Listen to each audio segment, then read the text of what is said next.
Page 40. At the midpoint of all earthly occurrences stands the human being with the globally most highly evolved spirit form. He has to regulate and to evaluate all things of this world according to the all-unified law of creational regulation, recognizable in all earthly laws of nature. As an individual being, the human being has various tasks which are incumbent upon him or her. Firstly, he or she is obligated to the task of maintaining their life for the duration of their developmental time given to them, and secondly, he or she has to heed the fulfillment of their duty to further develop him or herself spiritually and in a consciousness-based manner, to the best possible extent, to acknowledge the spiritual evolution as an important truth. As a community being, the task is incumbent upon him or her to preserve their species and to teach and to educate their offspring in the sense of the spiritual teaching. Furthermore, however, the duty is imposed upon him or her to integrate and to adapt him or herself into a natural communal regulation which guarantees just as much a natural evolution in every respect as the nature visibly exemplifies this. The preservation of the human species does not lie in the formula of simple multiplication, as this is proclaimed by the irrational teachings of earthly religions. The preservation of the species lies in the following of the natural laws, so it is a following in venerableness, overseeing, and thus controlled. The formula of the simple multiplying, however, is unvenerable, unmanageable, and uncontrolled, because it creates proliferation in senseless masses and against all laws of nature, and that the earth human being follows the formula of the simple multiplying and disregards all creational natural laws is recognizable for every human being who moves, even only in small paths of consciousness-based evolution. Excessively and unrestrainedly, the humankind reproduces and procreates descendants in uncontrollable, unvenerable form. Since your Earth is able to sustain and to feed 500 million human life forms, the Earth human being, however, procreated approximately 3.5 thousand million, or 2004, 7.5 thousand million, or in 2020, 9,000 million human beings, and thus, in only a few hundred years, drove an evil overpopulation to such an extent that millions must die of an abnormal death. Through the irrationality and religious irrational teachings of the earth human beings, the masses of the humankind were driven boundlessly, whereby the problems restricted to and containable within a small humankind spread out to a nameless mass and became uncontrollable. Thus, with the breaking and contempt of the law of the preservation of species, in only a few hundred years the humankind was driven to a mass of the overpopulation, and inevitably all problems, hardships, and Ausartungen increased with it. If the human beings live in the fulfillment of their task in the right sense, then they live in the brazen regulation given by the creation. But since they disregard this regulation and withdraw from it, they have to taste and to bear the consequences. The earth human being, however, has trampled underfoot this regulation and grossly disregarded it, and now they have to bear the consequences of it. As one of the most important tasks of the material life sphere of the earthly humankind, it is to be heeded that the overpopulation is curbed in strongest measure, and that the number of the human Wesenheiten finds its state in the normal 500 million norm. The reality permits only this number of earthly human life forms, so this value must be restored. The treading of this way is not simple and not easy because first, intellect, and rationality must prevail in order to recognize the destination of the fulfillment. The way to this destination, however, is this. All those who look after the situation of Earth, those responsible, have to enact a rule and be concerned about its success, that no family conceives more than 3 descendants spread over a 10-year duration. No male human life form shall procreate offspring under 30 years of life, likewise not over 40 years of life. As the first recommendation, however, it shall be in effect that in excessively overpopulated states an absolute regulation for a birth stop is enacted for the duration of 7 years, through which the number of inhabitants depletes in natural compliance. The number of inhabitants bearable for the earth may be calculated according to the square kilometer of fertile land. This also applies to each individual country, each individual state. The truth of the natural law for the nourishment and preservation of the life is that for each square kilometer of fertile land, only 12 human life forms may be calculated. A square kilometer of fertile land is able to feed 12 human life forms without worries, along with all animals given in the outdoor nature and the animals for human needs, without the human being, quote, having to bring, quote, regulation with their, quote, regulating sense of disorder into the wildlife of the nature and into the actual natural regulation. All famines become resolved and various illnesses are nipped in the bud when this law is followed and observed. Through this, however, your problems of the environmental and air pollution also become solved, along with many other problems associated with it.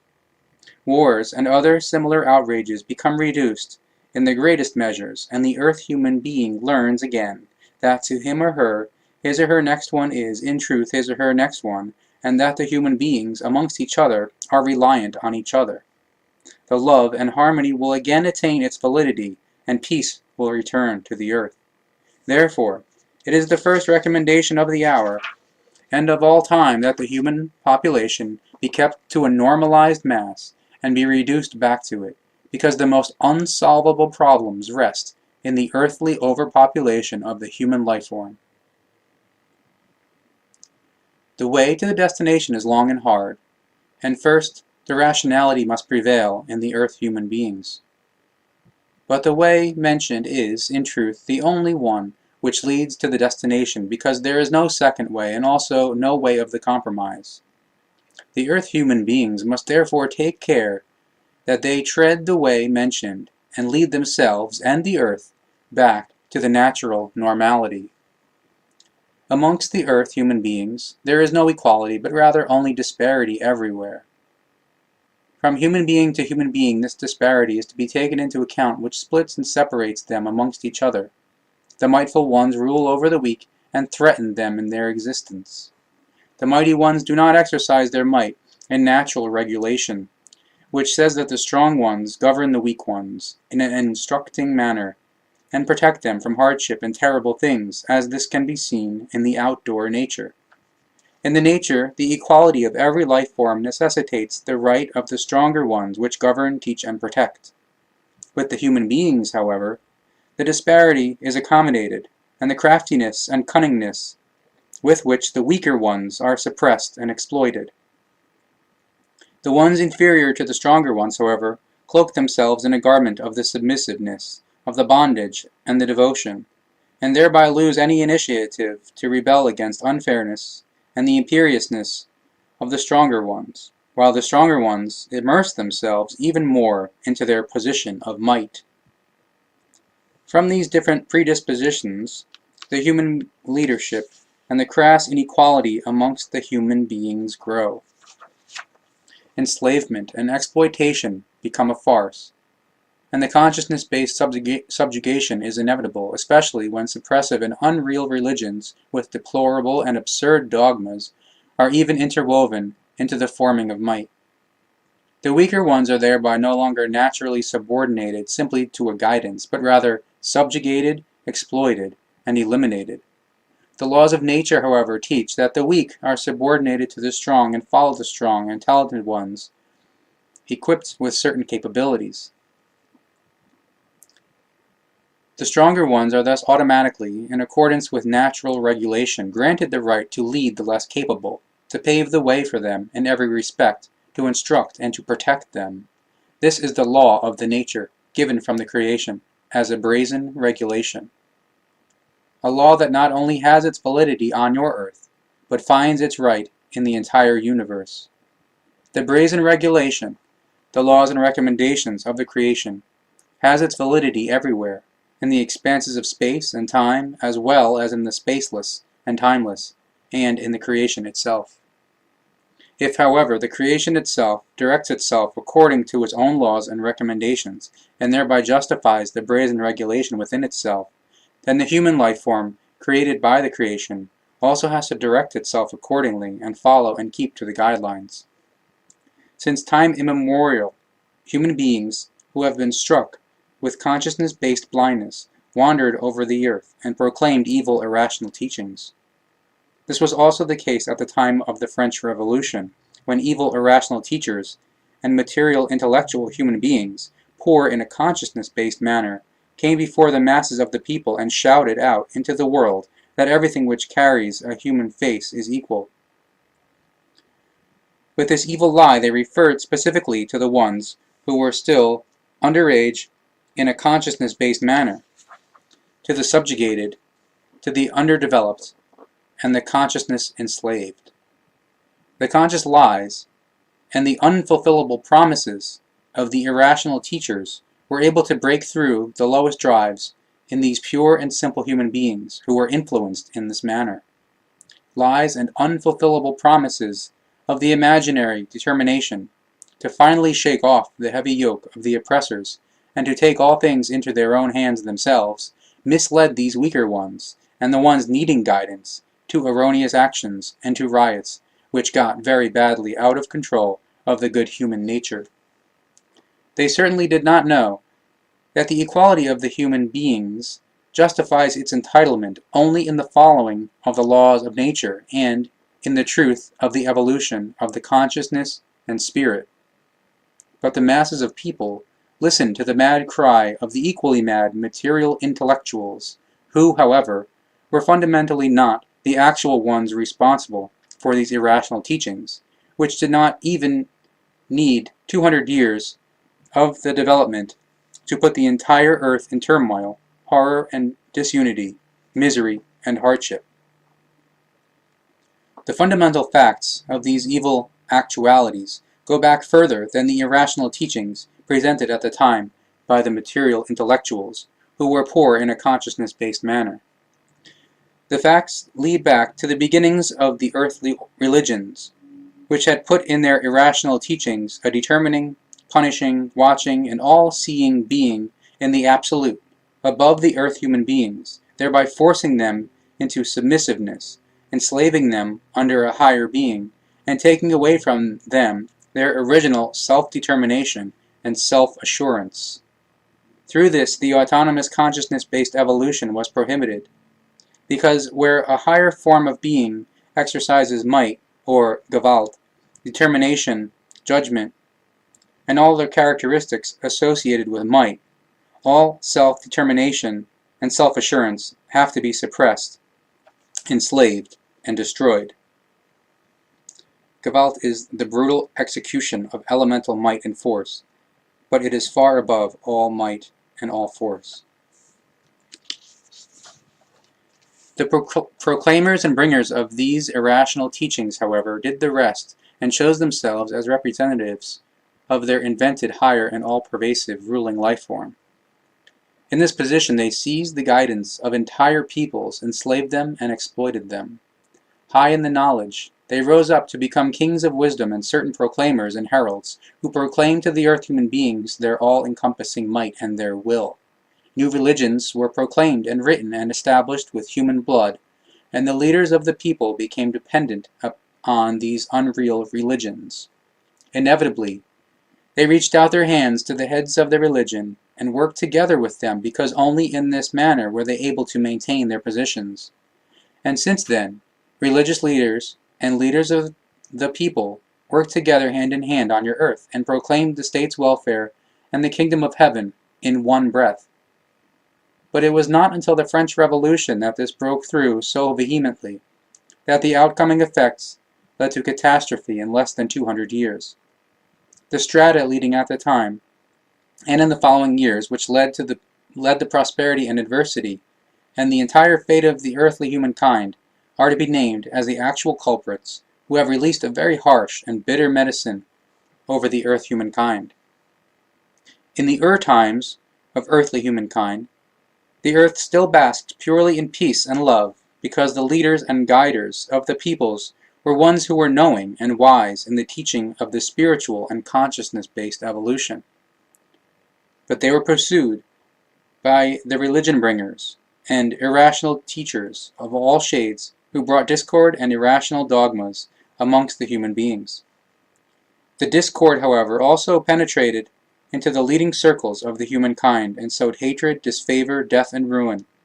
The mightful ones of your earth came into conflict with the mighty ones of the religions, and, in order to be able to subsist, they made compromises and oaths among themselves.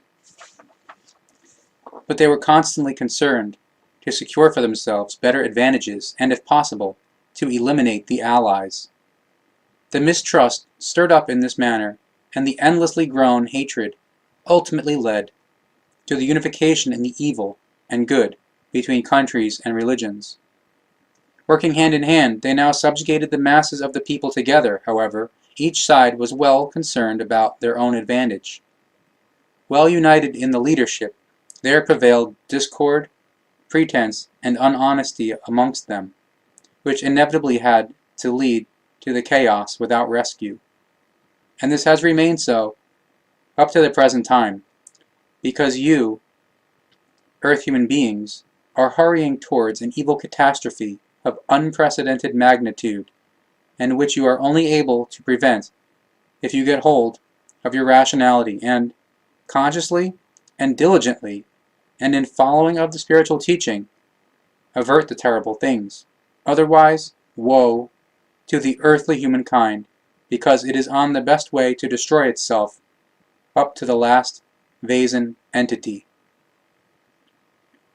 On the one side of your humankind stands the worldly leading powers of all possible shades: scientists, financial magnates, politicians, military personnel, economists, anarchists, and malicious revolutionaries and do-gooders in the most terrible sense. On the other side, strong and mightful religions spread themselves, religious dignitaries, sectarians, and the misguided ones who have fallen prey to the hard fanaticism. This represents a world leadership of the most unreal form, whose fundamental origin for today's sort is to be sought in the French Revolution. The worldly mights, at that time, gained their uppermost leadership in the first pseudo-leaders of the peoples, while the religious powers revealed themselves in the religious leaders and their dignitaries. The enormous struggle for might that resulted from it stretched like a red band through all the past hundreds of years, demanding innocent blood and inciting hatred, discord, disfavor, and mistrust in unprecedented proportions. Even the doubtfulness and splitting within the individual religions themselves demanded human blood, hatred, enmity, and endless streams of tears to an extent which can never be brought into consonance with the creational teaching, the laws and recommendations of love and oneness, and consciousness-based further development. All laws and recommendations in the brazen creational regulation were disregarded, trampled, and destroyed in these struggles for might, and the mightful ones of the earth chose themselves to be the creation itself, or its substitution. But what are the actual reasons for these malicious derailments against nature? In this regard, only the realization known since time immemorial is to be made, that the leaders of your world were no longer conscious of their true laws and recommendations given by the creation and the tasks connected with them because in their whipped-up megalomania, they chose themselves to be the creation itself and seized its leading position. Consciously evolving towards the imperiousness, they pushed away with Gewalt everything that was creational and thus of foreign origin to them. Very quickly they became obsessed with the megalomania of the imperiousness and buried and forgot the existence of the creation, as well as its laws and recommendations. The obligation to be bearers and teachers of the spiritual teaching and to place the weaker ones under their protection was lost to them. A mutual cooperation between the individual leaders became illusory because each one was only concerned with their own might and their own horrendous profit. Instead of the cooperation and the naturally stipulated leadership in the creational law, there is unfortunately another fact to be noted, namely, that in the course of the last hundreds of years, the cleft between the leaders of your humankind and between human beings and human being has continuously widened and became ever more unbridgeable. The influence on the individual human being from the religious, political, and economic side is increasingly growing out of hand and is already affecting them in the most secret private sphere. Certainly, individual human beings or small groups of do-gooders have emerged over the course of the time, but they were decreed and met with disapproval or even with open conflict. Their ideas and advocacies, however, were without exception originated from religious irrational teachings or from fully unlogical worldly views. Only very few have recognized the sense of the creational truth and fought the juggernaut of insanity with the human beings. They, however, were all killed, beaten, persecuted, and murdered, because without exception they spoke in harsh, bitter, and merciless tongues in the language which the human beings had to understand. And truly the truth sounds bitter, harsh, and merciless, and for earthly human beings it can only be spoken in very harsh words, if it must be spread by human beings of your consciousness-based level. Truly, the truth thereby sounds very harsh, and it is a deadly, insulting medicine for all those human beings who believe that they are better than the harsh language which is spoken to them. For the earth human being, however, it can be said that only the harsh words are able to explain the truth as it really is. Evil Ausartungen cannot be explained and paraphrased with mild words, because they would do evil demolition to the truth, and, moreover, falsify this truth once again, as this was already the case since former times. Heed, therefore, the truth proclaimer, and the wise ones of your time who proclaim the knowledge, the truth, and the wisdom in harsh words, and spread the immense spiritual teaching amongst you. These truth proclaimers are still rare amongst your life form, and you can count on them on half a hand.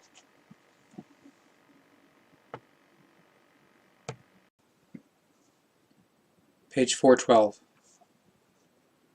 When you, earth human being, in silent hours once attempt to think of nothing and to be without any tension, then you make the realization that this seems impossible to you. Unstoppably, so it seems to you, thoughts intrude into you, which you do not wish for, and which you have not called for. Always standing in the foreground for you are those thoughts which move your everyday life, and which, for you, make any regulation in your lines of thought impossible, like the murky pool of a bubbling mass, which constantly mixes incessantly. Within you, this process is created by your hasty restlessness, which you display in all concerns, the restlessness within yourself, because you do not live in consonance with the laws. Through your misstep towards the external values, you have lost your inner calmness, your self-sublimity, and your inner dignity. Thereby, you are devoid of all your own innermost values and powers, which you can only thereby regain by directing your seeking and striving inward again, to your spiritual values residing within you, which you so irrationally suppress. If you want to find yourself again, then you are in need of the very first values of the inner calmness. Therefore, you must be striving to attain dignity within yourself by making the truth your own and making it permanent within yourself. Therefore, connect your thoughts in your daily thinking with the values directed towards creation, because this thinking form alone leads to the culmination point. As soon as you bring your thoughts into motion, very distinct nerve centers in your brain are put into function, which hitherto have slumbered and which, through the thinking, are put into a state of arousal. Through this, new thought impulses flow uninterruptedly into the brain and thus into the consciousness, and the thoughts begin to race, as you like to call it. However, you are not able to control this racing, because on the one hand, it has become a habit for you, and on the other hand, it forms the might factor of that, which unnecessarily preoccupies you continuously in highest measure, namely, your prosperity and adversity of the everyday life in material respects. Behold, human being of the earth, if you seek your peace within the inner of yourself, you have to dispossess yourself of the burdensome thoughts of the everyday life. However, you cannot do this in the manner that you try to wrench these from yourself with Gewaltsamkeit, and the form that you seek refuge in false meditative exercises, or even in suggestive and autogenic teaching applications. But if you do so nevertheless, you only flee into a fantasy world created by yourself, which presents illusions of images of the light, of the freedom, of the peace, of the love, and the harmony, which you assume to be genuine meditation liberations, which for you, however, in truth, are deceptions full of lies, created from your own wishful constructs, as they are taught to you by false masters of the falseness meditation. If you, therefore, want to attain the peace within the inner of yourself, then start thoroughly at the beginning of all teaching, which is the teaching of the Spirit, beginning at the beginning. As such, it is given to you again in a new form, so you engage yourself in it in good measure at its beginning. Therefore, work out in logical forms of thinking the truth in all its values, as it is given to you in its values, so that you are logically able to tread the way of the evolution, through which you first become capable of the meditation when you, in your knowledge, have reached the level of this power. Consider, however, human being of the earth, the way there is long, arduous, and far. Wound-tearing thorns line the path to the success, which leads steeply uphill, however, which is why you also must practice climbing. Therefore, think, earth human being. Your thinking must be filled with love, because through this, also your feelings and the Gemüt get into swinging waves of love. Swinging waves, no.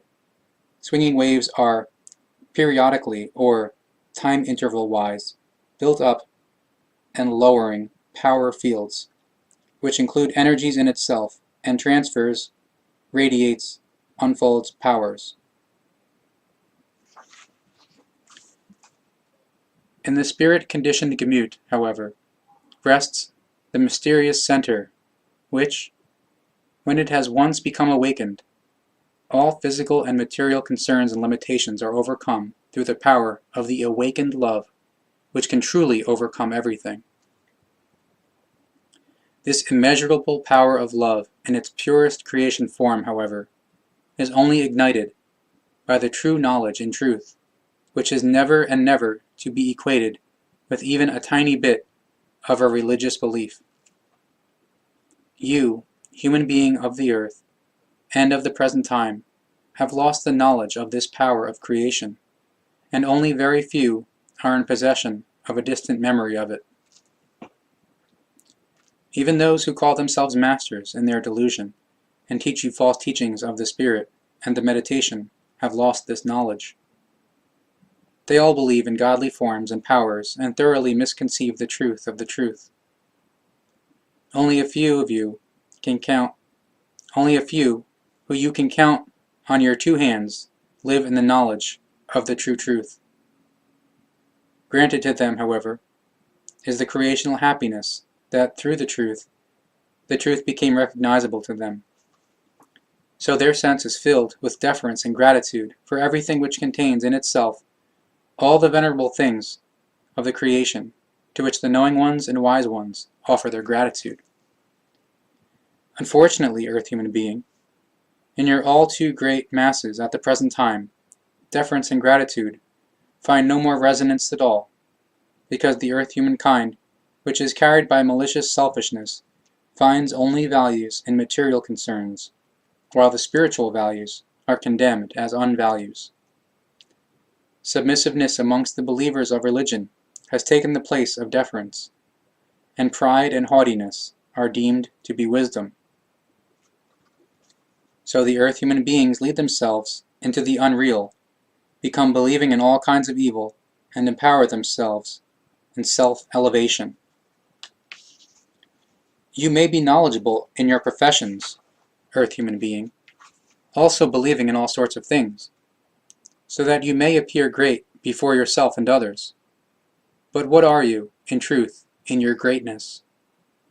Truly, a tiny flea surpasses you in this, for it never tries to want to appear more, or to want to jump farther than it is given to it by nature. But you, earth human being, feel maliciously arrogant in your small knowledge, and believe that you must set yourself above others at all times. But how tiny is your knowledge when you try to set yourself above those who are given to you as pioneers and proclaimers of knowledge. How great are you, in truth, when you disregard their teaching and believe yourself to be more knowing than they. Therefore, pay attention to yourself. Pay attention to your haughtiness, which becomes a trap and hinders you from the true knowledge. Through your haughtiness, you constantly stumble in your environment that, as the bearer of the truth, makes you attentive of your dangerous unvirtue, which you deny and repudiate in your haughtiness and megalomania. Think, your ego love only hardly allows for a self-cognition, because your love is false, and it does not strive for selflessness, but rather for recognition and might. Therefore, earth human being, you must be connected to teachers whose wisdom you should follow, recognizing them by your thinking. But you live under false pretenses of knowledge and wisdom, of false deference and false love. You presume to clothe these values in your own terms, strange and foreign to creation. You have changed everything within yourself into selfishness, into ego love, vanity, and haughtiness. But you are able to overcome everything only through true deference, through selfless love, and true deep knowledge. Love is the value of the absolute equalizedness and respectful recognition of all things when they are venerable and have proceeded from the creation. Everything which breathes life and is integrated into a becoming and passing is pulsed through by creational venerability.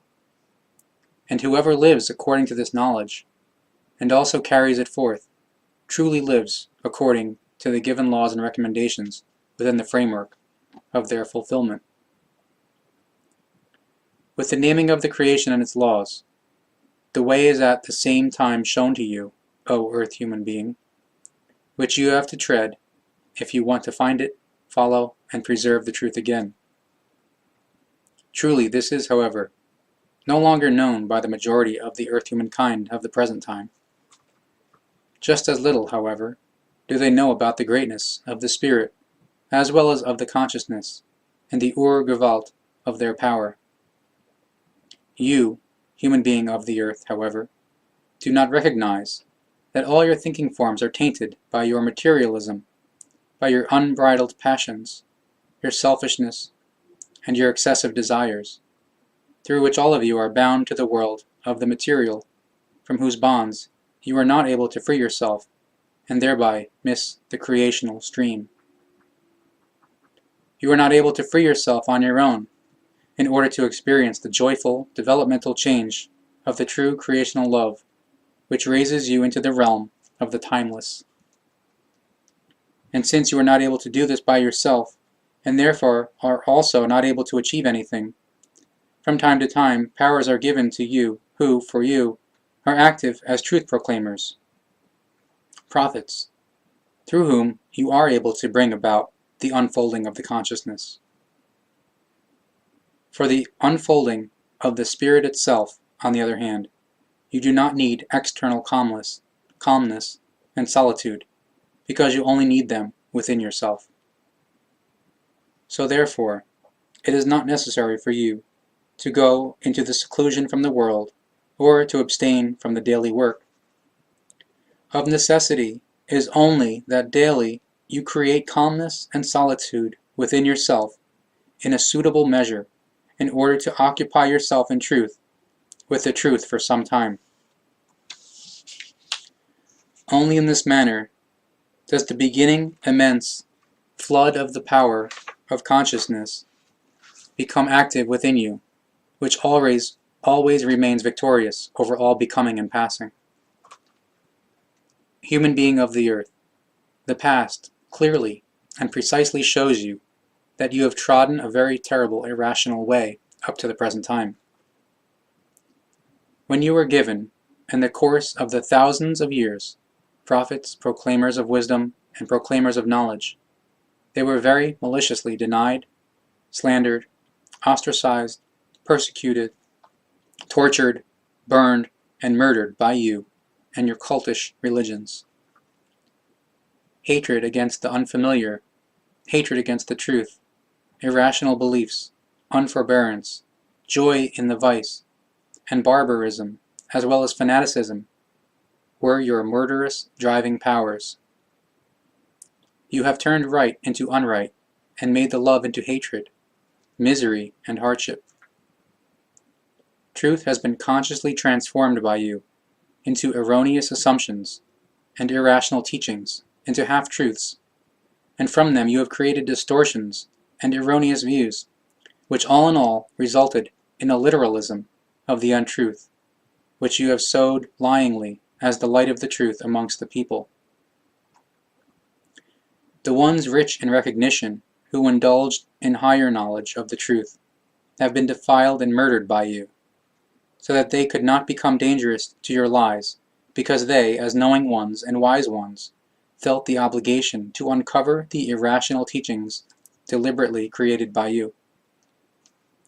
All of this now, Earth human being, is necessary for you to overcome in the future if you want to be a true human being, and a knowing one and wise one in true love and harmony with the creational laws and recommendations. You have to, however, make very much effort for it, and evaluate the teaching of the Spirit presented to you in good measure. You have to absolutely separate wisdom and cult religion from each other, because together they can never form a oneness. Human being of the earth, break down your prejudices and your dangerous know-it-all attitude. Free yourself from your erroneous, rigid, cult religious teachings, and live the truth. Show yourself worthy of your name, which says that you are the fulfilling one. Note: the word mensch, or human in English, stems from a cosmic language which means, quote, the fulfilling one. Omadam, law fulfiller. Om equals law, E equals and, Dam equals fulfiller, equals homo, equals mensch, equals human. Consider that illusion and being are the great opposites in your life. That the illusion, however, the cult religion, leads you into misery and damnation, whereas the being means life and love in the creational, fulfilling existence. Follow, therefore, in your usual everyday life, not only your external senses and the manifestations of the material goods and temptations, but rather listen to the senses of the inner and follow their directions, which are made recognizable to you in multifarious forms. But as they become recognizable to you, you shall not do the same as the past times, and disregard, fight, and besmirch them, but rather let them become free and evaluate them according to their instructions that are not only helpful to yourself, but to all earth human beings. The being is the law of the life. It is also the law of the inner and the law of the truth. The law of the truth, however, demands from all life forms in the creational values the fulfillment of the obligation to be helpful and good in the material levels as well as in the spiritual. Therefore, human being of the earth, you are given these words, given to your prophet in word and writing, so that he passes them on to you in love, in order to instruct you and to show you the way. Heed his teaching presented to you, its values and its truth, for it is the beginning and the end of all wisdom, as it was given to you already in times.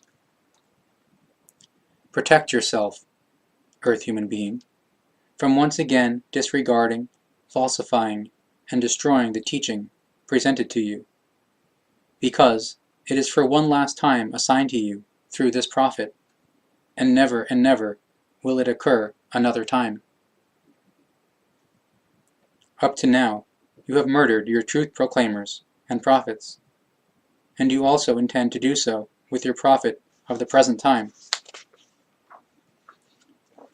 But protect yourself from it, human being of the earth, for you thereby prepare your own downfall. Already, the coming years will bring you evil punishment for 2,000 years, for your actions of the past, for your disregarding of all the laws and recommendations of the creation, which you have gruesomely slandered in your wantonness and in your irrationality. This shall serve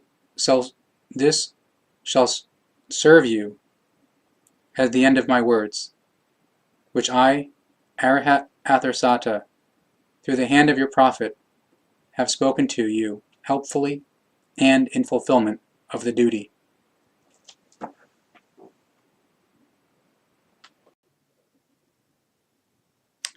Arahat Athersata, page 4. You are astonished to grasp my thoughts within you, but you will soon understand that you do not need your astonishment. I am a spirit form with the designation Arahat Athersata, thus named after an old language of yours. My existence in material form has ended since time immemorial, and has found itself in the being of a sphere which is foreign to you, to which you are still far subordinate. The time of my being has become an existence in the great sea of the duration. It has become knowledge and wisdom, power and might, in following of the laws within and around the creation. In the endless duration, the spirit has freed itself from the body and pushed the rebirth to the bygone past. It has become close to creation, powerful and mightful, in aspiring completion of the absolutely full development. My thoughts reach into you to inspire a writing which you should write down. As the viewer of the times, I recognize the truth of the things in their origins and in their consequences, which I will now reveal through you in words comprehensible to you human beings. So follow my thoughts and put them down in lasting and good legible writing, The boundaries between your and my level are of great duration, and they lie in many thousand millions of years, according to your reckoning of time, and constitute the barriers of the spiritual dimensions.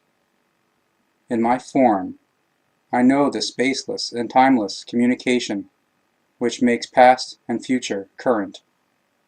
So I therefore reach from my distant spiritual future of the truth currently into the past of your spiritual level in order to convey to you things of importance, which should be of importance for your form. My communication with you is based in spiritual inspirative nature, so you constitute only the recipient which does not have its own transmission possibility. This is because my spiritual vasen has entered into a higher level which only permits access to high spiritual forms. A vasen is an independently existing life form with its own individuality.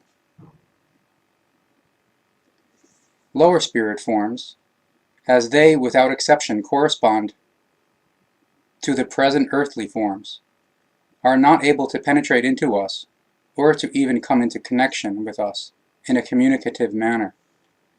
On the other hand, however, we in our forms are able to penetrate all spiritual levels and to make ourselves comprehensible to all Wesenheiten of lower standing. Borders are only imposed upon ourselves upwards in the creational levels into which we also must work our way up spiritually. This is a law of the creation, which neither you nor we are able to break through or to circumvent. As an exception, it should be valid that a spirit form of my vasen finds its way into your present time and connects with an intelligence of your standing in an inspirative manner. This was also, in the past times, considered to be a great exception, and will also remain so in the coming times. As an explanation, I want to thereby mention that the last communication of this kind had taken place by us about 2,000 years ago, according to your time reckoning. Since then, we have found no need and no recommendation to do this again. You are therefore the first spirit form of lower standing in your world which we have been in contact with again since 2,000 years. The reasons for this rest in an informative contact with a life form higher than you, which you have been in contact with for some time.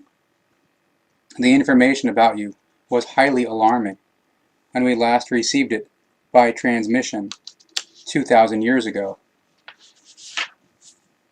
Your spiritual evolution is very far ahead of your time, and you are considered to be a rare exception in the sea of your population. You have developed yourself into the level of the prophets, and as such, you will fulfill your task. Thus, 2,000 years ago, when the time was still not ripe, the vasen form, inspired by us, was not able to spread our teachings in a valueful manner, which is why you should now fulfill this task in the new time. It should, however, not thus be as it was then, when out of our teaching mad and evil cults arose, which lost themselves in the most distant corners of all untruth, and beat the earthly Wesenheiten up to the present time into evil, consciousness-based servitude. As a prophet of your present and future times, you have many and better possibilities for the spreading and preservation of my transmissions than this was possible for the form which was last inspired by us 2,000 years ago. Therefore, use these means and do not be hesitant. Let your voice resound from the mountains and destroy the irrational teachings of false prophets, for they drive the consciousness into the damnation and inhibit it from all cognition. They claim to be inspired by us or other levels, which, however, is very far from the truth. Their great writings are only the product of their excessive fantasies, which are foreign to all logic and truth. Many have risen in delusion and untruth that they would have grasped and would grasp spiritual forms in an inspirative manner. In unknowledge of the spirit and its forms, they put their own thoughts, wishes, and ideas into written words, and deceive themselves as well as their fellow human beings. How then could they be inspired by us, or by other high levels, if we refrained from all communications for 2,000 years? Nevertheless, however, many earthly Wesenheiten dare to claim that they are in contact with us, or other high levels, which in truth, however, is not so, for how could we reveal knowledge and wisdom to them if they are not able to grasp the spiritual forms in their basic elements? Therefore, I clarify once again that no communications have taken place in the last 2,000 years, neither from our level nor from other higher levels. All alleged communications of this kind lead back to deception and self-deception of the earthly Wesenheiten concerned, who created and will also continue to create claims of communication. Now raise the power of your consciousness for the transcription of my transmissions. Prepare yourself for it, because your task will require much time and your senses should be receptive. Page 70. The true progress, therefore, has nothing to do with the mere worldly material advancement, but rather with the worldly material evolution on the one hand, and with the spiritual evolution on the other, which only then combine and evolve together into the oneness and lead to the progress. Where this is not done, however, there reigns vain, delusional guidance, inequity and unpeace, because a one-sided progress means misery and hardship, and a descent into a deadly abyss. And that this is so must be clear to the seeing earth human being when he or she looks at and considers the progress of the last 100 years. The powers affirming the progress of this time span have driven the humankind to the brink of ruin, because the progress striven for and developed was only of a purely worldly and material nature, and because the spiritual factor was fully neglected. The earth humankind has thus slipped into a deep abyss in which all bonds of the true creational regulation are demolished and destroyed. In order to be able to restore these bonds, the human beings must laboriously work their way back up from the slippery abyss of the destruction and of the death. But they are only then able to do this if they listen to the voices of the truth proclaimers and prophets of the new time and grasp and follow their teaching. Otherwise, woe to the humankind of the earth. But where do the actual causes of the decline of the humankind in the last hundreds of years lie? Maliciously, the human being neglected the truth of the creation, and indeed they even denied the activity of the creational laws and recommendations within themselves. Forced up largely by religions, they were robbed of their self-rule and put under the harsh rule of an imaginary divinity. Deprived of their self-rule, they sought a substitute in their own achievement. An inevitable consequence, because the compulsion for one's own achievement is awakened in all places where a ruling power is set above a life form, even if this power is only of an imaginary kind, as in the case of the created divinity. And what lays closer to the human beings in order to fulfill their own achievement, when the knowledge of the consciousness-based values is taken away and forbidden to them, than simply the form of the material accomplishment, in the form of worldly and material progress?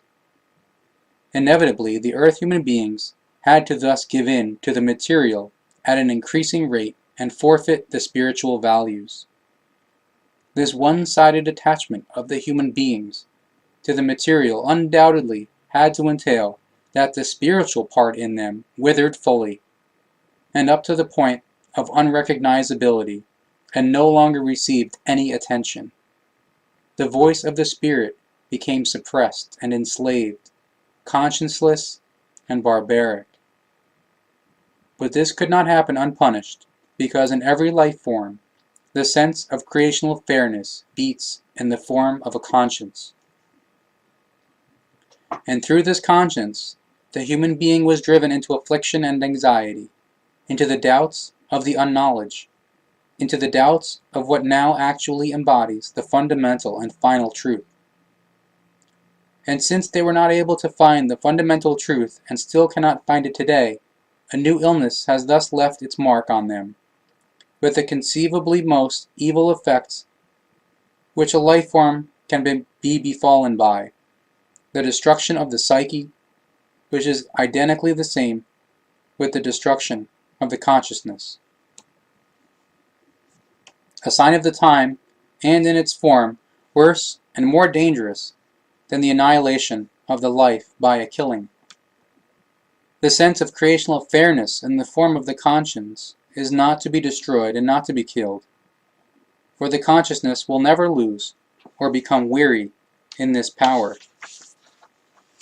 Certainly, human beings have invented evil means to paralyze the sense of the creational fairness, the conscience, but these means yield only a very short and limited duration. Alcohol and hallucinogens represent the most well-known of these very dangerous substances. The power of the consciousness and of the conscience, however, cannot be destroyed by these poisons, but can only be temporarily paralyzed in order to then, after a disillusionment, start to function all the more stronger again. Even if the compulsion for such poisons has gotten very badly out of control of the good human nature into an addiction, there will still be times of the reflection again and again in the lives of those human beings who depend on them, during which the sense of the creational fairness makes its demands, places its admonitions, and speaks an unambiguous language. Not once is the most very badly out of control of the good human nature life form able to pass by the truth of this fact unheeded, because the form of the conscience is enduring for eternal times. So therefore, within the human being, something is alive which is beyond his or her will control. So he or she should have thoughts about how and why of this fact.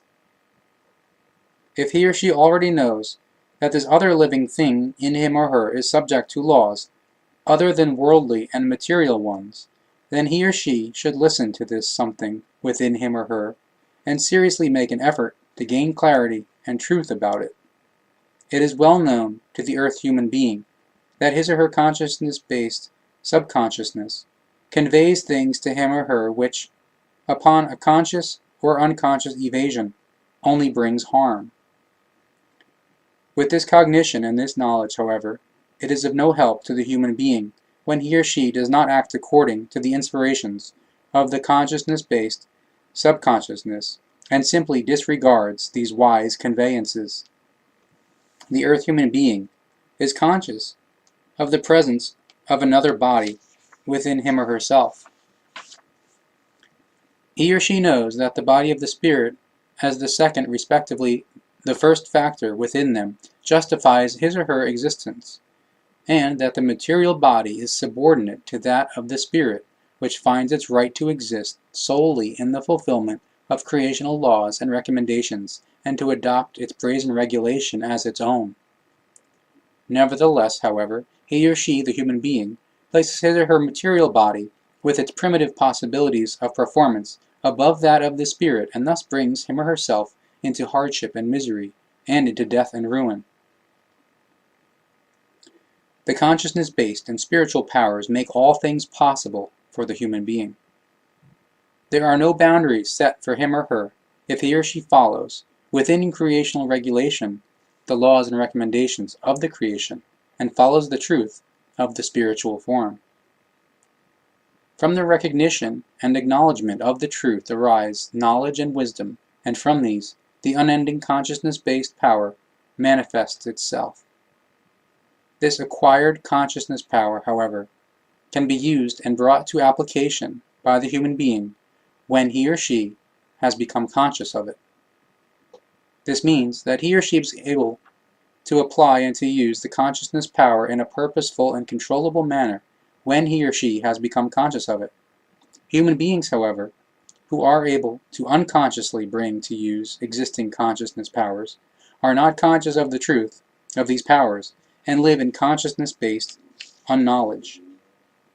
Thus, clairvoyance and clairaudience, healing of illnesses, and other manifestations of consciousness power still do not mean that the human being exercises them, lives in spiritual truth, and follows the creational laws and recommendations according to their brazen regulation, because in many cases such capabilities are exercised without any spiritual truths. Human beings, however, who live in spiritual truth and accordingly are able to exercise their consciousness powers and conscious wisdom, are only very few. These, however, do not put their acquired capabilities publicly on display worldwide, and they do not bring them to use for the acquisition of might or capital. Truly wise and knowing human beings in these things act selflessly and unselfishly, because they know the brazen regulation of the creational laws and recommendations, which state that knowledge and truth, wisdom and love, are pure powers of the creation which cannot be remunerated by any material values at all.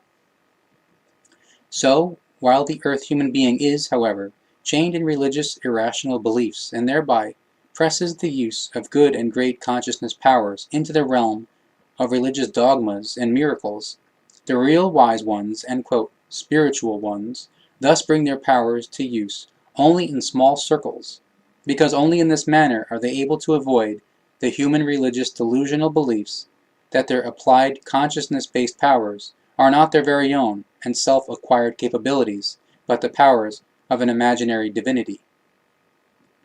Only greedy for profit elements use their capabilities, or supposed capabilities, in the worldwide public, because to them might and profit are worth more than the truth and wisdom of the consciousness and of the spirit. These, however, are also the ones who press the earth human beings even deeper into the dependency on religious irrational teachings, and make them even more dependent on in an imaginary God being without hope of rescue, and totally destroy and eliminate the last grain of the still possibly available self-ruling consciousness in the individual human beings who believe them.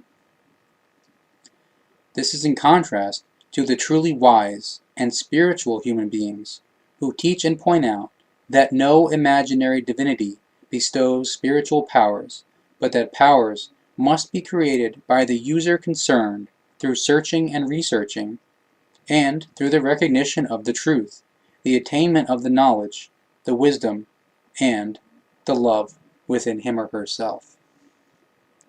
At the present time, not even any halfway rationally thinking human beings are able to doubt the existence and the use of consciousness-based powers anymore.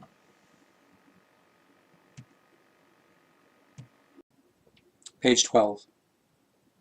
The earthly human race has entered into a stage of a witnessing of an immense cosmic upheaval, into a new age which is becoming apparent ever clearer and more obvious before the seeing eyes of thinking human beings. But nonetheless, the majority of this humankind lies in the abyss of the unknowledgeness and consciousness enslavement. So it has become necessary to get to the bottom of the causes of their decline and present this to them in a message. At the same time, however, it is also necessary to point out new ways which lead into a future of spiritual understanding and of consciousness, as well as spiritual harmony. May the earth human beings therefore open their eyes and ears, tear their enslaved thoughts from all irrational teachings, untruths, and from all terrible things. May they open their consciousness senses to the recognition of the truth. May he or she look up into the endlessness of space, wherein the timeless, the stars reign in majestic stillness and sublimity. In creational regulation, they follow their course through thousands and millions of years in harmony with the all-valid laws of the creation and in fulfillment of the recommendations to be followed. On all these stars, creational laws and recommendations, eternal workings, and becoming and timeless being and passing in the endless coming into being prevail. And may the human beings look down on their earth, for also there the same laws and recommendations of the creation fulfill themselves in brazen regulation. The human being, the earth, and all its manifold life forms are integrated into these laws and recommendations as a tiny but important link in the chain of creational creation. Where the nature lives in its creationally given laws and recommendations and fulfills its existence untouched by human hand, there reigns beauty, dignity, power, and greatness. But there, where traces of human interference, deliberate unlogical regulation, and corrections are visible, there all beauty, dignity, power, greatness, and regulation vanish. So the nature unwillingly becomes witness to the irrationality and the unintellect of the human beings, who still so gladly call themselves the crown of the creation. They live in this delusion, and are not conscious that they have only put on a crown that is too big for them, which they are not able to carry, and which threatens to crush them under its weight. Truly, the earth human beings have developed magnificently far up to the present time, and have brought themselves to the edge of a deep abyss, and before the fangs of the beast of insanity, driven by irrational teachings and cults of the most evil assorted, which brought forth hatred, vice, greed, lust, affliction, and spilling of blood. Assorted means a very bad getting out of the control of the good human nature. And they, the earth human beings, the quote, crown of the creation, they who rule the world have conquered water, air, and fire. They have long ago already forgotten to be a true human being and to live according to spiritual forms. Thereby they have also fundamentally forgotten to live amongst human beings as a valuable human being in the community. All their forms strive for purely material things and evilly disregard all things of the spiritual. Since time immemorial, they only wanted to gain might, and if they possessed it, then they used it only for enslavement and subjugation. Fight was their battle cry, and the manifestation of hell was their victory. Through evil and consciousness-enslaving irrational teachings, they created coercion and hypocrisy, spoke of honor and freedom through them, and thereby meant only consciousness enslavement, advantage-taking, and exploitation in every respect, and absolute dependency. For a long time the earth human beings have forgotten to show their true face, because they have buried and lost this within themselves with the beginning of the cultish, irrational teachings. So they only wear a colorful mask, which, however, looks bland, monotonous, and indifferently stoic, and alike in masses. Many human beings have become beasts or, quote, spiritless robots of cultish, irrational teachings. Quote, spiritless in wisdom-based form. They spend their entire earthly days, months, and years unknowing in the most minimal forms of spiritual truth, only in the reflecting and striving for might, greed, materialism, and hatred against their fellow human beings and themselves, malicious and unhonest. They regulated and organized all things of the world by their intellect and by their rationality, through which they made everything subject to them, and only this subservience applied to all their striving and senses. The semblance was more important to them than the truth of the being. The eternal truth of the spirit and the creation was lost to them in the basic elements, and already early on they clung to the unreal teachings of religions. Their enslaving irrational teachings stood closer to them in their self-deception and higher than all the laws and recommendations of the creation in all its truth and wisdom. Out of their extremely miserable, religiously erring view of life, they believed that through the violation of the two creational laws and recommendations, and through the issuing of human law determinations, the humankind would improve in the consonance with unreal religions, or lead to a better future with better life possibilities. Because they have lost the knowledge about the vaison of the creation in the human being, they wanted to force the human being to live by material means and religious irrational teachings. For these reasons, they bewitched the masses of the humankind with false promises and equally false ideals and idols in connection with religious irrational teachings. And very soon, this way led into enslavement, consciousness-based unfreedom, exploitation, hatred, and greed, and vice to the worst extent. Where there was still a remnant of trust, it quickly and unstoppably turned into evil mistrust and into deadly hatred. And more the earth human beings distanced themselves from the true life, from the spiritual determination of creational origin. The knowledge of the oldest truth and wisdom was lost to them, that the human being is the measure of all creational things, in creation of their own relative absolute fulfillment of the creation within themselves. Now, however, the change of the time, and the course of a new cosmic age with an urgent demand, calls forth the need for the earth human being to developmentally change back in their senses and thinking, and to turn again to the creational spiritual truth, to the actual values of the spiritual life.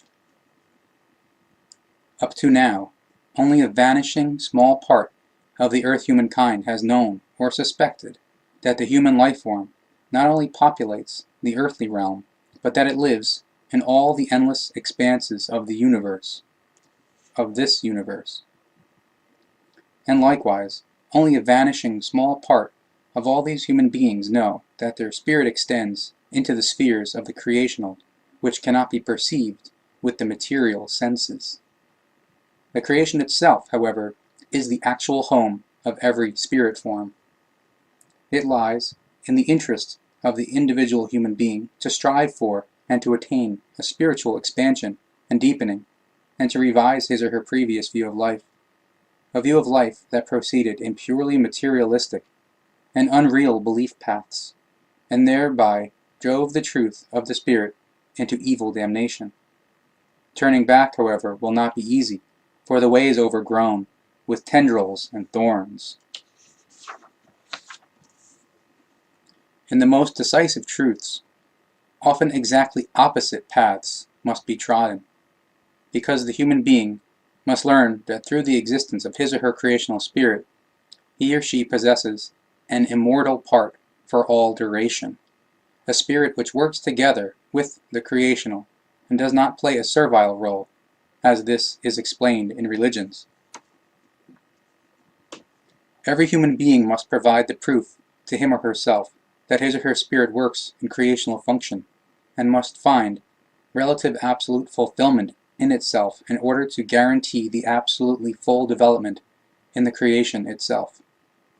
Those human beings, however, who attain this cognition, for them an unavoidable obligation grows from this, to put their own material life into the background, and to lead their spiritual existence to the great viewpoint of the creation, which, in its unstoppable developmental change, holds the endless duration.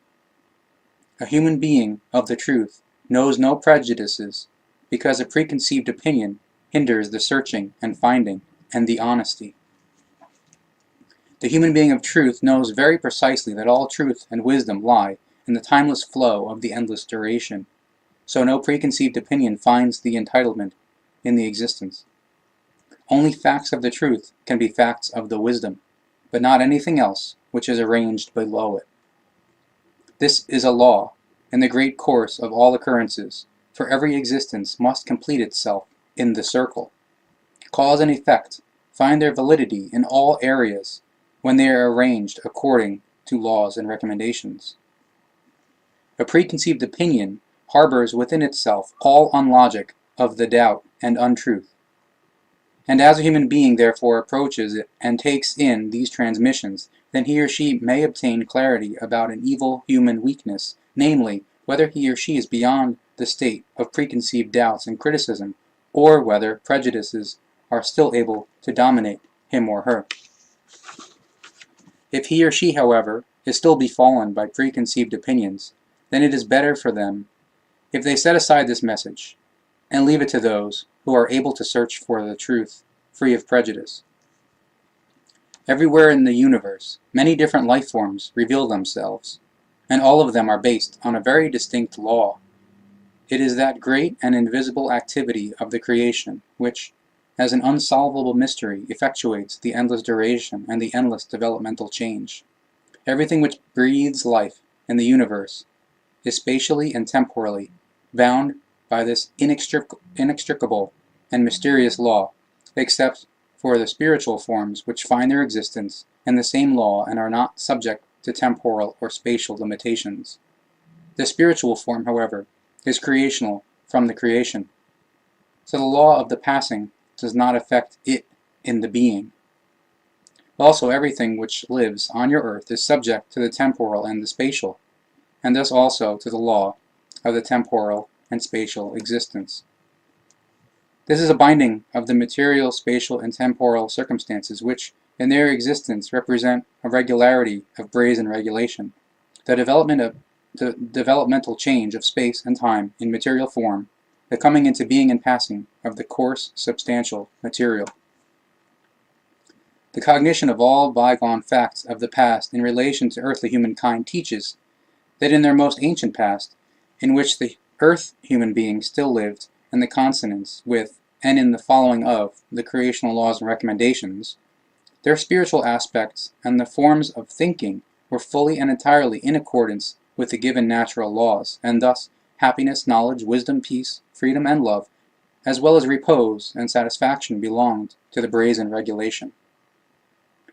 By the estranging of themselves from the truth of the creation and its laws and recommendations through irrational teachings which got very badly out of control of the good human nature into religions, however, malicious things were cultivated and overbred, as, for example, hatred, unpeace, slavery, spilling of blood, envy, greed, egoism, strife, and many other spirit-unworthy manifestations. In this regard, it is now necessary to analyze and to show these underlying and destructive, negatively, very badly out of control of the good human nature powers anchored in the human beings, in order to then reveal the way of the truth and freedom and the wisdom, which shall lead them out of their consciousness-based desolation. This way, however, can only be outlined if at the same time the sense of the life is disclosed, and the actual sense of why the human being lives in his or her form altogether. Means primal or ancient. Very many great spiritual human beings have, in the course of the past tens of thousands of years, wandered over your earth, and have endeavored for the answer to the how, where, and why of these great questions. Their endeavors were useless, however, and their body of thoughts handed down to the present time are still trampled to unfruitfulness today, as they have been from time immemorial. Many of these teachings and instructions were knowingly or unknowingly falsified and converted into unreal religious dogmas, and thereby changed to the point of unrecognizability. Immortal truths were thus disregarded or falsified, only because they were very uncomfortable for the human beings and their following, for which he or she had to accept the evil consequences up to the present time. The bringer and proponents of the truth, however, the true prophets, they were trampled underfoot and cursed, deprived of their lives, and shamed. Still, the time of such occurrences on your earth is not over. Many wise ones of the new time and truth-bringers will likewise still have to suffer and endure similar things, because the masses of the earth human beings, delusionally led by religions, will carry out their belief delusion maliciously on them. But the developmental change of the time, and the new cosmic age, with all its truths breaking through, will be helpful to them in their struggle, and will bring forth the victory to them. The present human race of the earth lives in evil effusiveness of material lusts and pleasures. Their sense of an unburdened life rests solely in a material world, in which the good clothing, a lofty home, best food and drinks, good financial success and profits, and quenching of lusts and vices play the most decisive roles. In their erroneous, unspiritual form of thinking, this is referred to by the human being as a, quote, satisfied earthly existence. naturally in absence of the knowledge about the truth. The earthly human striving of the great masses of humankind goes without exception to the point of bringing, often as quickly and effortlessly as possible, unmeasurable material riches into their possession, and gaining might over others. The standing of material wealth and the social and professional position in the world determine the value of a human being, whereby his or her spiritual values, which are, after all, in truth the only values, are completely disregarded, ridiculed, trampled underfoot, and designated as dumb. In the present time, the reputation of the human being is only judged according to his or her financial standing and according to his or her rank and title. This human being's peaceful and carefree retirement then means for them the fulfillment of their last longings, in which case they are still proud of the quote, heights of their achieved culture. The pride of the earth humankind in its attained cultural height correlates to most minimal values of material achievements, in which case, however, all values of a cultural kind are denied to them when the spiritual evolution is taken into account. Also, the life which has been stripped of the noble humanhood finds no entitlement at all anymore in reference to any cultural nomination. Crassest egoism is the strongest driving power of all human thinking, doing, and acting, and this species is too cowardly to become conscious of these facts and to admit these even only to themselves in secret.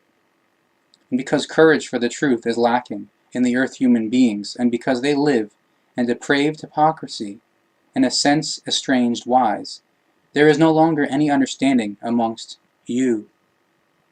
Every human being lives encapsulated for themselves alone, deceiving and condemning themselves and begrudging the breathing air of those next to them. What use are all the great inventions and discoveries to the earth human being, when through them the true sense of the life is more and more destroyed and eliminated, and the still remaining minimal spiritual values at hand are ultimately lost? What is the use of the research and findings of the academic world, when the consciousness thereby falls into evil enslavement, and the human beings force themselves, through their material inventions and achievements, to the megalomania that they begin to live in the assumption that they are the creation itself? But already since time immemorial, those who possess money and scientists have been leading rulers of the earth, just as it was also the case in Ur times with the ancestors of the earth humankind. Their knowledge took on tremendous forms, so it had to be divided into special fields of expertise. But all their knowledge, research, inventions, and discoveries got very badly out of control of the good human nature into purely worldly and material things, through which every consciousness-based further development was inhibited and suppressed and driven into slavery. Having become unknowing of the spiritual truth, the consciousness-based damnation was cultivated in the truest sense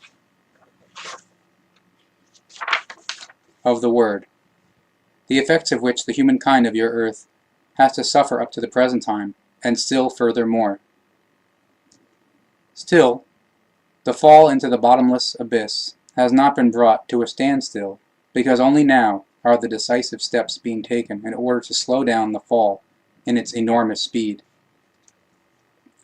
These attempts, however, are again and again affected and condemned to failure by the effects and influences inevitably associated with the transition period of the New Age. Confusingly, many new religious cults interfere with the advancement of the breakthrough of the truth in the new time. For, as ever before, the human being is subject to delusional influences at the onset of new times and developmental changes, which have arisen through religious irrational teachings and are driven high, especially at such times.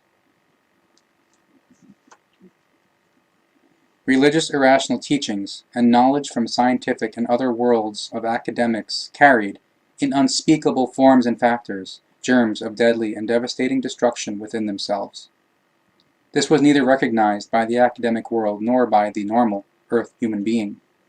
By all people it was deliberately, consciously, or unconsciously overlooked that everything in the human life also still has a fully unmaterial level, which can neither be reconciled with material scientific facts, nor with religious dogmas, and finds its echo in the moral sphere.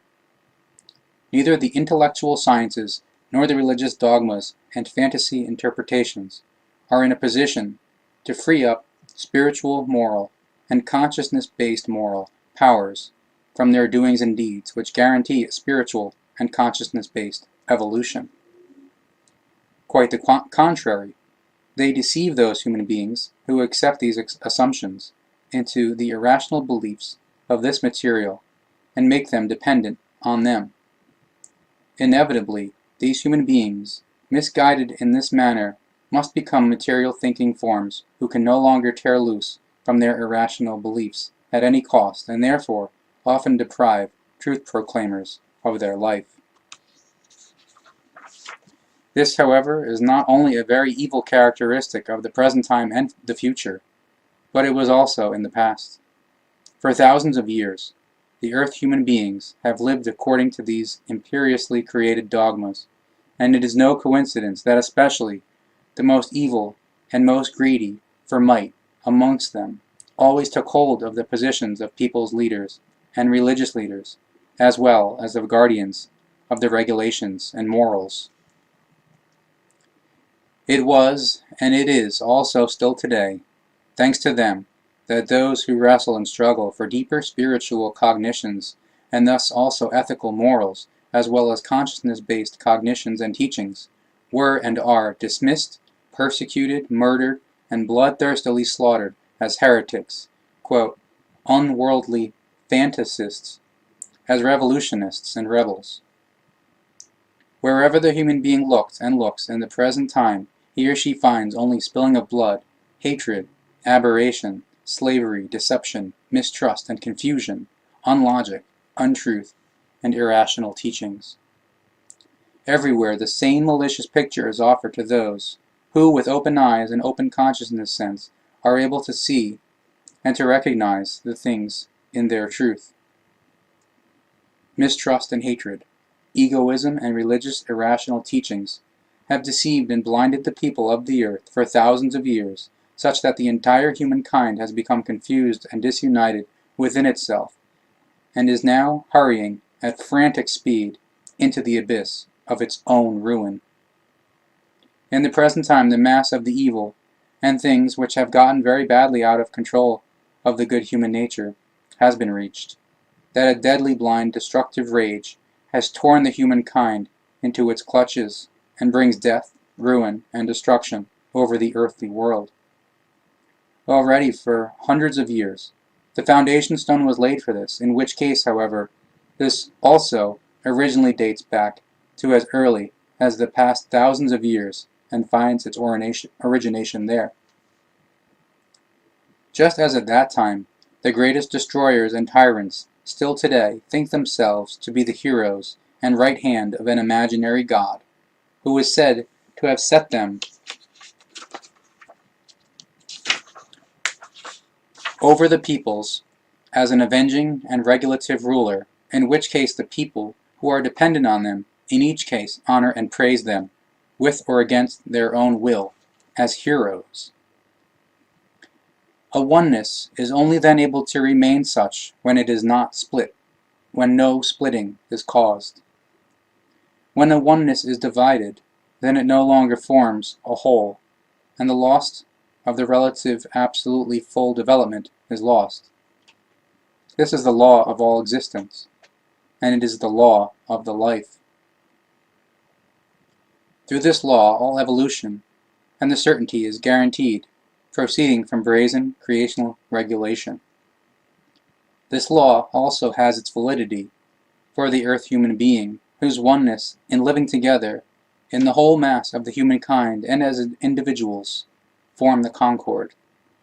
This concord, however, has been lost to the human being, and discord runs through their whole life.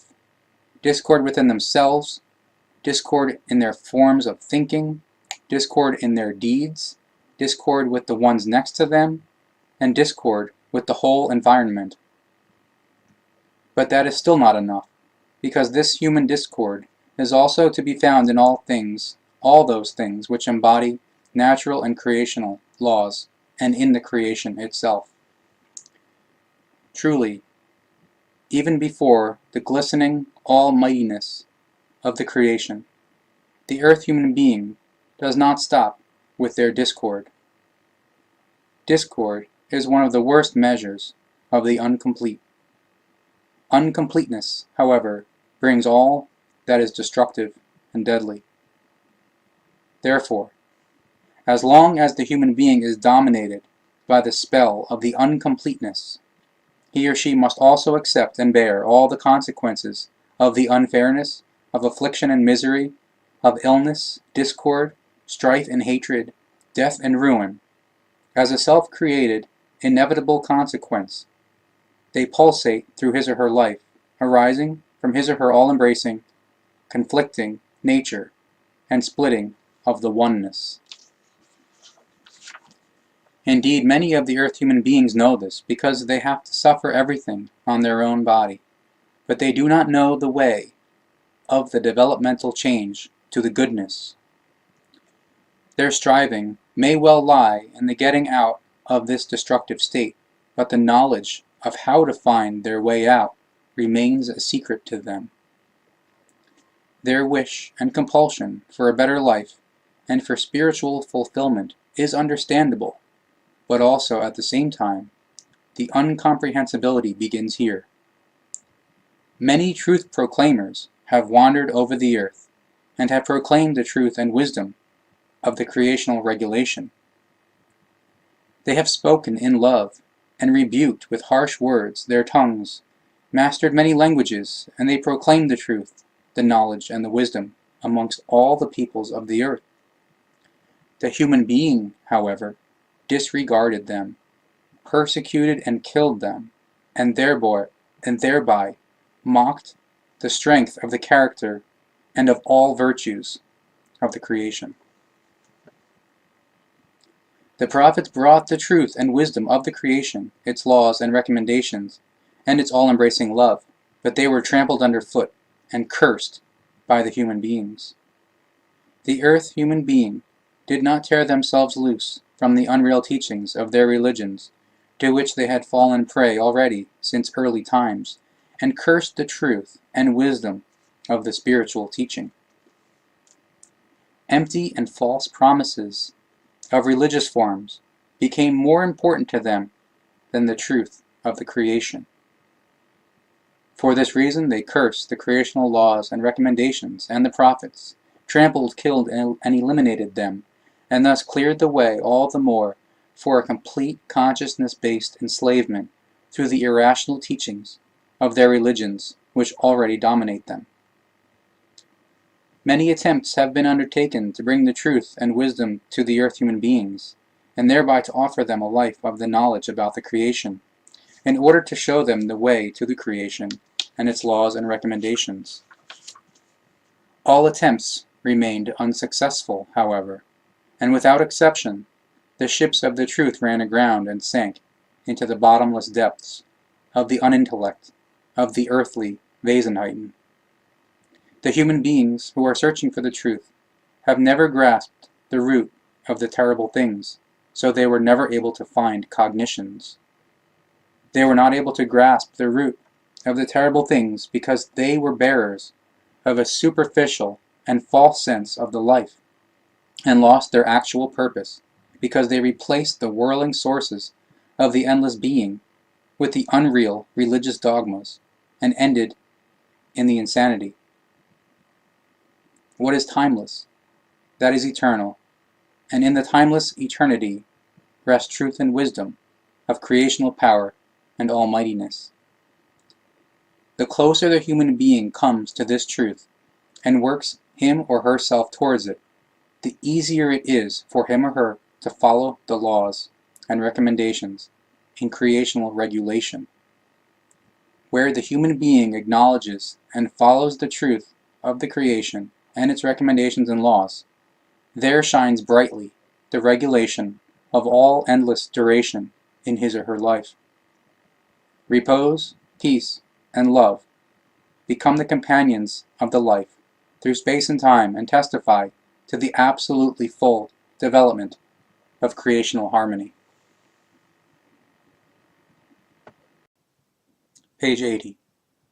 Those who do so nevertheless, however, camouflage themselves only with a dubious mask of the hiding, because they do not want to denounce and undermine their, quote, oh so materialistic worldview and their, quote, flawless and gloriously exact science.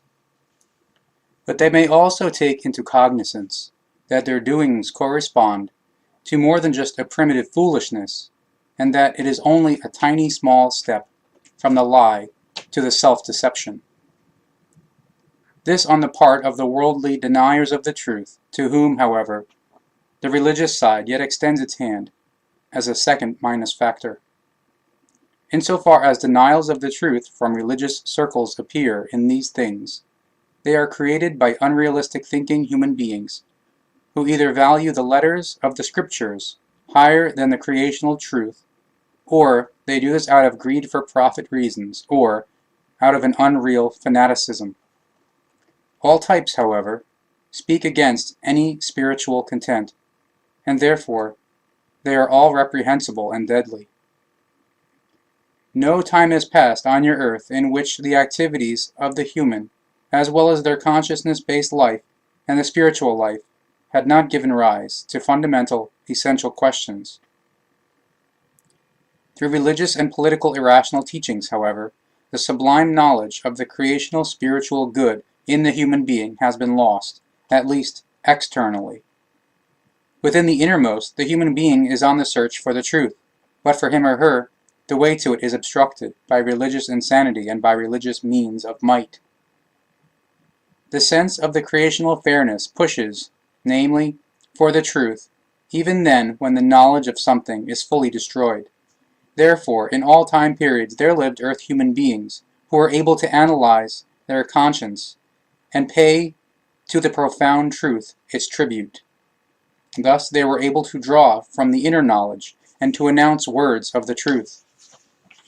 However, since it was only very seldom part of their capabilities to become effective in the general public, they thus mostly worked in the silence and spread their wisdom teachings only in small circles.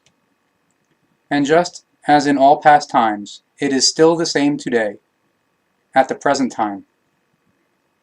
This is another and further law of the creation, and easily recognizable in the open nature. Everything great and sublime develops and prospers in seclusion and in tranquility, far from any large-scale noise and evil influences. Truth proclaimers followed these laws and recommendations and naturally worked in silence and often in secret. Often they gathered disciples around them and trained them into teachers, whose worldly attitudes, however, they were not able to bring under control. Thus it always happened, as it inevitably had to happen. The disciples wandered over the earth and, in the absence of an amendment in their worldly attitudes, spread the teaching given to them crassly changed for their own benefit. The goods of consciousness and of knowledge, as well as the spiritual goods and the spiritual teaching, taught to them, were used by them for their own profit, were spread in twisted and falsified reproductions, and thus created irrational teachings of the worst kind, from which the step to the religious insanity and the consciousness enslavement became very small. The same thing also happened around 2,000 years ago, but also the last time when we came into contact with an earthly life form 75 years ago, and transmitted our teachings to this person. The human life form of that time, from 2,000 years ago, a man named Emmanuel, acted according to the laws and recommendations of the creation, and he followed them in brazen regulation. In only small circles, he proclaimed the spiritual teaching with his disciples were to carry forth in the same form into all the winds of the earth, in order to announce it amongst the human beings, and to show them the way back to the creation. But they emerged with false understanding of the teaching, and proclaimed irrational teachings, and confusing things. With serious consequences, these ran rampant, and settled themselves oppressively and destructively on the earthly humankind, through which a new religious might arose, which drove the human beings with giant steps into the abyss of the ruin. This should not happen once again, because this time our transmissions are to be recorded in good and legible writing, to the letter, and are to be spread truthfully for all times. Not an iota of a letter should be changed, because only so will the entirety remain preserved in an unfalsified manner for all times. An evil enslaving cult should not emerge from it once again, because only the truth of the creation, its laws and recommendations, and its brazen regulation resulting from them embody the sense of the truth in the spirit. Already for a long time, it is no secret to the earth human being anymore that precisely in the present time, at the time of the dissolutions and transformations, human beings are at work in very large numbers to stir up and to newly spread the religious irrational beliefs in unprecedented masses. For this, all means are appropriate to them, and they even do not shy away from innocently shed human blood.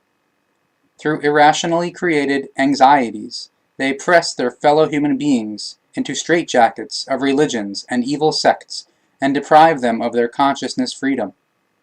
Irrational speeches and assertions of an end of the world and of godly judgments bubble fanatically over the lips and bring to their fellow human beings enslavement, death, and ruin in new forms. These are signs of the time, for every new transition from a cosmic age into a new one awakens evil delusions and foolishness in irrationally thinking life forms. The earth human beings, however, have fallen prey to the deadly delusions of religions, and so their delusions and foolishness are pressed into Ausartungen of the worst religious insanity. Conditioned by evolution and time, however, the first truth proclaimers also appear on the scene in the present time, even if they are only very small in number and can be counted on half a hand. The new age, however, demands their existence as a necessity, because they not only diligently cultivate the true spiritual knowledge and their wisdom, but also spread them with awareness of their obligation true to creational laws and recommendations. They feel the obligation within themselves to pass on their knowledge and their wisdom, and to sow amongst the humankind like the sower who sprinkles his or her seeds into the earth. With this allegory of the sower, the question is also raised: what driving powers are founded in the truth proclaimers and prophets? Those powers which must also become inherent in the normal human being, who still must be taught in a spiritual and consciousness-based manner. This is the reason why they gain a higher view of life, in which the vason of the spirit and the consciousness stand very much higher than the material body. The cognition of this shows that the material body only represents a tool and a dwelling for the activity and being of the spirit on earth. With this cognition, the human being, as a spirit vason, steps out of the time and space existence of the earthly life and lives as being in the eternal times of the endless duration. If the earth human being looks at and considers this bearing towards consciousness and spirit more closely for a start, then he or she recognizes the exact opposite of the attitude towards the view of life which is evinced by the humankind of today, because it indeed lives according to its own laws and recommendations of worldly impression, and only in the sense of maintaining their body for as long as possible, fattening it through drinking and excessive eating until deformity, and allowing it all possible and impossible lusts and desires. And this same earth humankind lives, at the same time, only to acquire material riches which are bounded by time and sooner or later will be eaten by moths and rust. The reality of their lives only comes down to giving free rein to all their lusts and desires and passions, and bringing forth fulfillment to these. Therefore, woe to them if they continue to mock the truth of the creation. In the future, a new battle plan of a new time will rule the earth and its humankind. The cosmic change and the existence of the age of Aquarius demand their right according to their guidelines, to which the earth human being must bow whether they want to or not, because the continued existence and the self-relative absolute fulfillment of the creation itself demand the respect and fulfillment of its laws and recommendations. So the Earth human being has the choice between life or death. Their rallying cry of battle will fade away unheard in the endless expanse of the universe if the humankind of the Earth turns against the reformation of the new time. But already the struggle for a new and human-worthy mode of life on the Earth has begun, even if this has not yet been recognized. Two life forms, in knowledge, truth, wisdom, and love, have taken up the fight against the quote, unspirit, and have shot their first striking and painful arrows. And they teach, just as the true truth proclaimers before them, the human beings, in the spiritual teaching, with harsh and burning words. They proclaim their wisdom in small and nameless circles, as it is known to them from the laws of nature. But they will make their waves, only very small at first, in order to then slowly grow into raging waves which roll over the centuries and sweep everything away. Two of these truth proclaimers have already stepped into the fight against millions and countless millions of human earthly life forms who walk the broad way of the damnation and have fallen prey to the juggernaut of materialism and religion. They are still only two human life forms, these new time truth proclaimers, and still the earth human being laughs at them unknowingly and pitifully. Note, the first, Anatole, has together with the second, Mariam Petra, died in a car accident in the year 1981 in Germany. But the power and truth of the new time reformers will prevail, for they will find convinced supporters, and the number of those searching for and researching the spiritual truth and recognition will constantly grow and become boundless. They will become a thunderous and surging wave that thunderously tears away all the banks and absorbs them in the gigantic sea of all creational powers, the truth, the knowledge, the wisdom, and the love. Those who today still laugh at the truth proclaimers, unknowingly and pitifully, and insult them as do-gooders, will be those who first want to cry out for help of the new time reformers and to make amends. But they will not escape from their well-deserved teaching, and will be those who have to fight longest for their lives in the raging waves of the truth, which absorb everything within itself.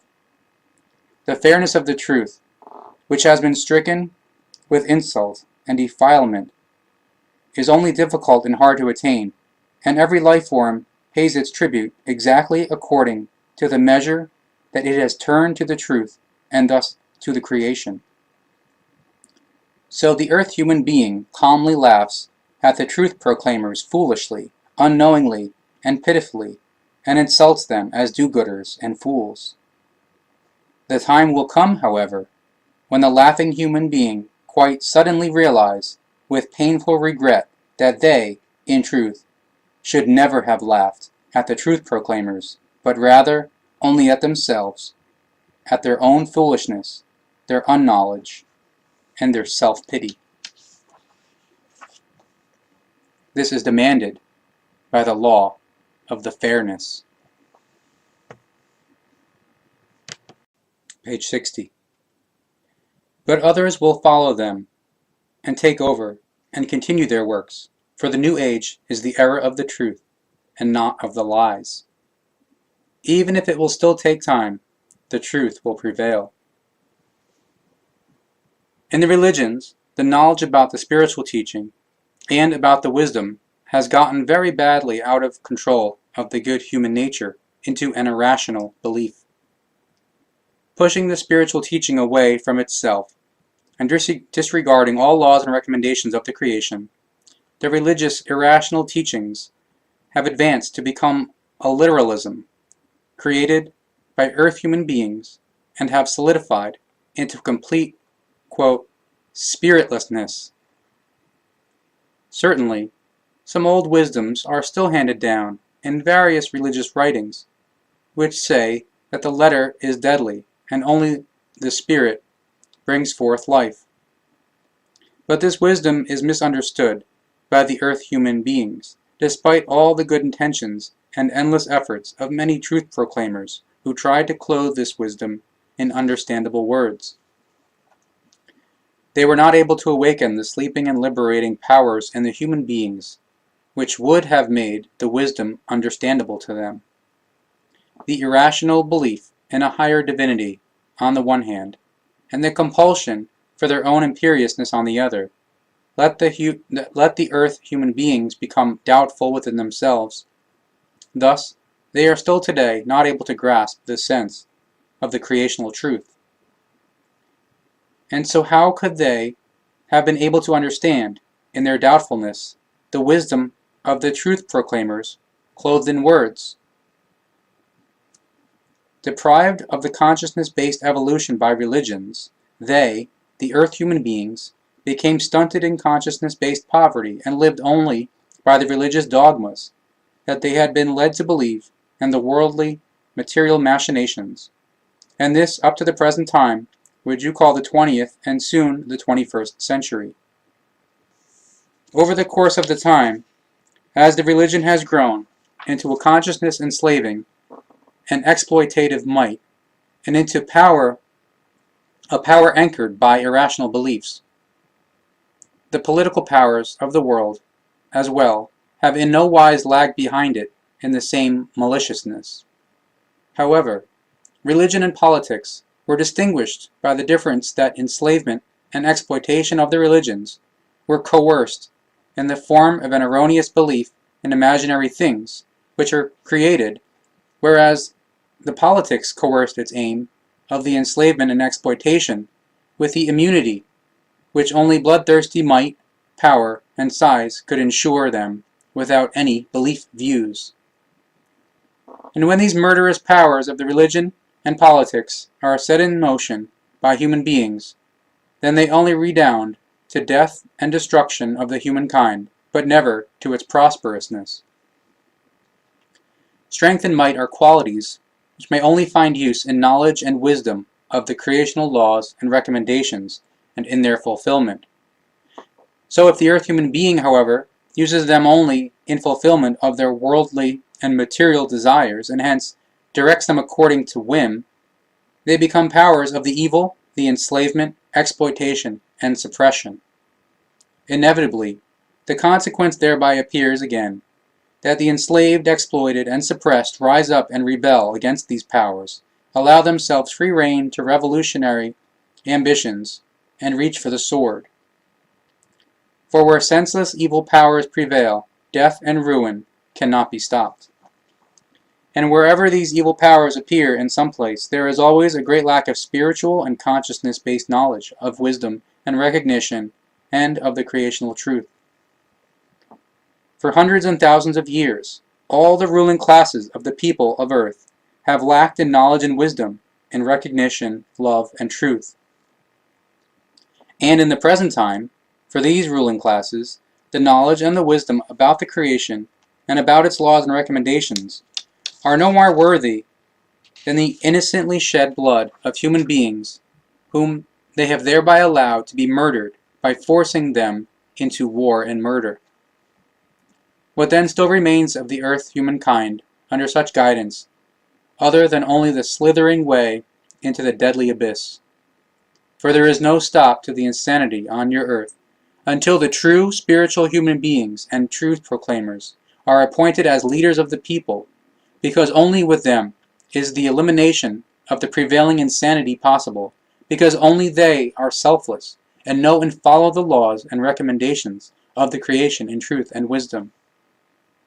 Even if the earth humankind is able to count these wise ones and prophets of the new time only on half a hand at the present time, these few are, in their knowledge and activity, still greater and mightier than the entire humankind. So the human beings should open their ears to these few, follow them and absorb and process their teachings of the Spirit and the creation, because in their following alone he or she finds the way to the true being. And when the earth human being raises these few wise ones and true prophets of the new time to the standing of his or her leadership, then he or she prevails in the sense of the laws and recommendations of the creation, and the victory will only be a question of time. But the earth human being should beware of false wise ones and false prophets, because these permeate all times and spaces like malicious ulcers. Their speeches are fine and promising, but they speak with split tongues and with malicious lies in their hearts. Therefore, may the earth human being examine very carefully what consciousness state and spiritual state the appearing wise ones and prophets are of. Everything lives in the law of the eternal developmental change and of the eternal becoming. Thus even the becoming and emergence of truth proclaimers proceeds from this law. To be noted with this, however, is that the becoming and emergence of the truth proclaimers and prophets is to be traced back to their own initiative, and they are thus decades or even centuries ahead of their actual time. In recognition of the truth, through a will awakened in them by their own power, they become seekers and researchers of the fundamental truth, find recognition and knowledge, and become wise. In this manner, they consciously walk the way of the truth and find their fulfillment in the activities of the creation itself, which they recognize as power, and follow its laws and recommendations. Undreamt of secrets are thereby revealed to them, and powers are bestowed upon them which are tremendously superior to the vasen of the same life form who stands below them in a consciousness-based manner. The earth human being should not doubt these facts, for they are clearly recognizable to him or her when he or she goes through the life with open eyes. If he or she looks at and considers the eternal developmental change and the eternal becoming and transfers them to the human life, then he or she recognizes that especially the leading powers of the people of earth are not willing to acknowledge these facts. Quite the opposite. They disregard this truth, push it into the dirt, and as incapable powers lead the fate of the peoples. They insist with their clenched fists on their inherited and acquired rights of a leadership position, and condemn those who possess natural law-based leadership qualities emerging from their consciousness-based and spiritual evolution in knowledge, truth, wisdom, and love. Expressed in other words, this means that the existing and ruling leadership classes are behind the times and not able to keep up with the time-related and consciousness-based evolution. They grossly disregard all demands of the progressive life and the changing times. Thereby, it inevitably entails that the cleft between the powers that persist and the powers that affirm the progress become even wider. Parts of the earth humankind remain lying on an evolution-hindering, low consciousness-based level, while other parts degenerate. Only a few forms try to evolve forward, in which case, however, they encounter religious and political obstacles through which they become confused and stopped. In an incomprehensible and unreasonable manner, the earth human being overstretches the bow of his or her destiny again and again, breaks it with Gewaltsamkeit, and thus destroys his or her tool, and with it his or her advancement and life. Instead of the consciousness-based and spiritual evolution, he or she thereby achieves only Gewaltsame worldly and material upheavals, which appear in the form of wars, revolutions, murders, and manslaughter and other criminal acts. A fact that can be traced back and confirmed in the earthly history over thousands of years. Serving just as an example of this is the Great French Revolution, which caused worldwide cataclysms. It should be made clear that the progress of the earth human beings, as everywhere in the universe, is connected with the creational law of the equality and the oneness. This means that two different factors must always be united in order to result in a oneness. These two factors, which in themselves each form a oneness, unite to result in a oneness again, namely the hyper-oneness. So human worldly and material progress for the earth human being only forms one factor, which, however, is lacking the factor of spirit, namely, the spiritual evolution, and only in their union would the oneness of the higher be formed. The hyper-oneness, therefore, cannot be achieved if only worldly and material progress is striven for and obtained, while the spiritual progress finds no entitlement.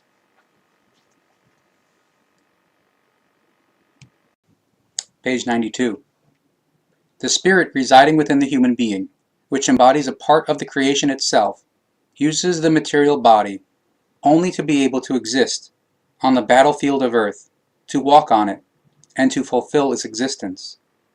After a given time, the spirit leaves this battlefield again, as it escapes from the material body and changes over into purely spiritual spheres.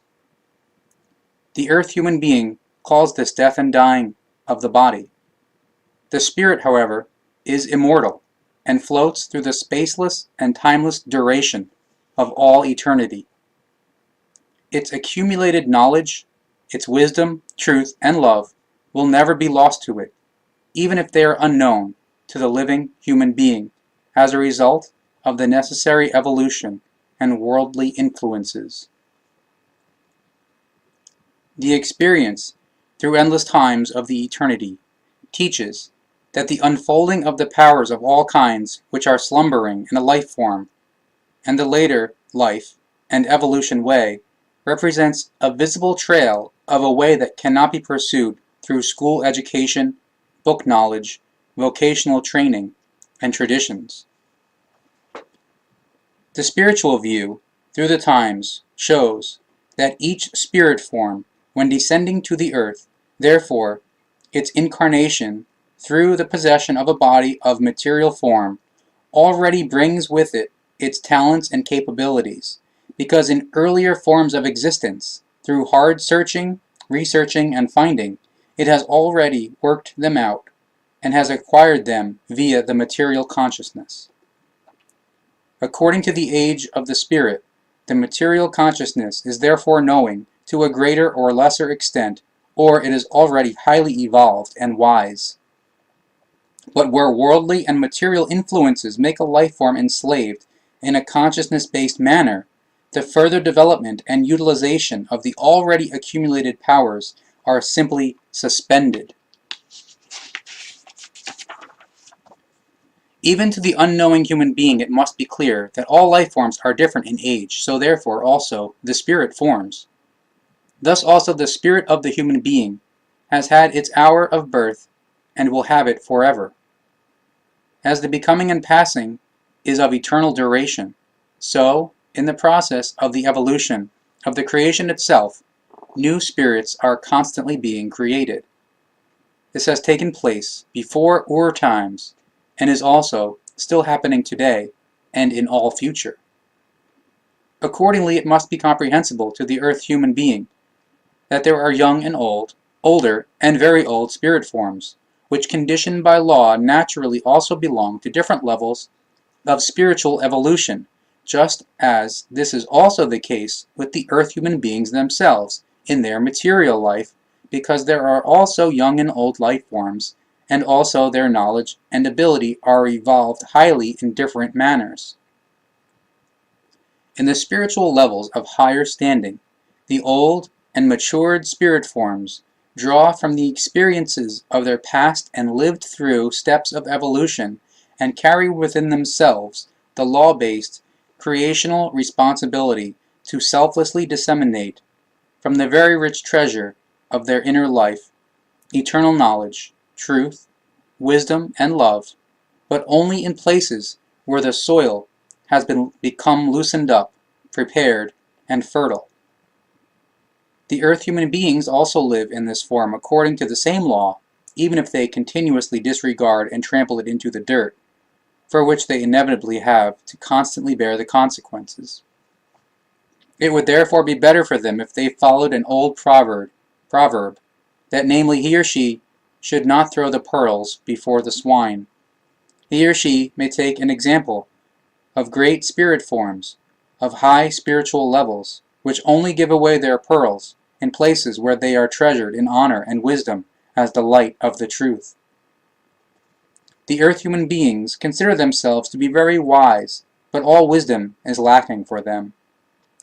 They may be very knowing in worldly material areas, but when it comes to the concerns of the spirit, they are unknowing and unwise, like the unknowing and unwise nothing. If they direct their eyes to the immediate present of their lives for a start, then they must soberly realize the evil fact that despite all the hardships and experiences they have lived through, they are standing on an unfertilized and rock-hard ground which is incapable of taking in and germinating the seeds of the knowledge and the wisdom. Despite all the evil hardships and bitter experiences which the human race had to gather on earth, it had not loosened up the soil of the finding, so that the seed could be sown. However, where the ground is hard and resembles the rock, only surface weeds such as mosses and the like, slimy fungi and parasites are able to settle. Growths which spread over the surface and cover the ground and deprive it of the light. The beguiling smells of the parasites, however, the freeloaders, impregnate in a stupefying manner the atmosphere with their sweetish lewdness and attract thereby all sorts of vermin. Stupefied, they fall victim to the parasites, decompose, and spread a penetrating stench. The earth human being's fertile soil of the truth has solidified into rugged rocks and is overlaid with worldly material and religious things which absorb and destroy all truth within themselves. Rubbish which is able to bring forth deadly consequences, and this rubbish must be taken away by the earth human being if he or she does not want to suffocate as a result of it. Already for a time, they are no longer master of themselves, and resemble an aimlessly hurled cork in a wavy, stormy sea. Without rudder and sail they drift away, and the helmsman has already long since fallen overboard. Particularly the youth of the earth, humankind, is in dismal condition. Not only those who, through politics and religious sects, have fallen prey to evil irrational teachings, but also those who have not lent their ears to any religious and political enticements. Their lives permeate in views which are malicious creations of a worldly and material unspirituality, creations full of false ideals and irrational teachings. Youth of the earth humankind, descendants of the earthly race, cries of freedom ring out from their lips, but they do not know the sense of the freedom and its use. Boastfully, they speak of truth and love, but do not know the feelings of the love, and they assume the belief to be the truth.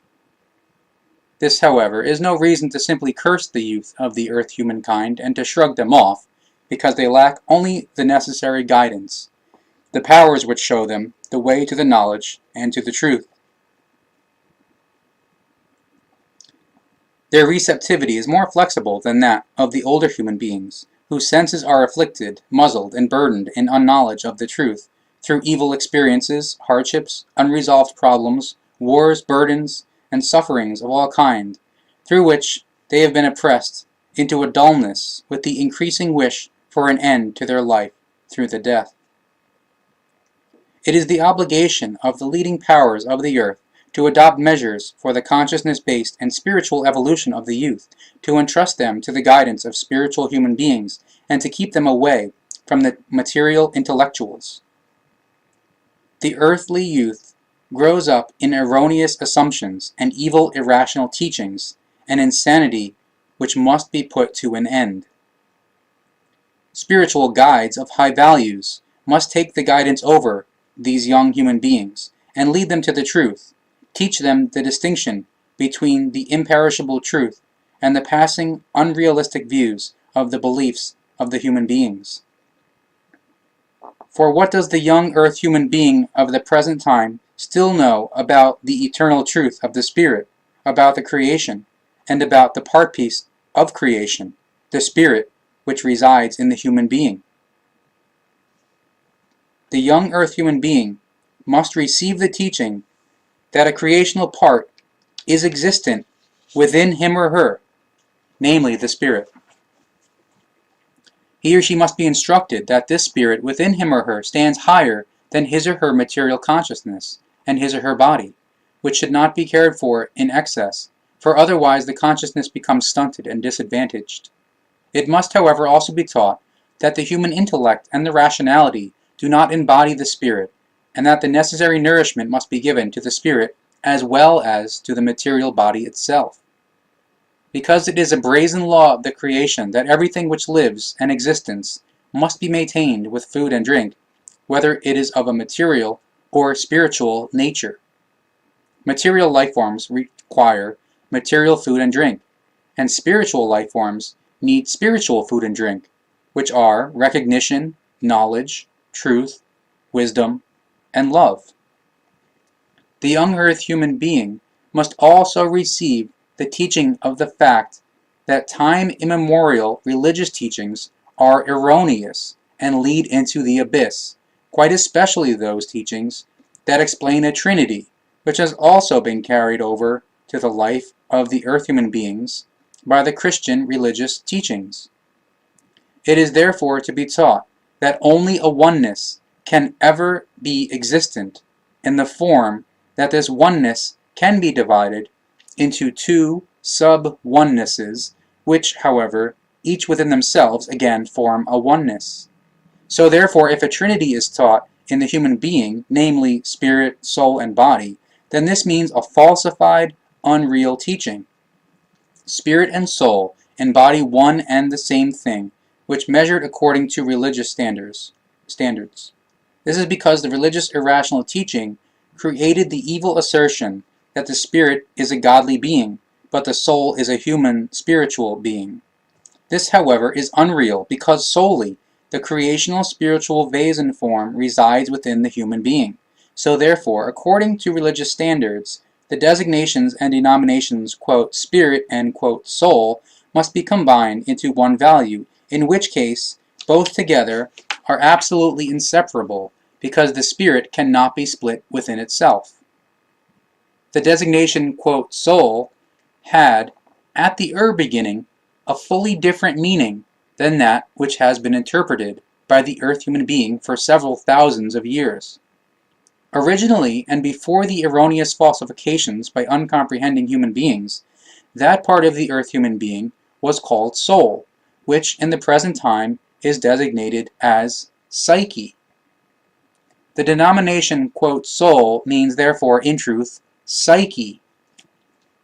In earlier times, uncomprehending and unknowing earth human beings were not able to analyze and to comprehend psychical impulsations, especially because the psyche is the actual receiver and processor of the sender's and emitter's feelings. In the unknowledge of these facts, the uncomprehending earth human beings believed that the psyche, therefore the soul, was a spiritual life form and thus the human counterpart to the quote godly spirit. This erroneous view was developed into an irrational teaching and spread globally over the course of time. As if it were not enough that scientifically highly educated human beings, who, in their early times and in their language were called Ishwishes, Ishwish equals wisdom king, or king of wisdom, that is, God, raised themselves to the almightiness and thus to the creation itself. In order to aid and abet the consciousness enslavement and the exploitation, a purely human spirit form, or the alleged soul, which truly embodies the psyche, was invented in addition, which was as imaginary as the gods who were exalted to the creation, who had to be worshipped in order to complete the debasing and enslaving submissiveness. Already the submissive form of the prayers, in a religious sense, attested to the boundless imperiousness of the gods and their representatives, which ought to have fundamentally made the earth human beings think. But they did not do so, because it seemed better to them to have some might over themselves, even if it only existed in the imagination to which they could pass off their own responsibility at any time. With the mention of the prayer, however, one factor has come to the fore which must be named. Originally, the form of the prayer was intended to thereby develop a life form spiritually and in a consciousness-based manner, in that prayers were spoken which were fundamentally directed at his or her own spirit and his or her consciousness, as well as his or her consciousness power and capabilities, which were to be evolved. These prayers were clothed in mostly incomprehensible words for the life form, but in purely human word values. Through the constant repetition of these prayers to one's own consciousness and to one's own spirit, the consciousness was slowly activated and evolved itself in the sense of the spoken or thought of prayers. In later times, however, as gods and religions made an appearance, the prayers were misused and transformed into worships for the gods, tin gods, and holy places. This resulted in a very evil and unreal dependency on imaginary things of all kinds, through which the autonomy of the life form, in this case of the earth human being, has been destroyed. Particularly at the present time with the earth humankind, these forms of unreal prayers have again been pressed extraordinarily strongly into the foreground by the boundless prevalence of religiously instilled anxiety in relation to the onset of the New Age and an alleged end of the world connected with it and a godly judgment. This was already the case at the time of the turn of the millennium, according to the Christian calendar, when the first millennium was extended by the second.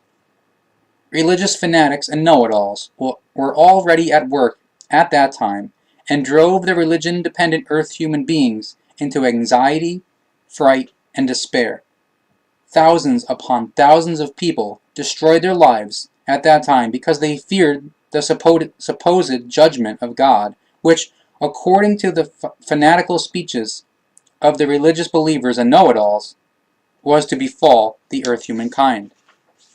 So, just as today, at that time around 1,000 years ago, the earth human beings were also driven into the insanity with religious, fanatic, irrational teachings. In comparison to that time, however, it is much worse in the present time, because the Ausartungen that are accompanying the change of time exert their influences. This means that the transition from one cosmic age to another is connected with Ausartungen of great scale.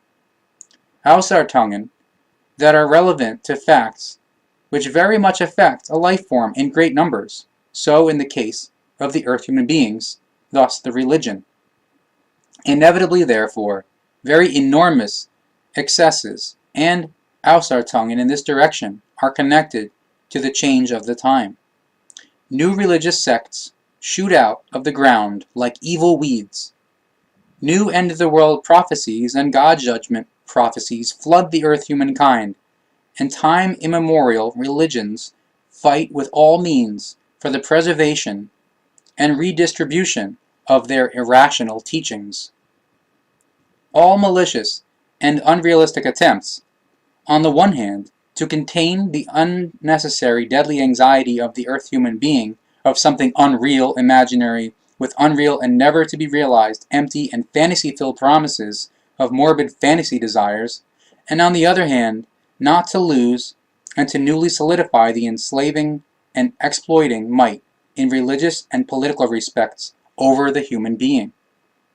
All in all, therefore, only malicious attempts to curtail the earth human being in every respect in their consciousness-based freedom, and, above all, to obstruct the way to this freedom already in all beginnings.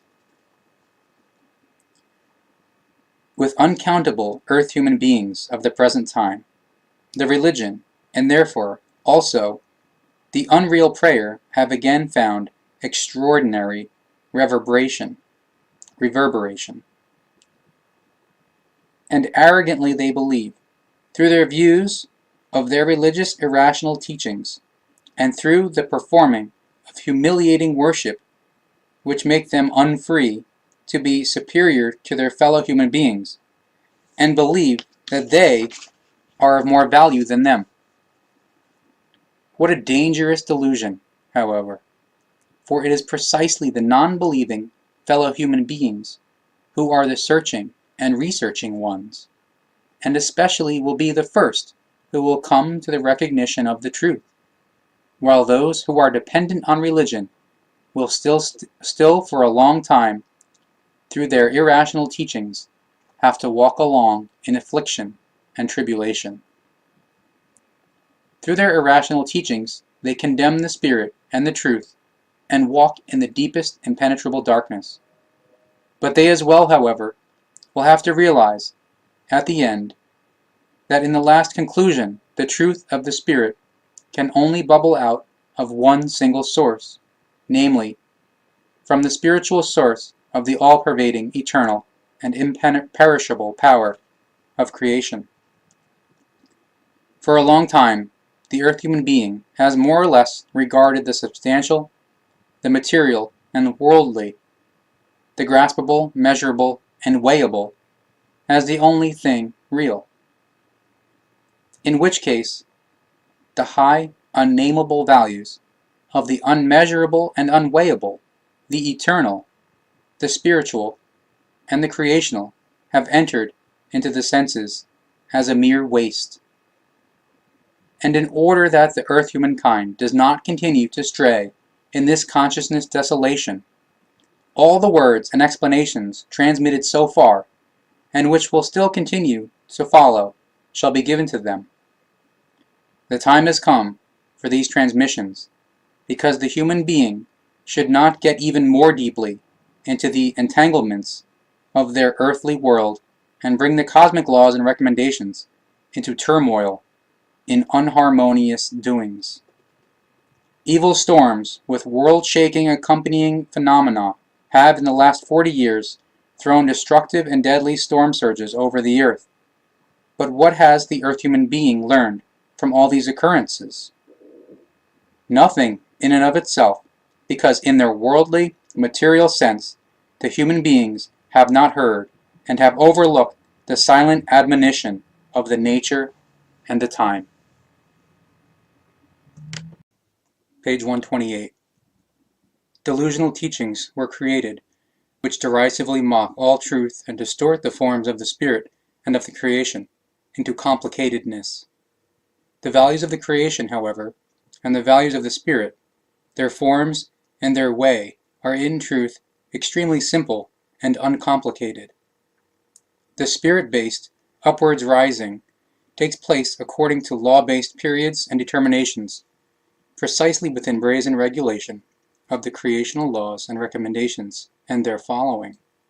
Therefore, if irrational teachings are rampant amongst you, as, for example, those of the so-called Jacob's Ladder and similar forms, then these mean no more than malicious misguidances, which could only arise from attempts of religious aspects, therefore back connections. Once more, the earth human being should be used as an allegory at this point. When a human descendant steps out of their childhood stage, when they have obtained the laws and recommendations for the leading of their worldly life through their parents, then they are fully on their own and therefore reliant on themselves alone. Therefore, he or she has to master his or her life themselves and also live according to this unwritten law. Therefore, he or she is autonomous. Their back connection with their parents rests in them only as knowledge and certainty that they were their progenitors and granted them a certain upbringing, an upbringing that embodies nothing other than fundamental laws and recommendations in all things that should guarantee a regulation. But if the parents commit the error that they educate their descendants with irrational teachings, then these become anchored in him or her, and he or she becomes dependent on them throughout his or her life, and thus dependent. The initiative for their own evolution is thus taken away from them already at the beginning of their existence. It is recognizable that this is extraordinarily pronounced in the application of the religion, because through it the human being becomes a slave of what they have been taught. The dependency and lack of autonomy is expressed just as strongly as where parents bind themselves to their children, their descendants, with regard to upbringing and feelings, so very much that a bondage arises. When the parents then end their earthly existence, the descendants are then all of a sudden exposed to the reality and the environment, fully defenseless and barred from any power which would make them life-worthy and stable in life, because they were indeed deprived of their self-rule and autonomy and forced into dependency in the form of a back connection. From this cognition, even the unknowing and unlogical earth human being must obtain the clarity that the spirit alone lives according to the same laws and recommendations of creational regulation and cannot simply disregard them, and that the creation itself, however, likewise, cannot disregard its own laws and recommendations. When the creation thus creates a new spirit, it is not placed into a dependency on the creation, but it is only endowed with the education in the creational laws and recommendations, and assured of its self-rule and self-existence. Accordingly, the new spirit has to go the way of its evolution itself as an autonomous existence, which at the beginning only has the knowledge of the fact that it embodies, as a spirit form, a creation of the creation, endowed with the knowledge of all laws and recommendations which guarantee the brazen creational regulation. Everything additional in the following lives, however: the learning, acquiring, searching, researching, and recognition, and the gathering, using and developing of knowledge, and abilities, and so on and so forth, is left to the new spirit itself, and falls into its autonomy and self-rule. Innumerable irrational teachings, theories, views, assertions, laws, recommendations, and systems have, over the course of the time, been thought up and ingeniously contrived by human beings in order to drive the human beings into enslavement and exploitation, and to let them fail in the reality of the life. Always and constantly, attempts were made to bring the real things of the life under control by means of measures from outside, in which case the coercion played the most decisive role in this evil game. But whether the earth human being undertook, they were still not able to escape the creational laws and recommendations, and to force them under their own rule. Everything proved to the human beings over and over again that the life does not merely grow from the inside outward, as the human irrational teachings so gladly explain, especially the irrational teachings of the religions and spiritual sciences. And especially the latter must be conscious of the fact that the teaching, quote, all life grows from the inside out, brings forth destructive consequences and displaces the truth. In the inner of a seed, an invisible life form indeed slumbers, and in the inner, the spiritual and the human vesen also unfolds itself, in order to then come to the fore according to creational laws and recommendations, depending on their time. But this inner and invisible life form represents only one autonomous factor in itself. The second autonomous factor resides, or is located, outside of the inner, in material and in spiritual form. Serving as an example, here is the seed. Surely, an autonomous oneness in itself is not able to evolve, to germinate, and to grow into a fruit, because it still lacks the second autonomous oneness, which, in the union with the first, only then results in the super oneness, namely, the enlivening moisture from the outside. The moisture, or the water, etc., constitutes the second life-essential factor, whereupon a union occurs and a germ and ensuing fruit can be awakened to the life. Thus it is the same with all other life forms, and also with the human being and his or her spirit residing within him or her. The negative egg of the woman can only be fertilized by the male sperm penetrating from the outside, while the evolution of the spirit is likewise based on external influences, when experiences and innumerable other facts penetrate from the outside and unify with it, through which a union arises and a fruit in the form of knowledge and wisdom, etc. Thereby, it should be clearly explained that the statement corresponds to a profound irrational teaching that all life grows from the inside outward, because there are always two autonomous onenesses, which when joined together or united, form the hyper-oneness in itself. So there is, in every respect, always an inner and an outer. Were this not the case, why then should the spirit reside in the material human body for a law-based determined time, in order to then again spend another law-based determined time in the otherworldly realm? It would make no sense, and would be unlogical, because the spirit then would, against all creational laws and recommendations, be able to evolve within itself without having to learn.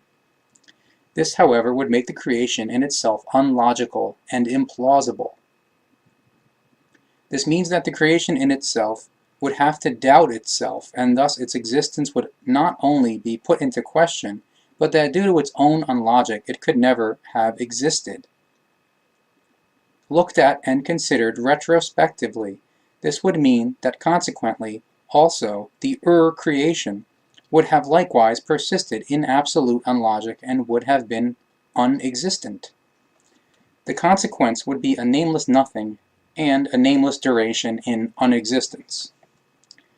In addition to the law-based evolution in their own human self-rule and self-existence, the human form also has to observe other important things of law and recommendation, so therefore also their task of preserving the species to which they are obliged as an individual human being. The preservation of species begins with the bond of the marriage and is based on the relevant creational laws and recommendations, which are, to every even only halfway logical thinking human being, openly visible in the nature. As a driving potency of leadership-based form is thereby the positive, the masculine. This positive has to watch over everything, to guide, to protect, and to lead it. In recognition of the negative as a oneness of equal value, however, thereby must not be neglected. From old teachings of the likewise old prophets, it has been handed down to you earth human beings that the man, a positive potency, is entitled to the form of the head of the family. In the broader, earlier forms of the former clans, incumbent upon him was therefore also the direction of all family issues internally and externally. When the clans were united into housing and living communities, it was then necessary to have a community head, a sultan, which means bearer of the destiny, a man therefore who determined and led the fate. In the community, however, he needed closer co-workers in order to not be dictatorial but democratic. These co-workers were the creational and upbuilding capable human beings of the community, and at that time were called jurors. In joint effort, they created the regulatory laws that served as a guideline for their work. These regulatory laws for the earth human beings, in housing communities and living communities, without exception were adopted from the nature and the knowledge of the creational laws and recommendations which were not yet forced into forgottenness. This is completely in contrast to the laws, recommendations, and paragraphs existing today amongst you earth human beings, which are foreign to all natural laws and maliciously and malignantly mock them. The old and original laws and recommendations of the human legislation were thus based on cognitions that flowed from the creational truth and wisdom, observed and extracted from the nature living in brazen regulation, which regarded as fulfillment of creational laws and recommendations. These laws and recommendations were followed and respected by your ancestors at very early times as individuals, as well as in the housing and living communities of the communities and districts, and in all the extended circles, counties, and lands. The dignity, recognition, and respect in the following of the creational laws and recommendations were, for the ordinary human beings, just as self-evident as for the uppermost leadership of the peoples as well. In the great developmental change of the times, however, and the therewith connected changes of the world and its inhabitants, the knowledge of this natural regulation, its adherence and following, have been washed away in the all-consuming waves of the storm surge of the past, and buried under rubble, where everything now must be sought out and put together again. And to this end, the earth human beings are now picking themselves up. It must become clear to the human being of the earth that the positive, the masculine, is the leading potency of all potencies, that this, however, inequality requires a negative, female potency in union in order to create an equalizedness and a hyper-oneness. Positive and negative embody two potencies and onenesses which are in themselves autonomous and of precisely equal values. Carried over to the earth human beings, this means that man and woman, without difference, are to be acknowledged and to be treated as equal value, in which case the positive power, thus the man, has to assume the leading role and the comprehensive protective function. This is an law which does not only lead back to the creation, but already to the creation, and is since then followed in all natural areas of life in brazen regulation. As the nature brazenly follows this law, how should it not also be characteristic of the human being? The earth human being embodies, on their world, the most highly evolved life form, who must first and foremost, as a result of their intellect and their rationality, recognize and follow the creational laws. Only in this manner is it possible for the human beings to be master of all lower life forms subordinate to them. However, it is not acceptable that subordinate life forms observe the given laws and recommendations while the ruling form disregards the same laws and recommendations. This has to be learnt and acknowledged by the earth human being again, because to them their knowledge of it has been lost in the past and has fallen into oblivion. The former knowledge of the laws and recommendations of deepest creational wisdom was displaced and replaced by a faulty human source of cognition. In the course of the evolution that is much praised by the earth human beings, which they so gladly speak of as the age of the Enlightenment, they pushed their purely human intellect and their material intelligence that is much lauded by them, step by step, as the predominant factor, into the foreground. Their purely material intellectual brain work became the most important form of development for them, through which, inevitably, the true form of the consciousness had to suffer evil damage. This is well known to the human beings, yet they have so far still never undertaken any serious attempts to change it. Even those who have a deeper knowledge with regard to these things, the astrologers, never undertook the step to attempt a change. Very clearly in their language, the human power of intellect is designated with the name Mercury, Mercurius. Mercurius, however, is quicksilver, destructive and poisonous. Drawn as an allegory to the human, unspiritual form of thinking, a frightening resemblance arises, as it cannot be explained more thoroughly. Note, in the sense that Quicksilver is the most appropriate allegory which thoroughly portrays the human unspiritual form of thinking. This dangerous poison has been, and still is today, being fed and instilled into the earth humankind through innumerable channels. In the times of old, it was the traveling preachers, religious founders, leaders of the people, and scribes. In the new time, film and television, radio, books, newspapers, and magazines, new religious sects, and time immemorial religions. Finally attuned, in homeopathic doses, mild and deluding, soft words, in circumscribed empty phrases, and humanly explained expressions and speeches, the destructive poison has been and is instilled into the earth humankind, in which case the harsh and solely appropriate explanation of the truth is considered discriminatory, malicious, unhuman, and appalling. The truth, however, always sounds harsh and bitter, and it can only be explained in harsh and bitter words. Precisely the truth, however, is not gladly heard by the human beings, and they object to its harshness. However, only harsh words guarantee a right understanding and an unfalsifiable further conveyance and dissemination. This may be disturbing and offensive to many earth human beings, but the truth is not yet determined for them especially. Their consciousness evolution is still taking place in lower tracts, and thus they lack the understanding that the unfalsifiable truth can only be made known through unfalsifiable, harsh, and bitter words.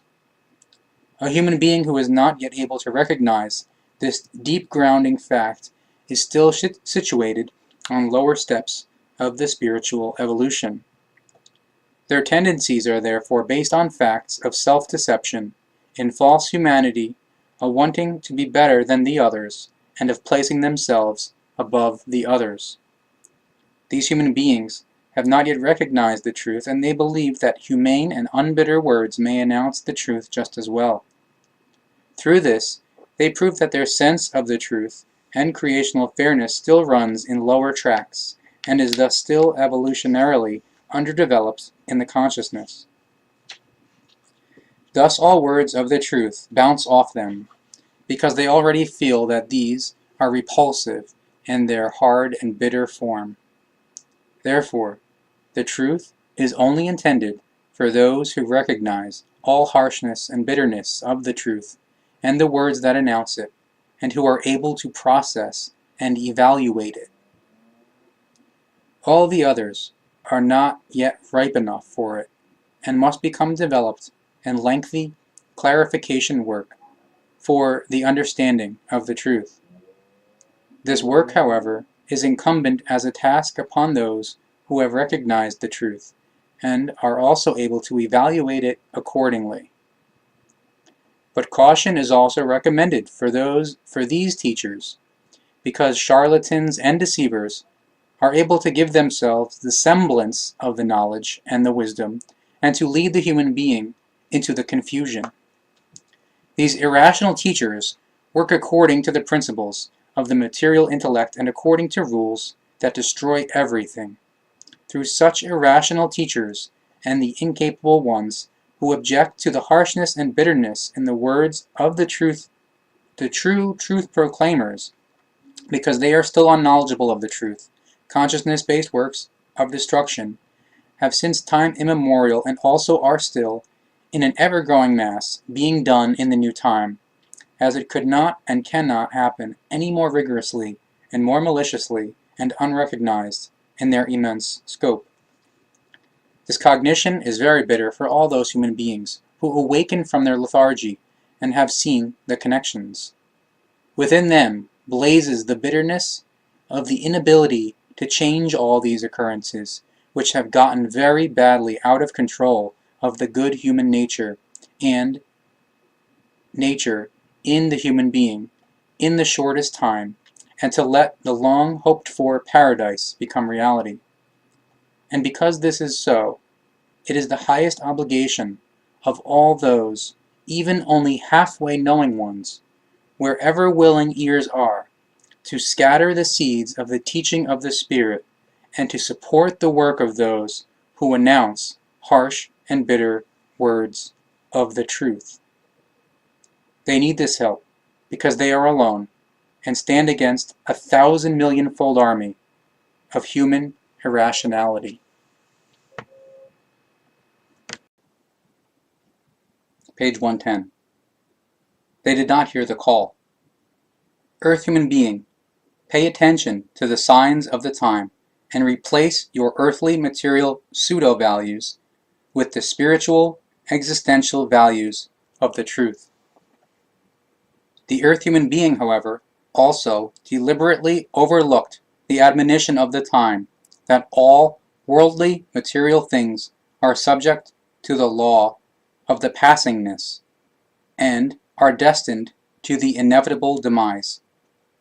But now, may the earth human being finally elevate his or her senses to the truth and recognize that the true values are solely and exclusively to be found in the eternal values of the creation.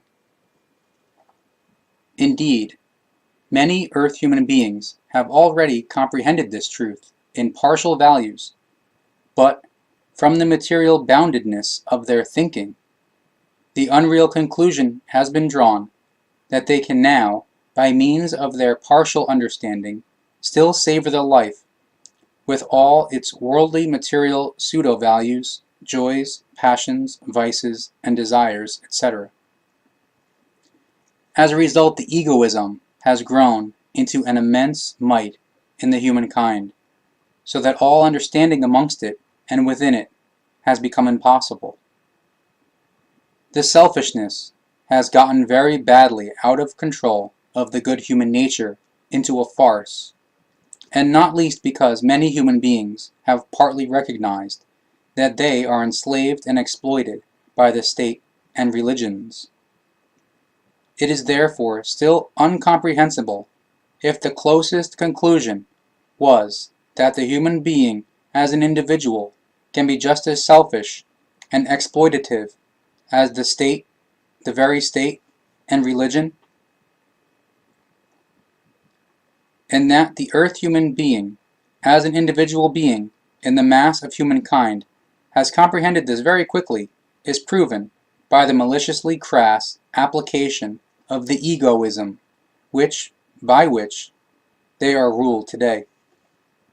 Indeed, the masses of the earth human beings, as well as religions and politics, speak of a sense of community and of the well-being of the peoples in complete concord, equality, and love for the next one, but without serious intentions and backgrounds.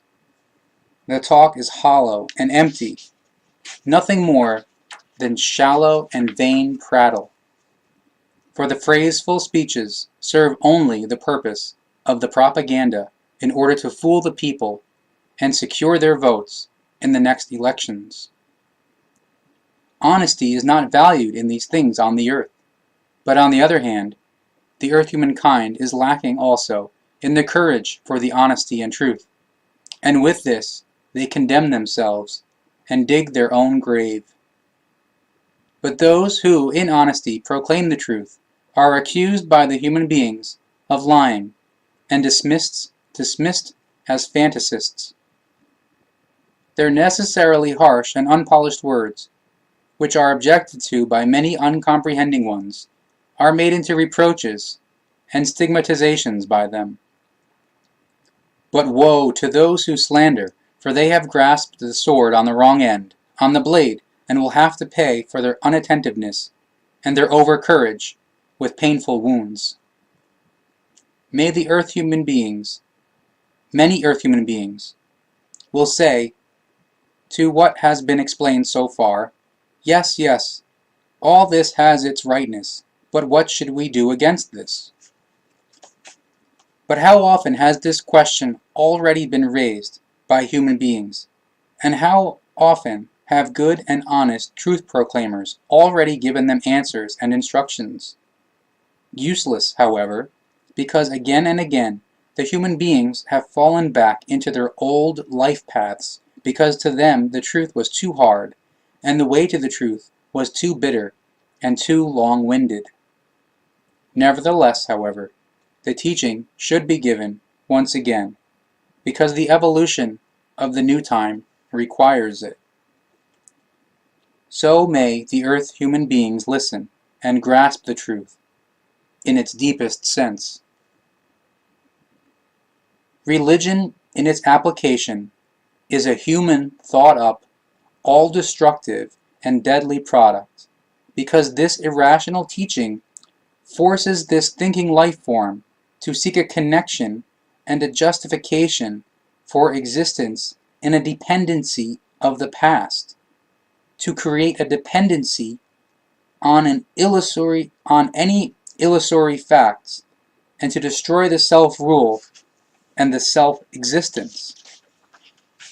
So therefore, if the earth human beings think and act religiously, back-connecting and back-searching, they inevitably fall into a dependency on the power they created, whereby they readily forfeit their autonomy.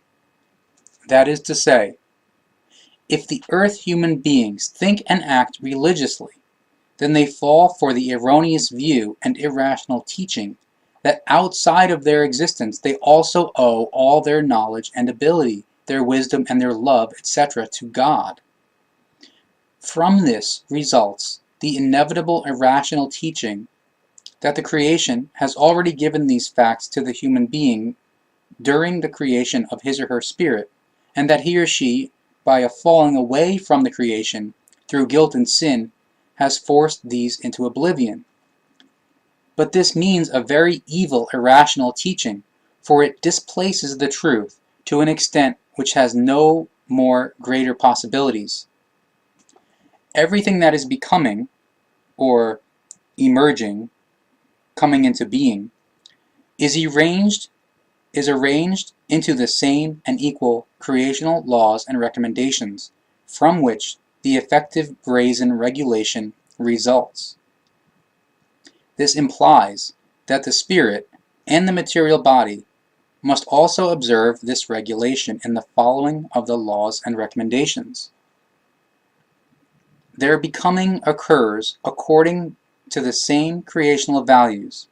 So with regard to the creation of the spirit, the procreation of the human being by human beings can be used as an example, through which even the most uncomprehending earth human being is able to recognize the logic. When a descendant is procreated by earth human beings or any other life forms, then this occurs through a union of two onenesses, which are in themselves autonomous, which combine into a whole, or into a hyper-oneness. In the moment of the union, the actual life is first created. Once this has occurred, the newly conceived life must begin to develop within itself in the sense that it learns and brings into development its basic character through certain laws and recommendations. The newly conceived life thus forms itself within the laws and recommendations of the brazen regulation. Now, as this example serves for the material life, so it also is in line with the creation of the spirit. When a new spirit is created by the union of two different onenesses, which are in themselves autonomous, the new spirit then integrates itself into the creational regulation. That is to say, it internalizes the creational recommendations and laws according to which it will then fulfill its existence.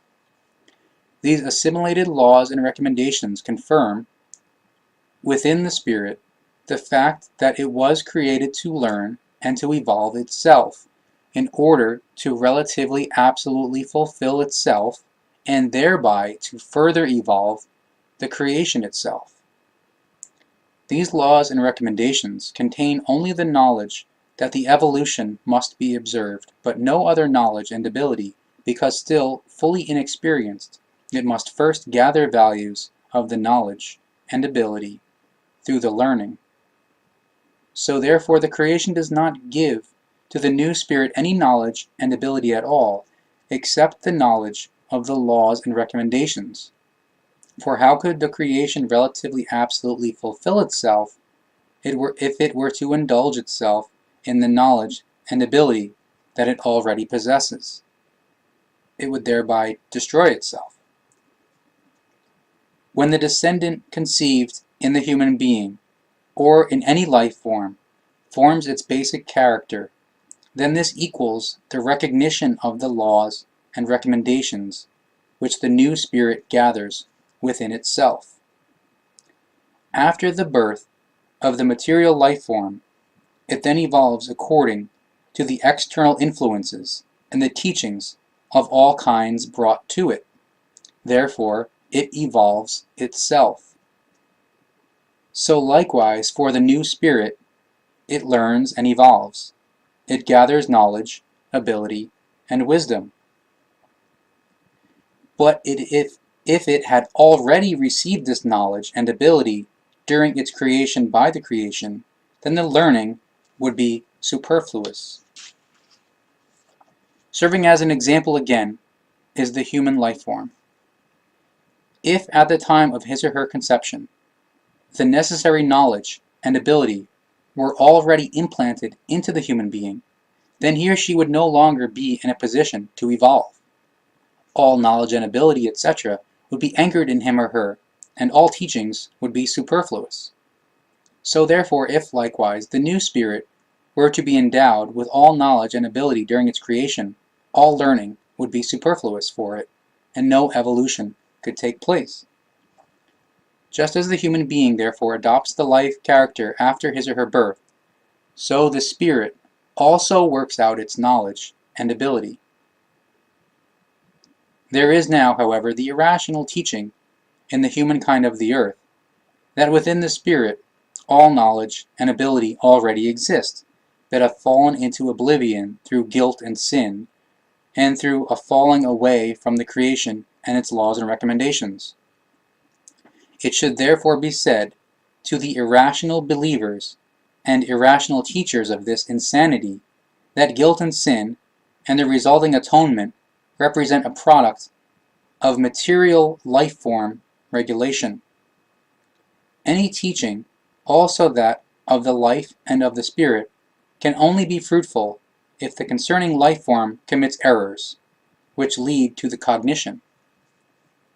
According to creational wise law, it is therefore required that every life form commits errors, burdens itself with guilt and sin, as this is inherent in your language.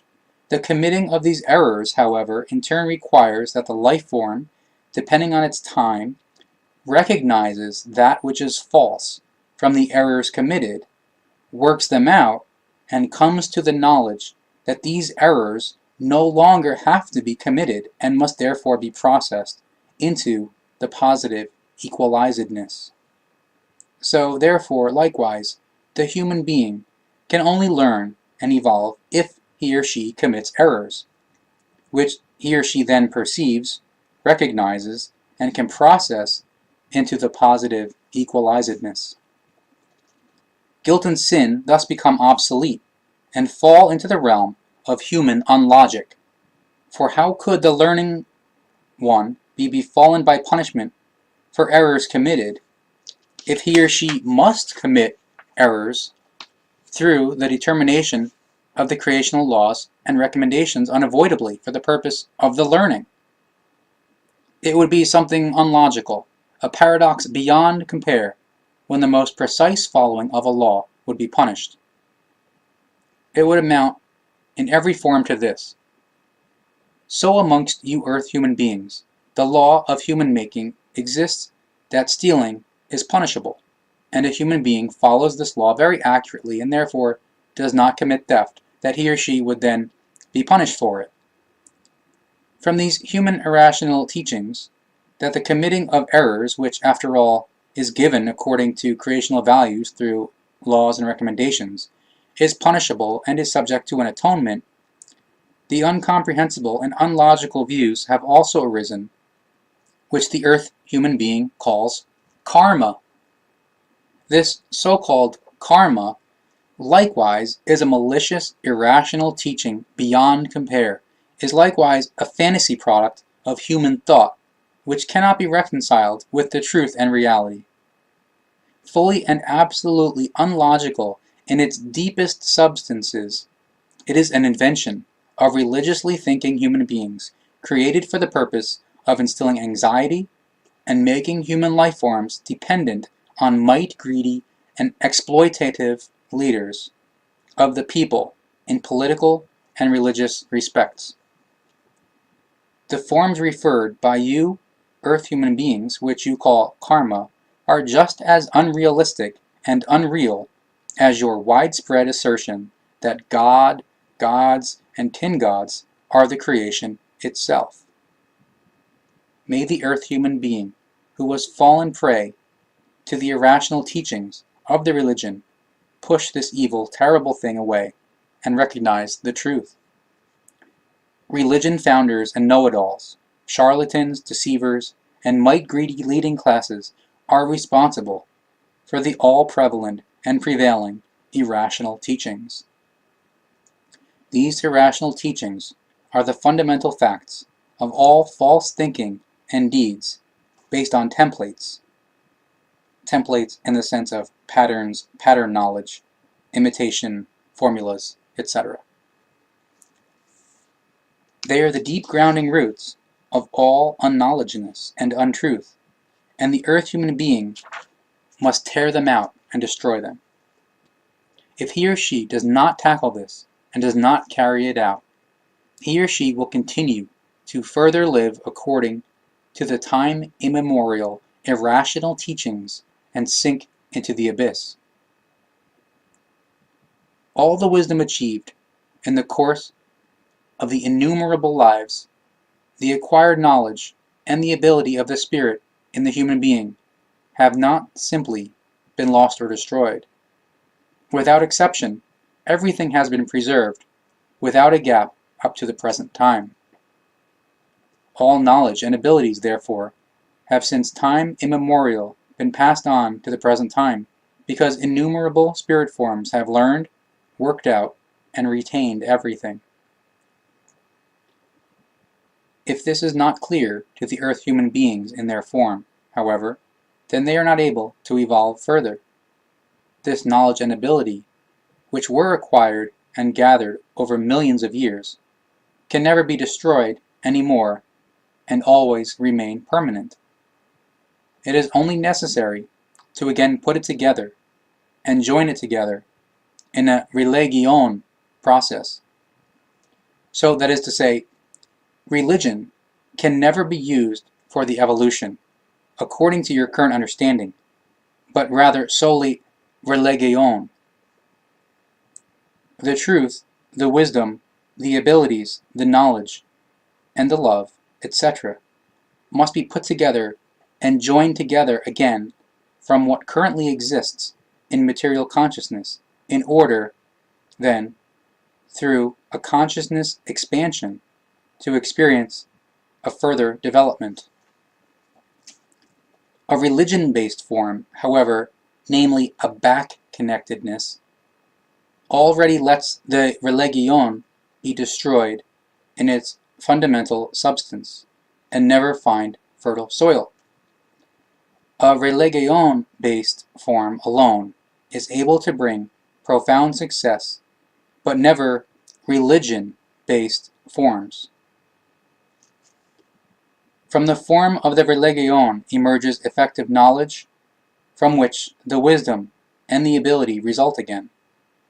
These then further guarantee that the way of the evolution can be pursued, and indeed in both forms. Evolution does not only mean a development of already existing capabilities and other things, as the earth human being has unfortunately been oriented by confusions and irrational teachings, but it also means that new facts and actualities are learned, recognized, processed, and evaluated. This is the actual form of the learning, thus evolution. The evolution-based form of the spirit is this. When the spirit lives in a material body, then this is the time of the learning and gathering of impressions and facts. Only in the material body does it have a learning-based constancy on a material world. According to its immaterial form and immaterial possibility of existence, it lives as an immaterial life form for a certain time in a material body, during which it learns and gathers, takes in cognitions, processes lessons, and brings in new values. As an immaterial life form in a material body, however, it is not able to process everything gathered at rest, and according to given laws, because the material existential question outweighs the main values of the material existence. Consequently, therefore, a way had to be created by the creation which brings about an appropriate equalization. This way is the form of the death, of the transition into a plane of immaterial existence. That means the spirit leaves the material body after its time and steps over into the pure spiritual existence. The earth human being says that the body dies and lapses into the death, whereas the spirit enters its otherworldly plane. As a pure spirit form, the spirit further leads its existence in the otherworldly realm of all that which is material. There, it processes all cognitions, etc., which it has gathered in the material life of the body. It evaluates them and gathers within itself the results as knowledge and ability, as wisdom, truth, and love, etc. According to its spiritual level, it stays for a longer or shorter time in the otherworldly realm, in order to then, after a given time, appear again as an immaterial life form in a body.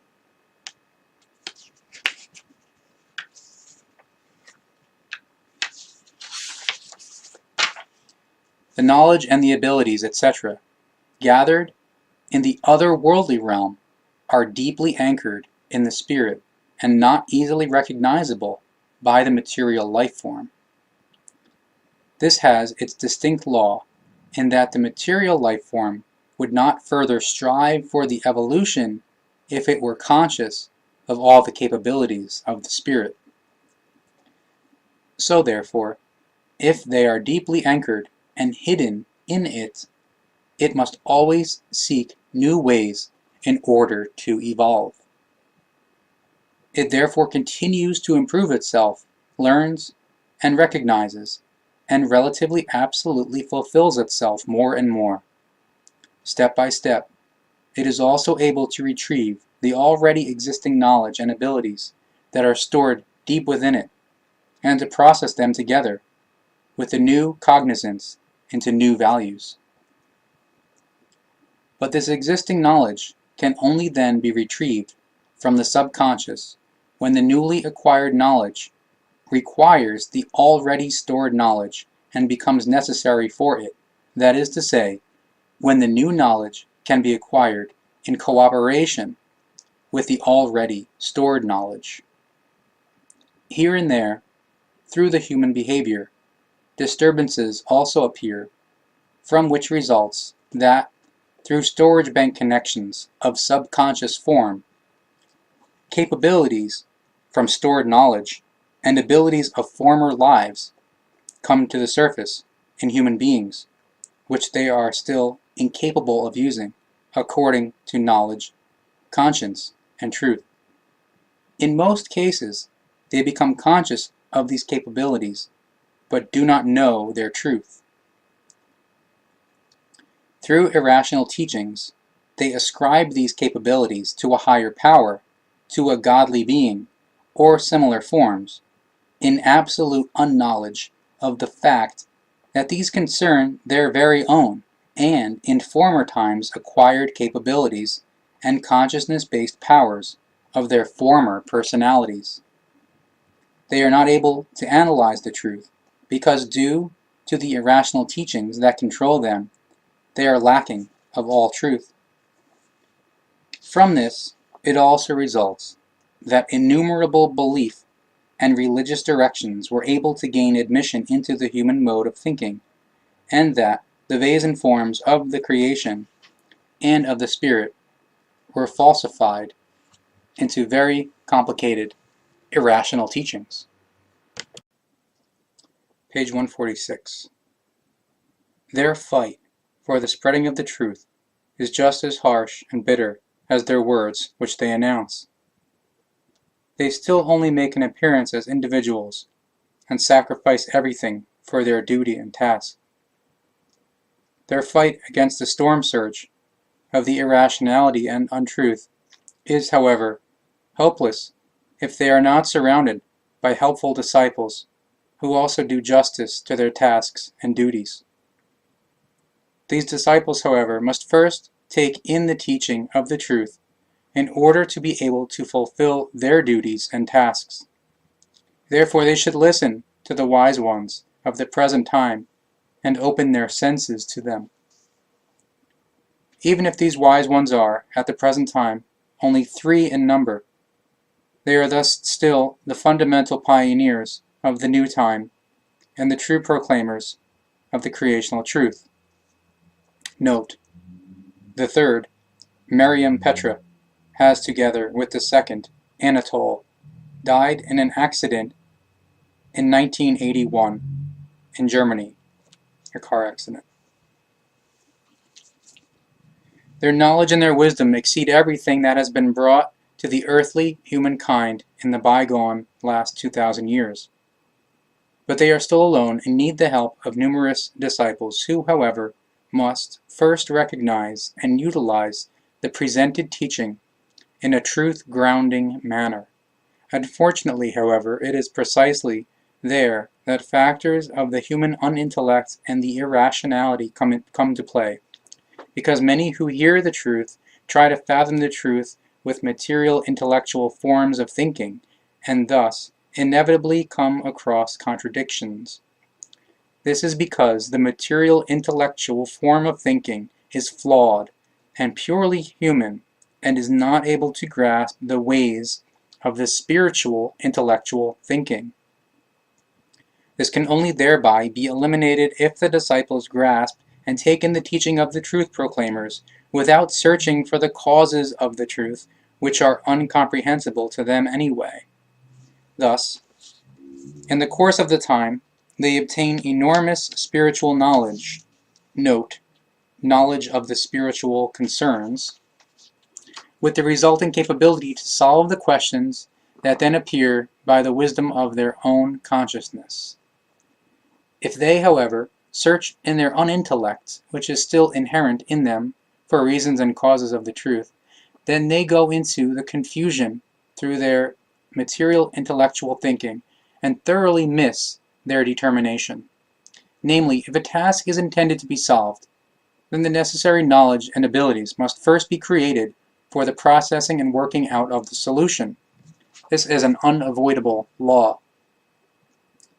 There are still only 3, parentheses, see sentence 569, truth proclaimers and prophets who proclaim the teaching of the Spirit in the present time for the future of the earth humankind. One of these forms is still young and will only appear in a few decades. The first form, however, has already embraced its task and throws the first waves of the change into your world. It serves to us as the receiver of this message, sought out from amongst the 1,000 millions of your humankind. And truly this prophet is the greatest of the present time, for he will also be the mightiest amongst those who are yet to follow him. He lays the most important foundation stones of the spiritual teaching, again in a new form, and his name will never again perish. We know his inner natural forms, his loneliness and bitterness towards the irrationality and untruth, as it is characteristic of all truth proclaimers. They live in the following of the creational recommendations and laws, in mildness and goodness, and in merciless hardness. Note: hardness in the sense of being strict, disciplined, unrelenting, unyielding, and inexorable in the adherence and explanations of the truth, etc., when necessary, because this is required by the brazen regulation. Their senses are full of hopes that the earth human beings will become mighty in the rationality and in the intellect, and will not remain closed to the truth, because this must be so according to creational laws and recommendations. If they are, despite their embraced universal love, hard and often bring bitterness, then this occurs in application of the creational laws and recommendations. These are in their application just as inexorable as the spiritual laws in their effect. How much self-hardness and discipline, etc., are imposed on a true truth proclaimer cannot be by the earth human beings, because this question cannot be answered to them in their unintellect. The self-discipline and self-hardness, along with innumerable other factors, are, however, so great that the human being would call it phenomenal because it goes beyond their intellect.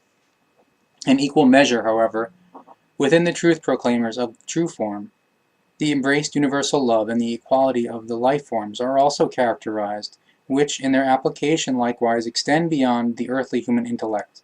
For how are the human beings able to understand the effects of the truth if they do not even recognize the truth themselves? The new way to be pursued is very difficult for the earth human beings, especially for the human beings of the white race who have been downtrodden by the fervor of civilization. But according to the inexorable laws and recommendations of the creation, every life form must reap what it has sown for itself. Therefore, whoever sows irrational teachings and passing things will reap irrational consequences, irrational conclusions and dust, but whoever sows the unpassing eternal truth will reap wisdom, and take calm steps through all upcoming confusions of the times, and will consistently prevail. The true knowledge of the truth gives him or her the certainty that everything eternal will outlive anything temporal in endless duration. When the eternal values of the creational truth are anchored in the human being, the eternal active powers of creational origin must therefore also be present in his or her spirit and endlessly outlast everything temporal. The death is no longer changed into a farce by angst-inducing irrational teachings, but rather into the factor of repose and further development. Thus for the human being the truth becomes true in the knowledge that he or she is immortal in the spirit. This uncontrovertible truth, however, also proves to him or her, if they acknowledge the creation as such in its power and truth, they will know of the activity of the creation within him or herself, from which he or she is able to draw only one inexorable conclusion, namely, that the spirit lives in him or her as a part piece and part power of the creation, which is synonymous to the human being as the, quote, spark of the life, their actual, quote, fire of existence. The wise ones of all times knew about this secret, preached it to the peoples in the form of the spiritual teaching, and encountered resistance, unintellect, and hatred. These wise ones and prophets proclaimed the spiritual realm in the human being, but how evilly were their teachings further spread and falsified, religiously and politically changed into other and purely human values. They lost their original sense, were attributed to a controllable God, and elaborated for their nearly perfect use. The sense of the teaching of creation was thus displaced, and created space for might-greedy human beings who, even in the present time, still call themselves God, Pope, Cardinal, Bishop, etc.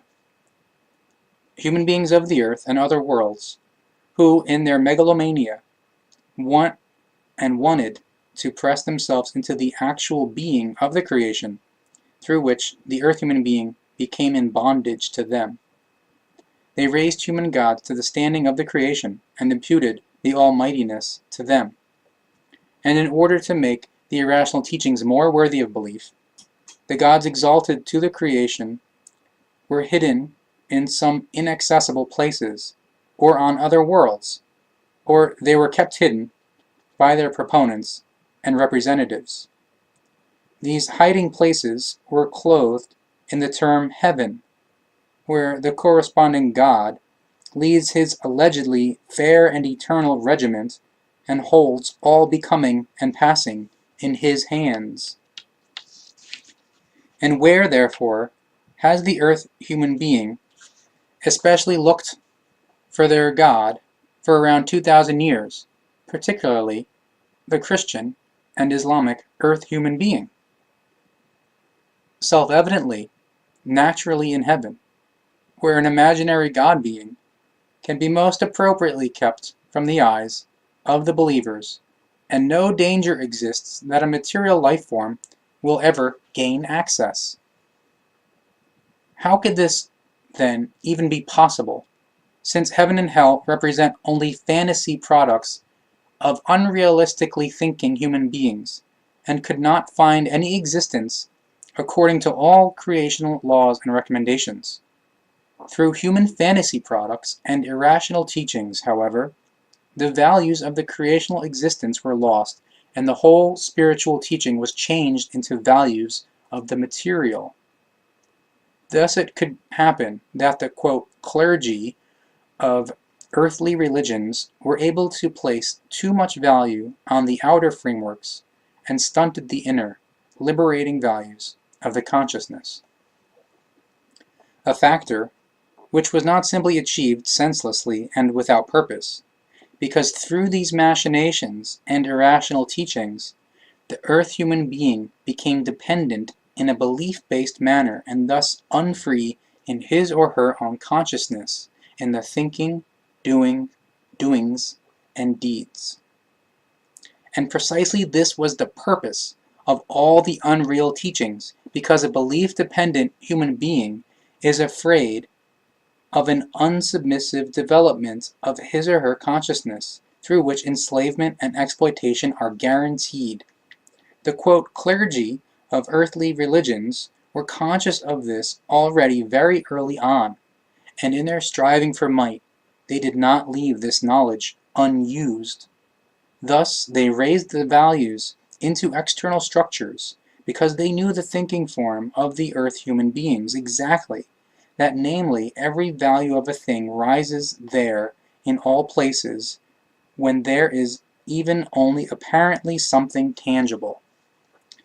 The construction of a tangible and palpable house of God had to, with the precision of a clockwork, evoke the attitude and the irrational belief that at least there must be something true about the matter, because how else could a house of God be built?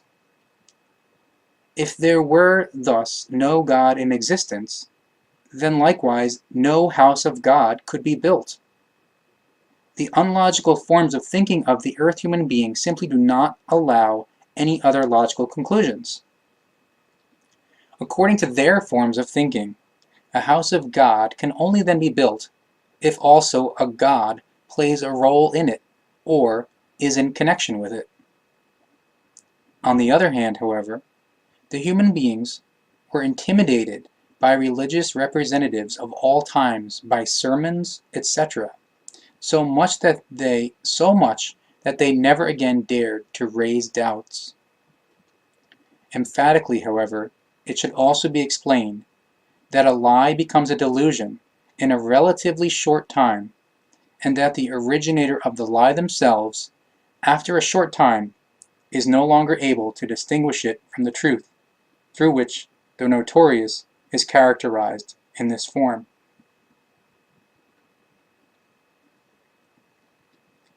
As the, quote, clergy and their believers place too much value on the external structures, on the house of God, and other unreal and worthless holy places, they banish all values of the spiritual, and are not able to ignite the light of creation within themselves.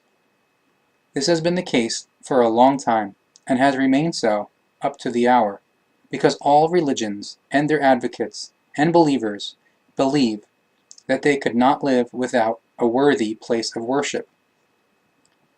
A typical earth human irrational teaching, and the proof that the religious teachings represent human irrational teachings. Every only halfway rationally thinking human being must be clear that only material life forms need a palpable object in the form of a building or tent, etc., in order to carry out religious prayers and imagined associations with an imaginary God being in such places which are often still sanctified. Only material life forms concentrate themselves in this manner, and in buildings, etc., constructed and determined exclusively for this purpose. And because already at early times so-called gods gave commands for the construction of such objects for their worship, it should be clear to the rationally thinking earth human beings that these gods, in line with their form, were not able to think and act differently than was characteristic of them, namely, humanly. True spiritual forms do not need special and sanctified places, for they have their homes everywhere. First and foremost, they are equally alive and permanent as laws and recommendations in all spheres. And secondly, the spiritual form lives largely in the human life form. These are the places of the spirit where it is gathered without cease. If godly and unreal venerations are offered in houses of God, etc., the true spirit form thus does not concern itself with such irrational venerations and worships, because it works according to the laws and recommendations of the evolution, and thus in the sense of the relative absolute fulfillment. Explained in another manner, this means that the application of a religion, its dogmas, and Ausartungen, fundamentally always amount to a worship and veneration of any higher Wesenheiten, etc., and thereby already hold back and restrain the spiritual and consciousness-based evolution in its fundamental substances. The true spiritual teaching, however, the true spirit form, is not subject to worship and veneration, but rather works in accordance with the laws and recommendations of the evolution towards an absolutely full development, runs tantamount to it, and banishes all untruth into their confines.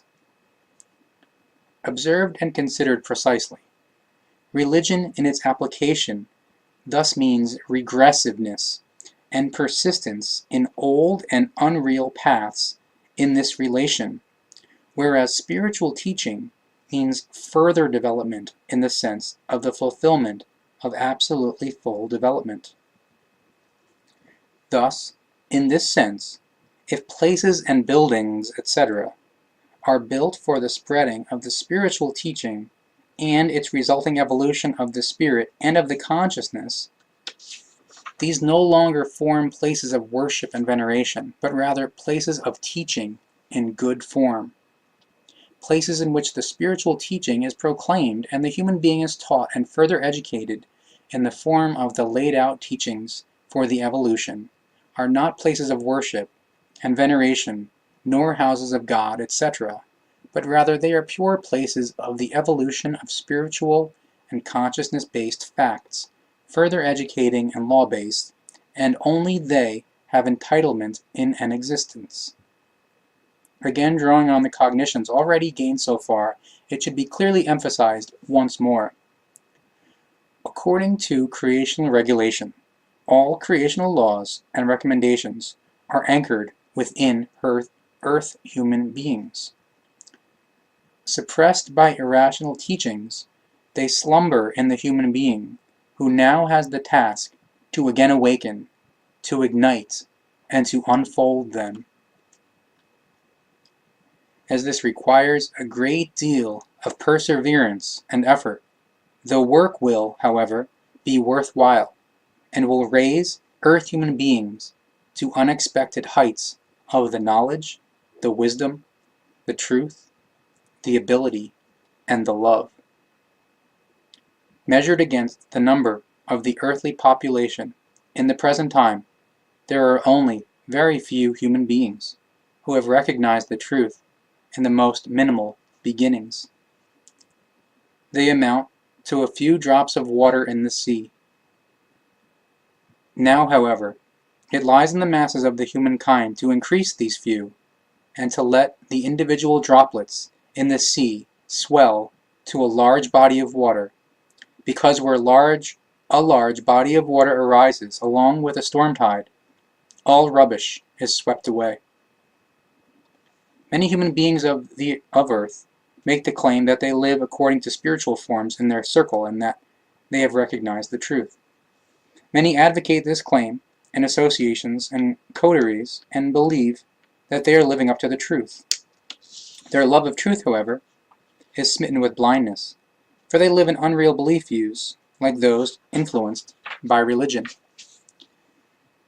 They believe in complicated theories of spiritual ascension, karma, Jacob's ladder, and many other irrational teachings.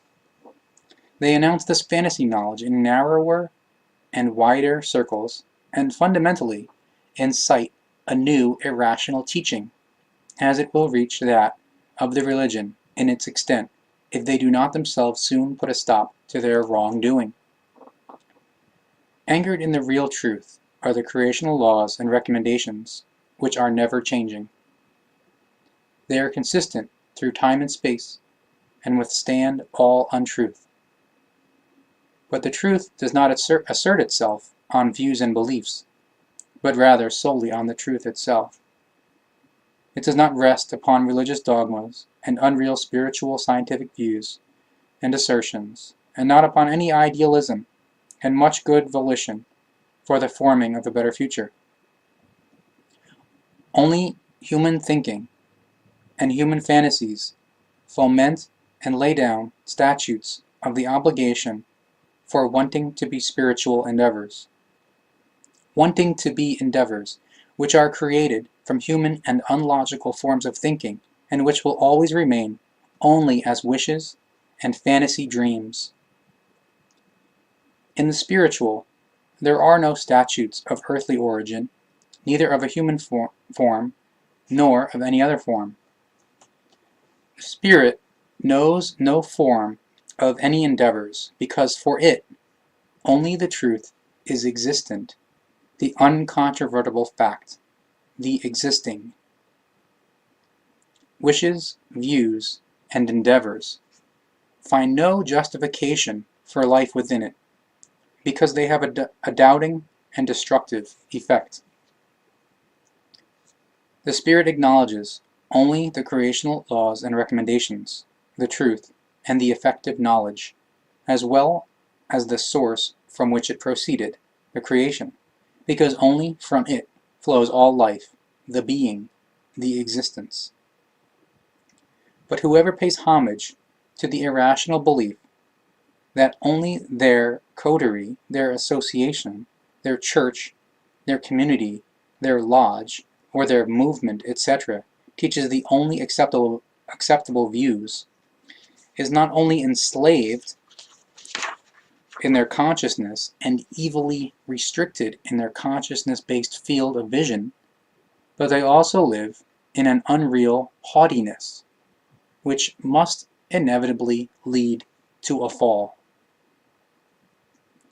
This is not only because, according to human forms of thinking, many acceptable views find their unlogical entitlement, but also because all these humanly acceptable views are based on complete unlogic and are foreign to the true spiritual teaching and its absolute truth. The recommendation of the hour forces every rationally able human being of your world to observe the signs of the time and to rightly interpret them.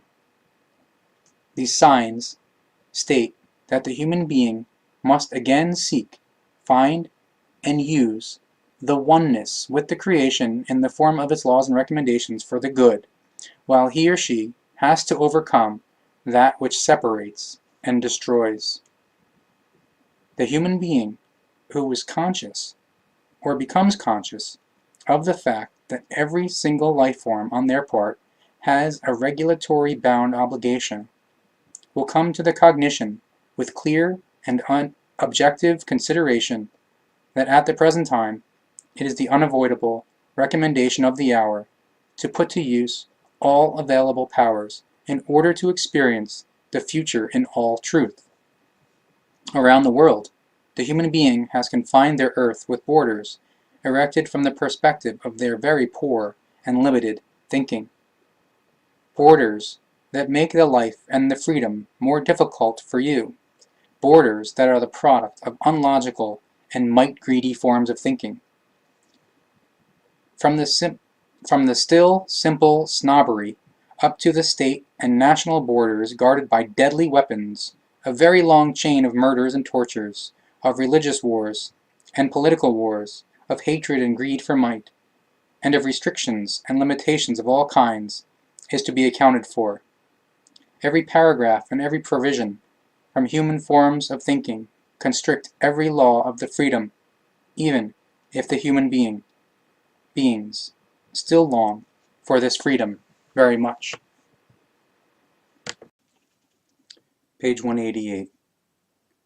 This is a sign of the time, in the present time, just as in former times. In the wisdom of the creation, however, there are also laws and recommendations of existing validity in this respect, in order to face this time emergence problem of earthly human origin. When the time comes for a life form, and demands of it new ways and cognitions, higher spirit forms then appear as teachers and prophets. Guided by the creational laws and recommendations, and by spirit we forms of high spiritual levels, life forms that want to appear as teachers and prophets are supported and trained in their development. In their form, they then step before the people and teach wisdom and knowledge.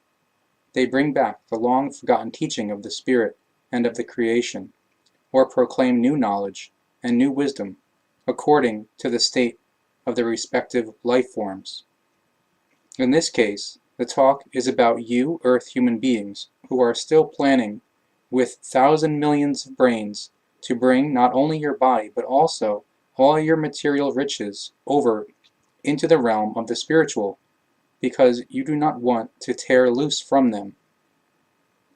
All your efforts will, however, be in vain, because the material of these forms cannot be conformed with the spiritual, and the time for these cognitions becomes ever scarcer for you, because the laws of the dissolution have already begun to take effect, which bring about the irrevocable end of the material values. These laws that have become effective have already become visible and feelable for a few seeing ones. Also, for the earth human beings with closed eyes and closed ears and senses, the outcoming effects of these laws have become verifiable in their course, if he or she only tries to once consider the events and changes of the past years and decades. Whether he or she simply laughs pitifully at all these events and changes, doubts or condemns them, that is fundamentally not decisive. Even if he or she laughs at the prophets and truth proclaimers of the new time, condemns them and insults them as do-gooders, etc., this is thus not of importance, because the wheel of the time nevertheless turns calmly and consistently on its course, incessantly and eternally. No laughter and insult, and no hatred and killing of prophets are able to hold it back in its course, for what the creation has once brought into motion according to its laws and recommendations in brazen regulation, no human machination or ausartung is able to change or to stop it in its course. However bestial and barbaric the earth human being may be in their irrationality and inventive in the most malicious intrigues, they will thus still never be able to change or to destroy the laws and recommendations of the creation. However great and enormous their intrigues may be in their application and effect, they are never able to affect the creational laws and recommendations. The detrimental effects of applied intrigues and of the hatred always fall back onto the originator themselves, and very often cause them fatal damage. As the earth human beings think and act according to their self-created laws of intrigue and hatred, they have to bear the resulting consequences themselves, because in all ends they, through all negative Ausartungen, are only able to inflict evil suffering, hardship, misery, and damage on themselves. At the present time, only the hope remains for the majority of your humankind, a hope, however, which is not built upon recognition of the truth, upon knowledge, love, and wisdom, but is sustained by an irrational belief which is based on religious, delusional views. A hope, therefore, which has nothing in common with all the triumphant love of universal creation origin, and is therefore a hope for the hopelessness. But where hopelessness comes into the existence, the way ends in damnation without hope of rescue.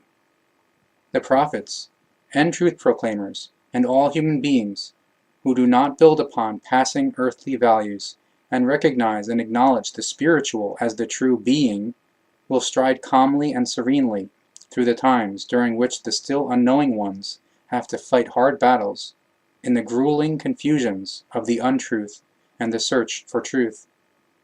The knowing ones have, at this time, built their house on firm and good rock, which withstands all raging storms, and sturdily encases the foundation walls of the house. Therefore, the call is made to the earth human beings of the present time. Strive for it, and make an effort to become a rock in the churning and raging sea of the doom and the coming time. Build a stronghold on this rock, and stretch your hands out to all those who are struggling, grasping, and seeking help to reach your protective building. Give them your inexhaustible help in universal love, but let all the irrational ones who have gotten very badly out of control of the good human nature, and malicious ones, swim and drown in the raging sea of the doom, for they would destroy your rock and your stronghold, and expose you and all rescued ones to the death in the stormy sea. The hour of the examination and trial will be unavoidable for every earth human being, when he or she must reveal his or her values in the knowledge and ability, and in his or her wisdom and love.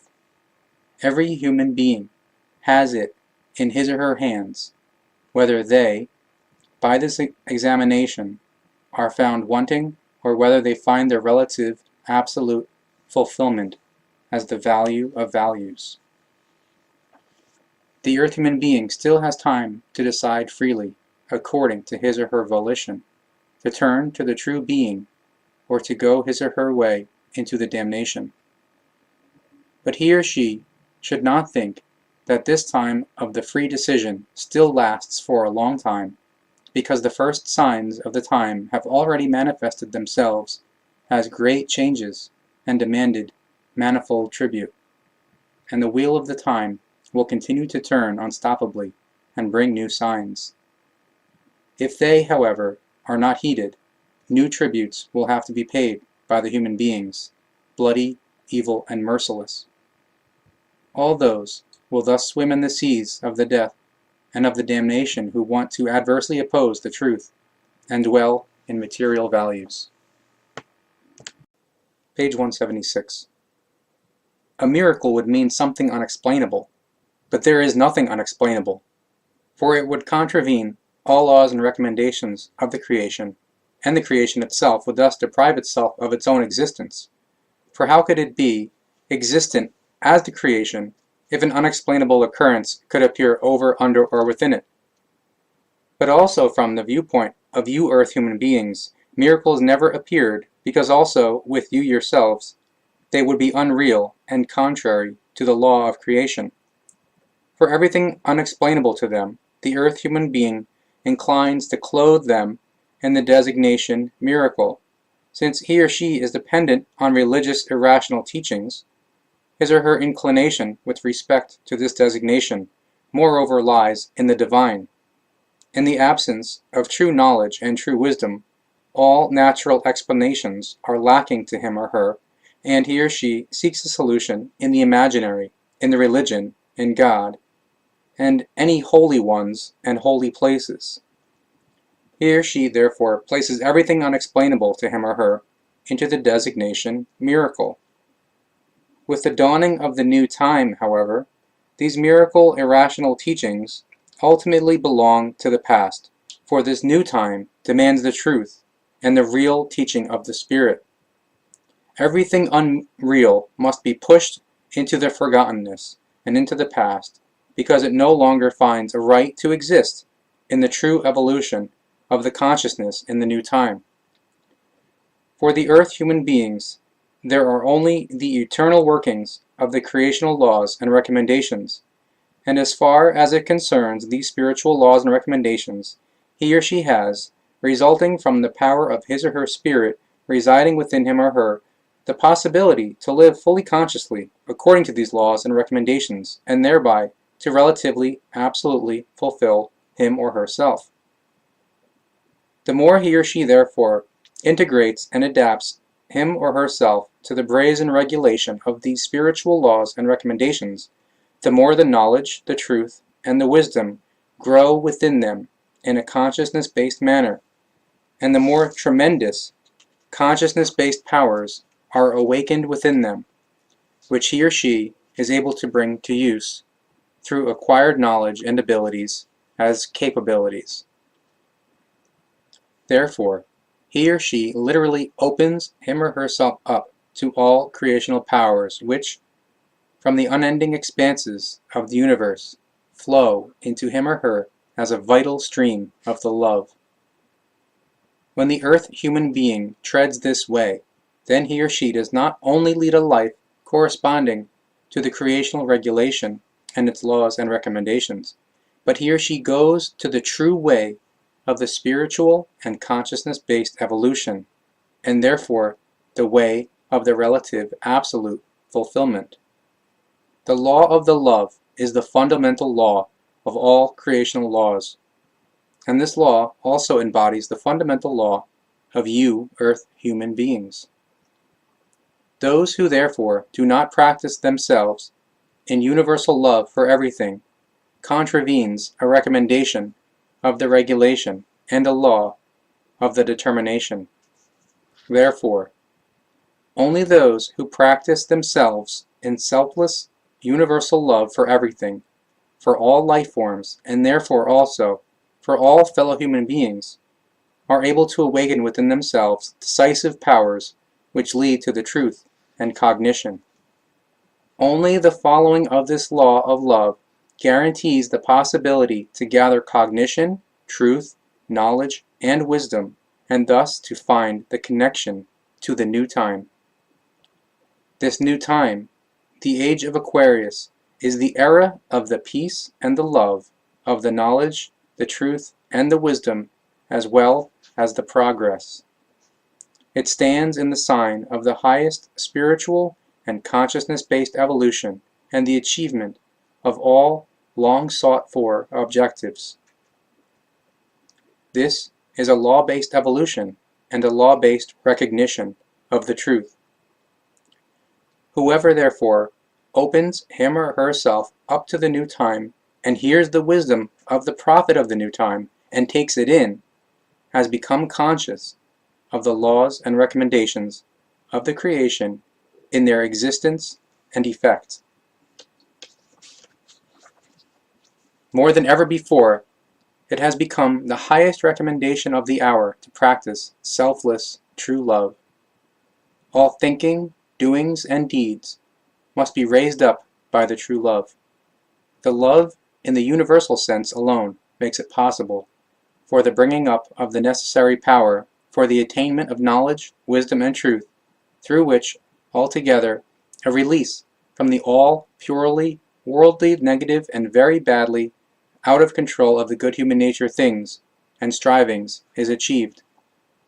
In particular, the white human race of your world needs these instructions, because in the large it is they who are little knowing, and through very evil, irrational teachings, drive the entire earthly humankind through their stirred-up delusion into the abyss of the damnation.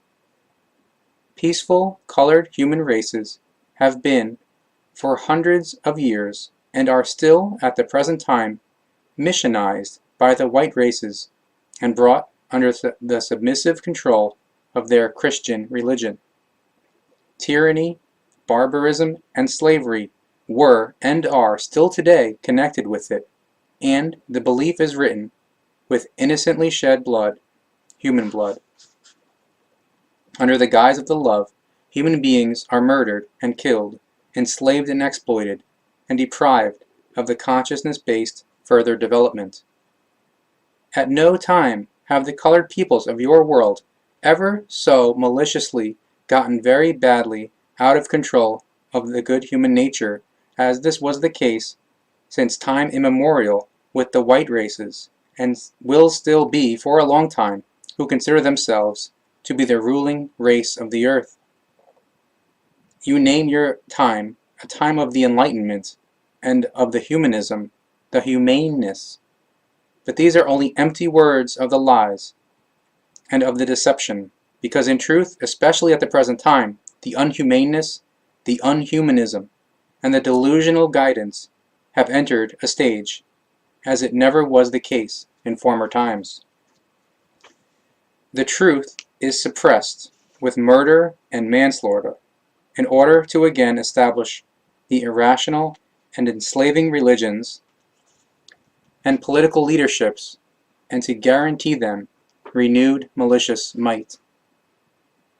This is how it stands today on your world, and that is how it was in former times, even if it was not as bad and malicious at that time as it is today.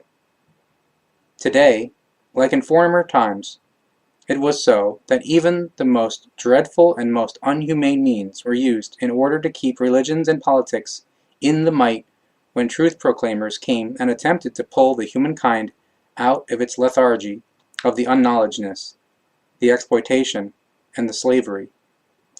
The way and the application of the preservation of might by all available means have remained the same for thousands of years, even if their methods have changed. May the earth human being consider here the transpired and ongoing tortures which are, were, and will also still continue to be used by might-greedy ones and their henchmen who have gotten very badly out of control of the good human nature. And all this happened and is happening under the guise of the freedom and the love preached by politicians and religious representatives and their followers. Where, however, are freedom and love to be found in all these gruesome things? Where are rationality and intellect to be found? And where are knowledge, wisdom, and truth to be found?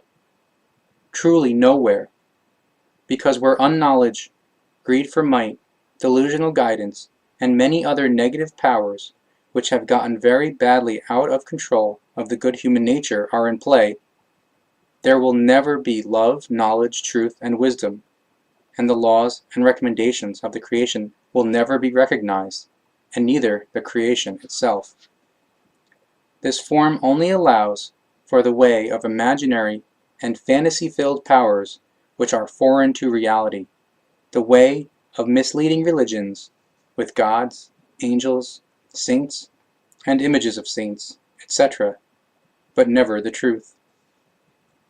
Human beings who live according to delusive and consciousness-enslaving religions are not able to understand or to comprehend the immense power of the creation and its unending love, much less that they could understand or comprehend the application of this love. They know nothing of the existence of the creation, for their senses are, through religious irrational teachings, caught up in gods and in the things attributed to them.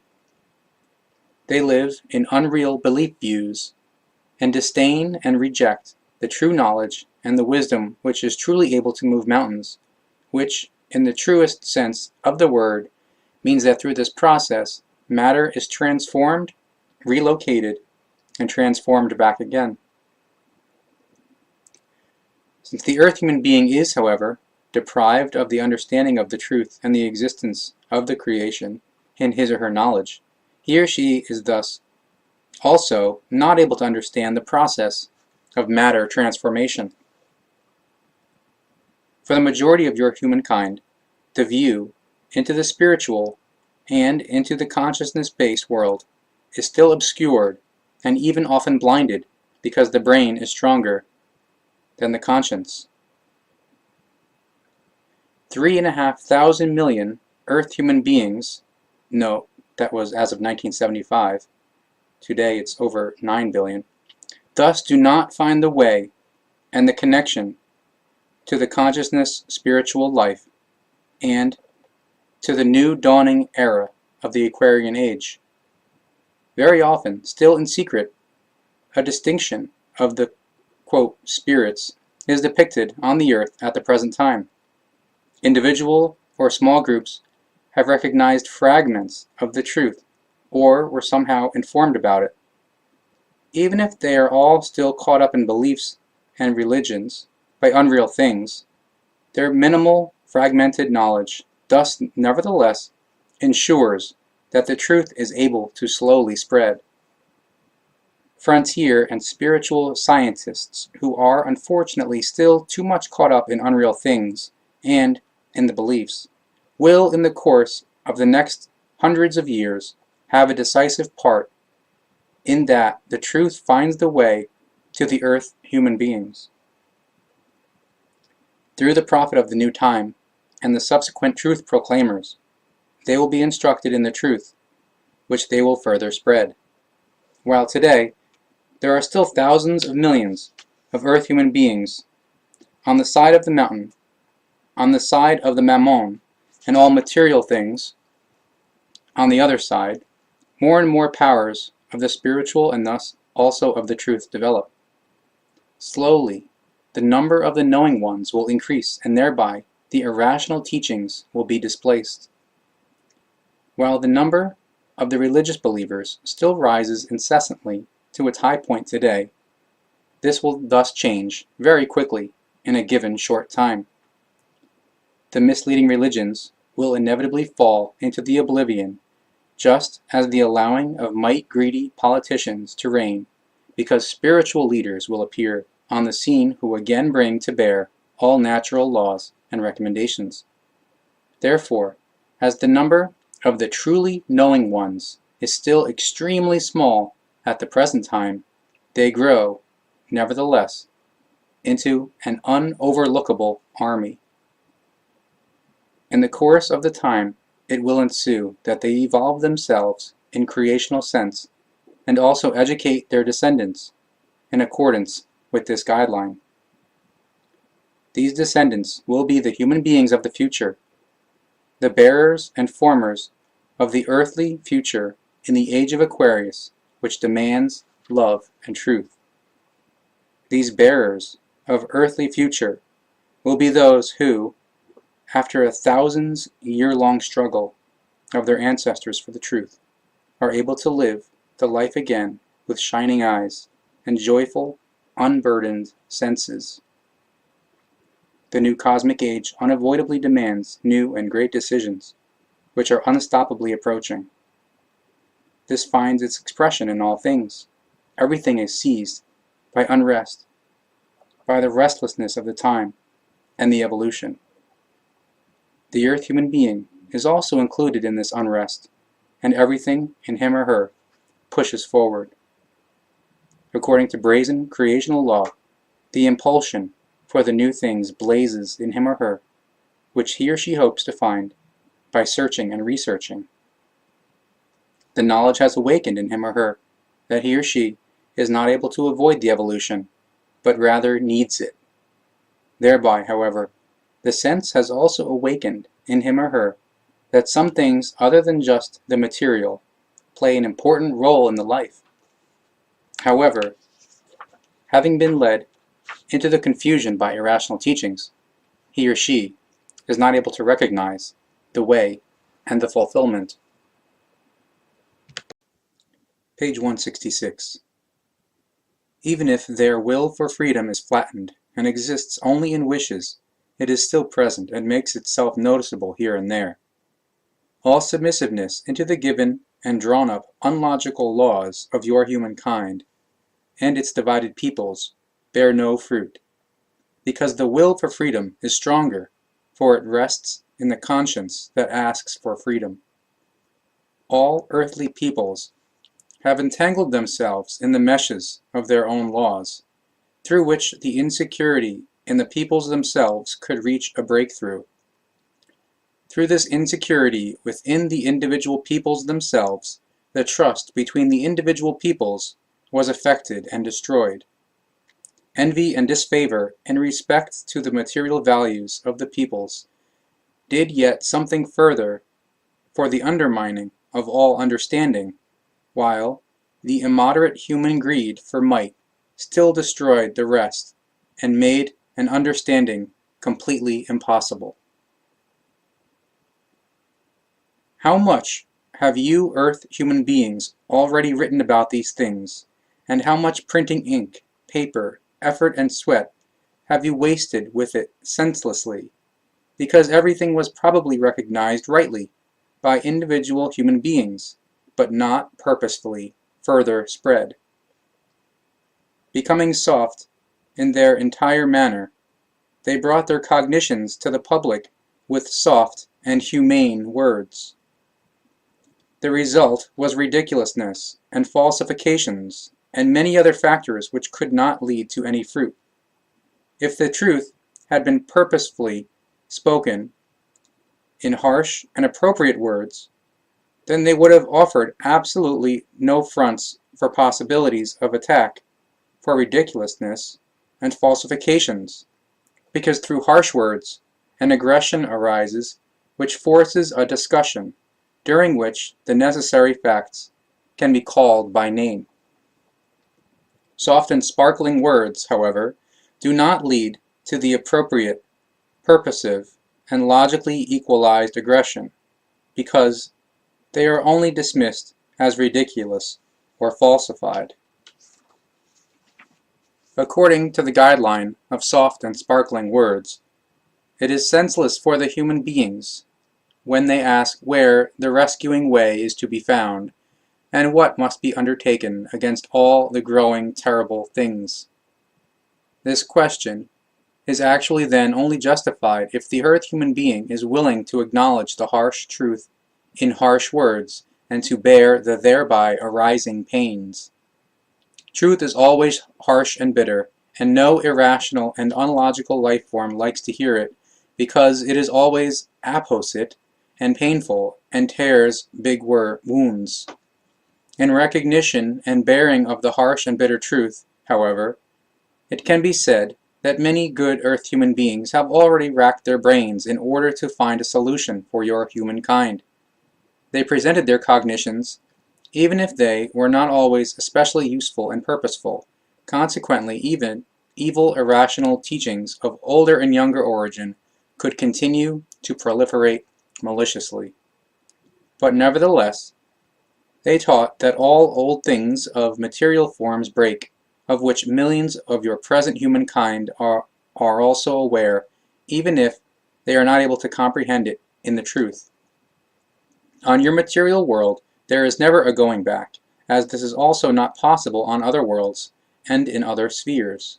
Therefore, only the one way remains for you, earth human being, to go, namely, in the first place, to break through and to overcome all limitations existing within yourselves, in order to then loosen yourselves internally from all those worldly things which embody evil unvalues for the consciousness-based evolution and thereby hold back the consciousness development. The cognition from countless thousand millions of years proves that when the human being inwardly loosens themselves from the passing things, no loss of any kind can still ever harm him or her. The secret of this loosening and binding is valid for the earth human beings of the present time most especially. What binds the earth human being in a worldly and material manner also binds them spiritually, but what unbinds the earth human being in a worldly and material manner that will be given to them in thousandfold number and form in the spiritual.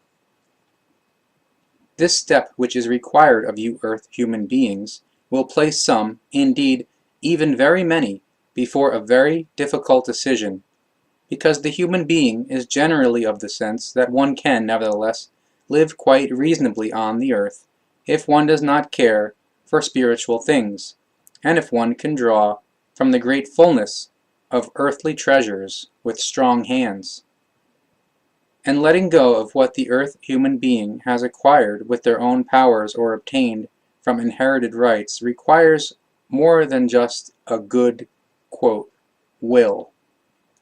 This letting go requires an enormous inner greatness and an immense recognition and acknowledging of the creational truth, which unfortunately is so very lacking to the greatest extent in the present-day human beings of your earth, but no way can be trodden without effort, and no school can teach without teaching material. Tempests of peoples, illnesses and plagues, expropriations, catastrophes, and devaluations of money, etc., had to inevitably come upon the earth human beings because they are teaching material of the school of life. Because the earth human beings do not, out of voluntary decision, part with what they have once achieved, whether rightly or unrightly, a teaching aid had to inevitably come upon them which they could not simply escape from. But as hard and relentless as the teachings have come upon them, they bounce off them uselessly. A few of them thought better, while the great masses, however, did not care more about everything and continued to vegetate in the murky pool of the self-damnation and still do the same in the present time. The developmental course of the earthly humankind has, within the framework of the evolution, reached a point where it should be raised upwards to a higher consciousness-based state. This according to an evolution-conditioned plan of the creation which demands the consciousness-based and spiritual progress of your life form. This progress, however, means, for the earth human being, a farewell to the old and often errant. That which has overlived, or in the sense of, quote, is out of date, must be triumphed over, and whoever rebels against the, quote, spirit of the new time, and even frowns upon it, excludes themselves from any true progress and walls up the way of the evolution for themselves and others. In their unintellect, such a human being forces him or herself into an enslaving religion, into that which is backward, yesterday, persisting, remaining behind, and back-binding.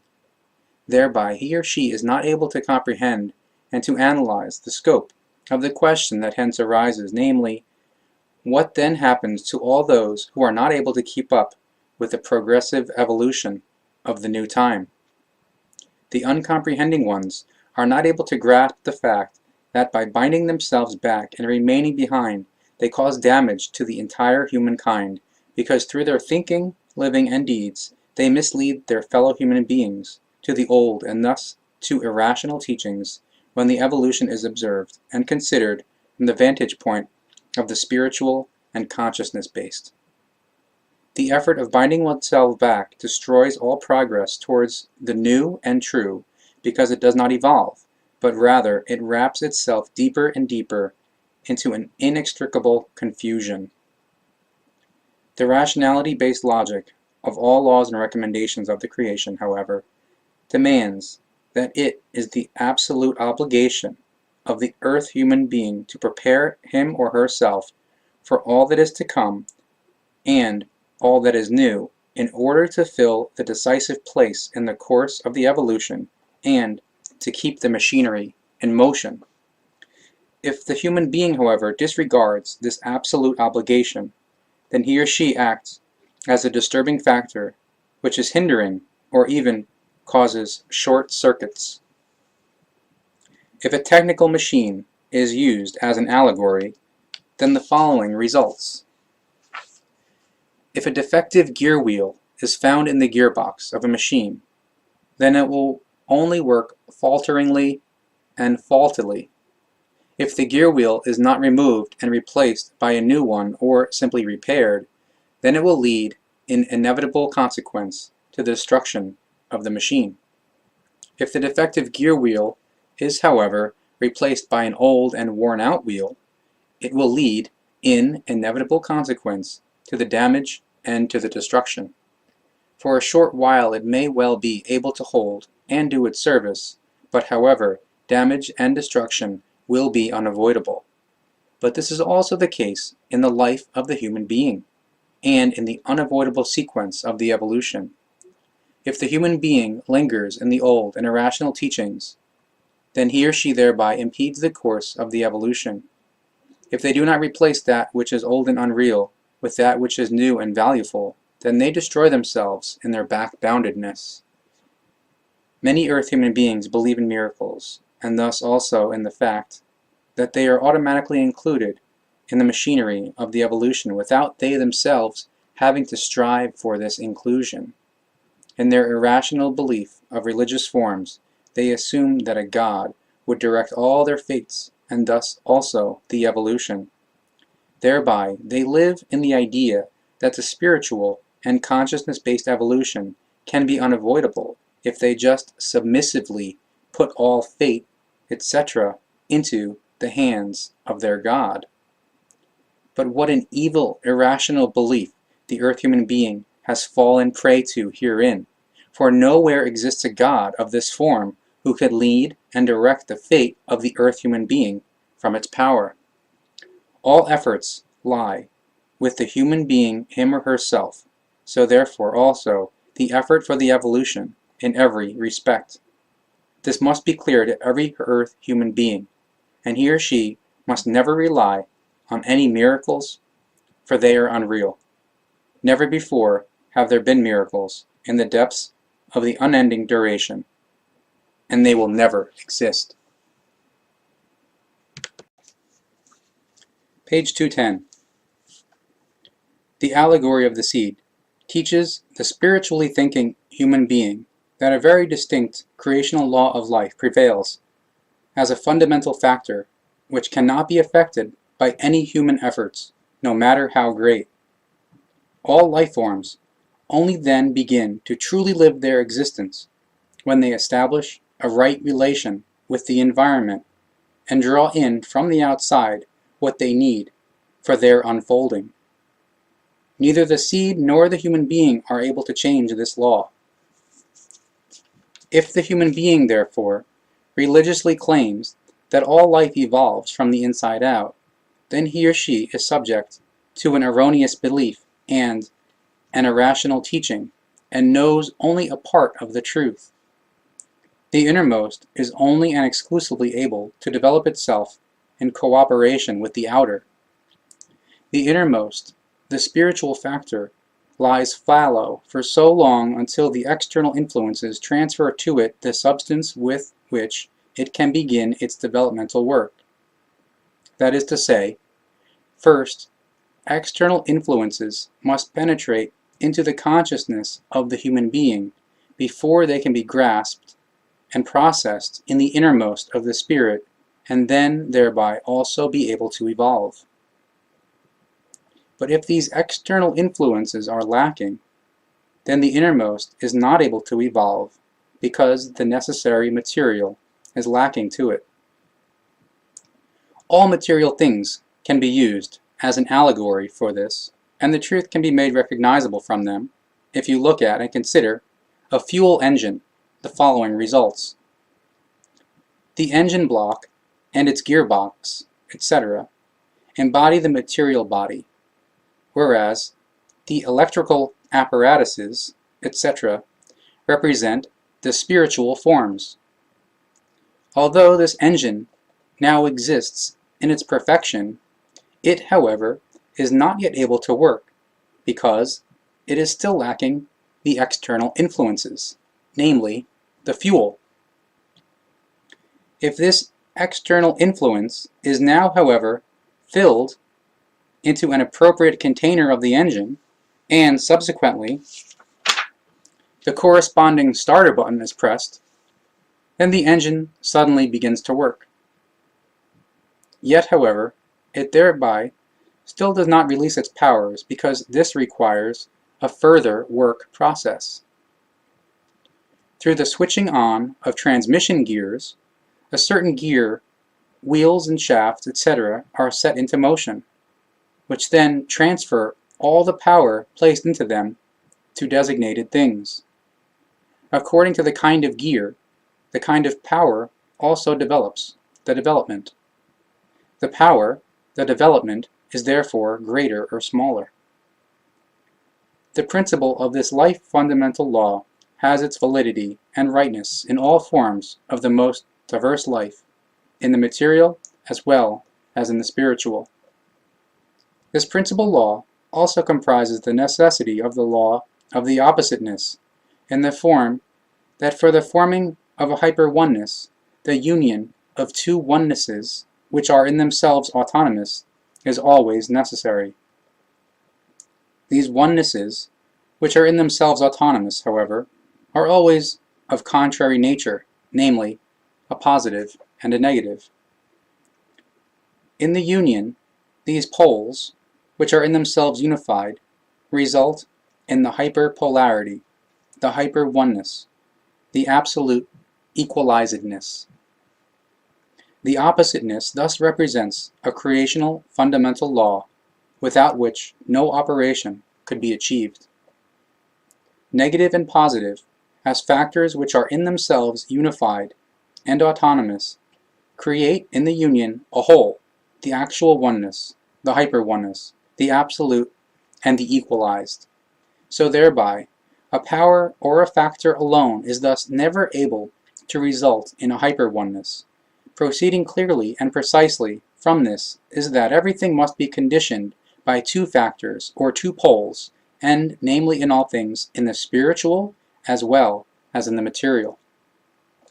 This results in the fact that everything in the earth human being is thus also conditioned by two factors, and that only according to the law of the union of two contrary powers or poles can the true oneness be formed. It is thereby clear that the human thinking forms must also be of contrary nature in order to, in the union, be able to reshape or complete itself into a hyper-oneness. Thinking forms, feeling impulsations, and so on and so forth, exist and work according to this law, and thus enable the evolution and relative absolute fulfillment.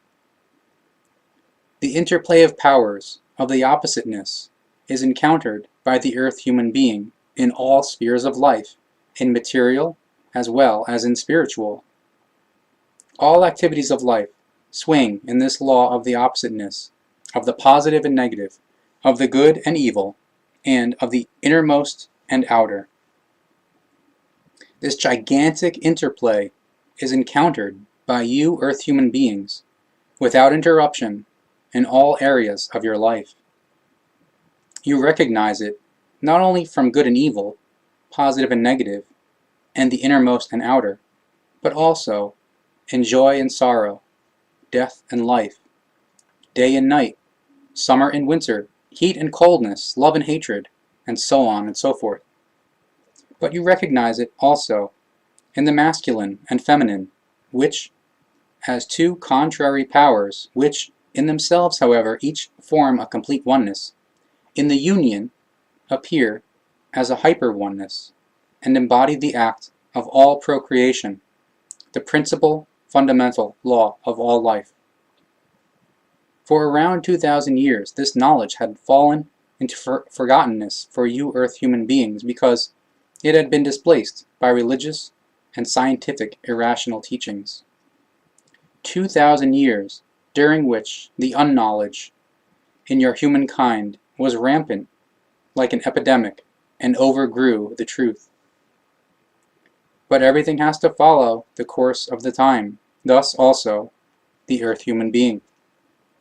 So it could not fail to appear that a new wise prophet was born to you for the present time, who will be great enough to newly build the foundations of the truth. As a single earth human being, he has, for the first time since 2,000 years, again recognized the truth in its fundamental elements, researched, sought, and found it in decades-long and very arduous work. Only very little had he been led, instructed, and trained by higher spirit forms in the process, for he was already born of high value spiritually and in consciousness, and, with good senses, dedicated his life to the truth.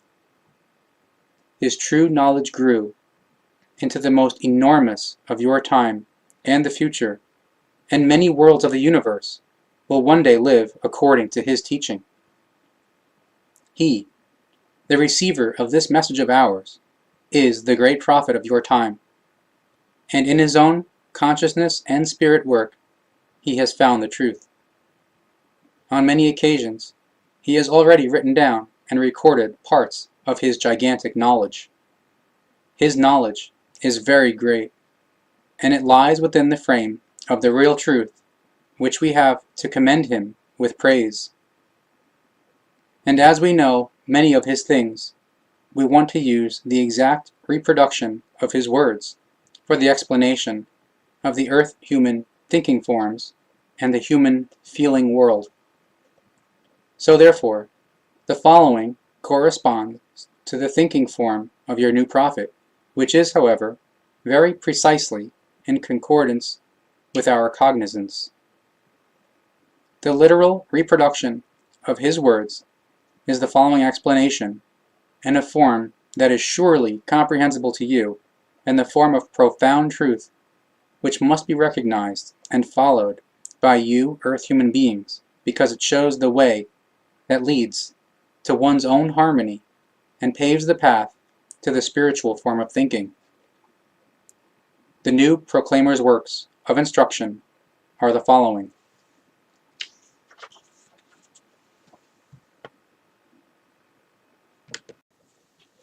Page 196.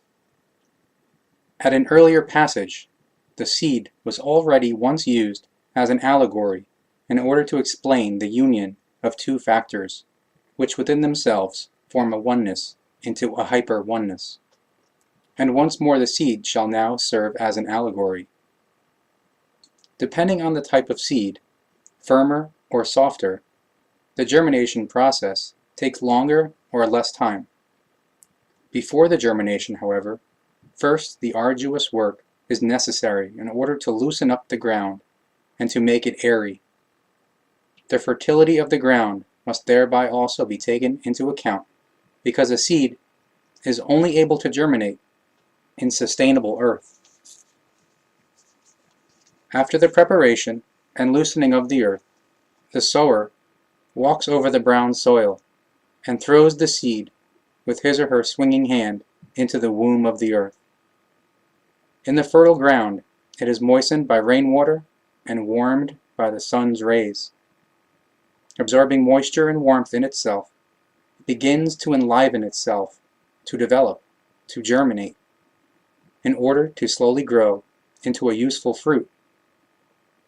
Placed in the earth, the seed begins to absorb the moisture of the earth that has been produced by the rain, softening its hulls, and allowing it to burst forth from the inside out of the swelling seed. Through external influence, the seed therefore begins to live and to work and to germinate within itself.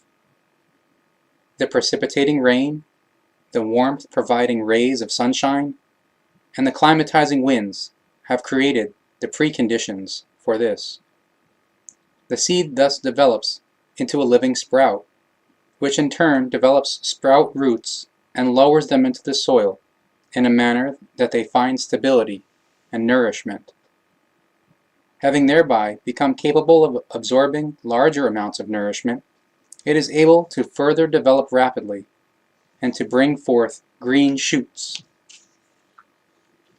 Powerfully they grow towards the light, break through the earth, and absorb the light and the warmth of the sun's rays into itself. Through this, further and new powers develop again, and from the initial sprouts and shoots, slender leaves and stalks grow, which grow towards the sun. Soon they will already be tall and slim and form a crown full of grains, as completion of their growth. The number of the grains will be 100-fold more than the individual seed was. However, the process of growth thereby has not yet ended, because the previous occurrences do not yet result in the relative absolute fulfillment. The fully grown crown of the fruit represents only the relative absolute fulfillment of the material life, from which the creational, in the sense of the re-creation, branch off. In order to achieve this creational, the fruit crown now must first ripen. Through innumerable external influences and the sun's rays, the grains absorb many different powers into themselves and form towards the ripeness. First soft and seemingly watery, they harden themselves and store the accumulated powers within themselves. Changing in color, they slowly take on the hue of their mother seed, from which they were indeed developed, and grow into firm individual grains in the mass of the crown. Once they have finally ripened, they hold within themselves all the capabilities of the creation capability, the procreation of new things. If these ripened grains fall into fertile earth, then new fruit in turn develops from them, as this has already been explained by the individual seed.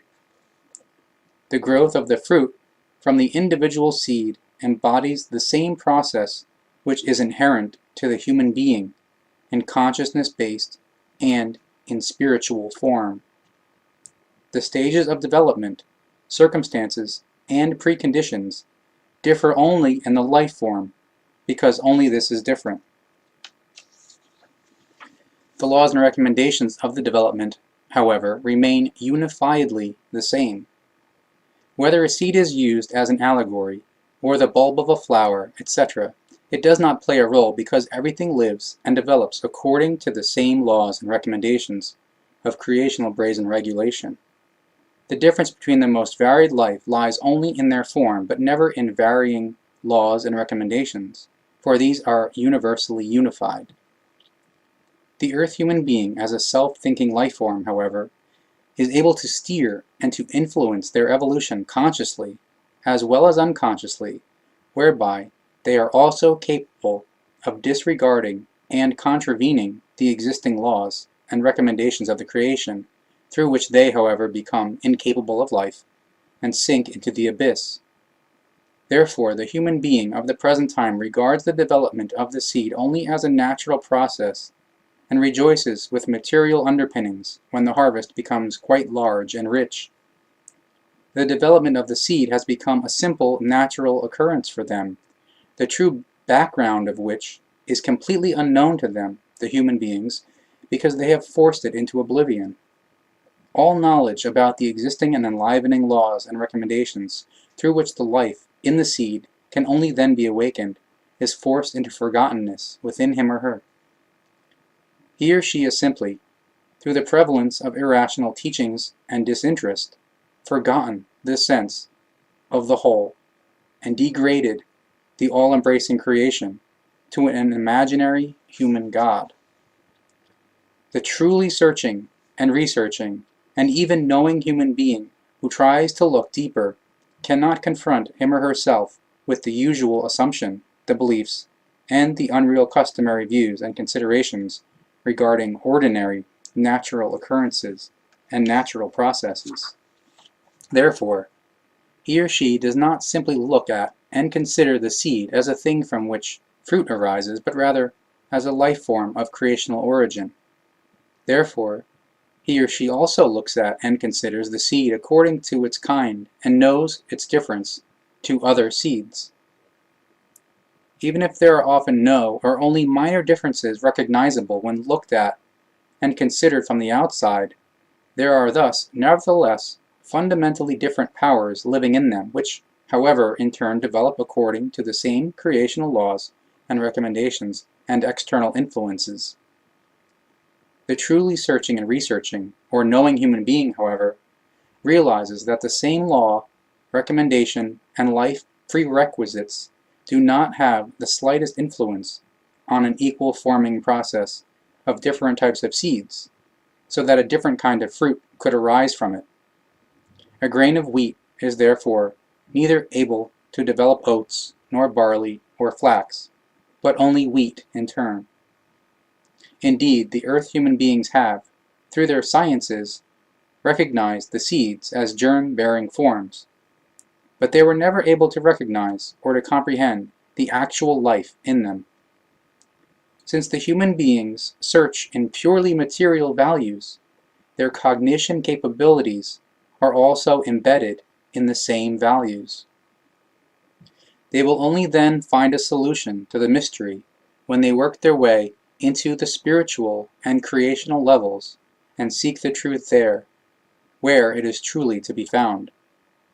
They are, however, not yet so far and possess only the knowledge that in the small hull of the seed the life-bearer is embedded and expresses itself visibly as a germ. But the sprout is only the visible part of the life-bearer, the actual body of the newly developing fruit.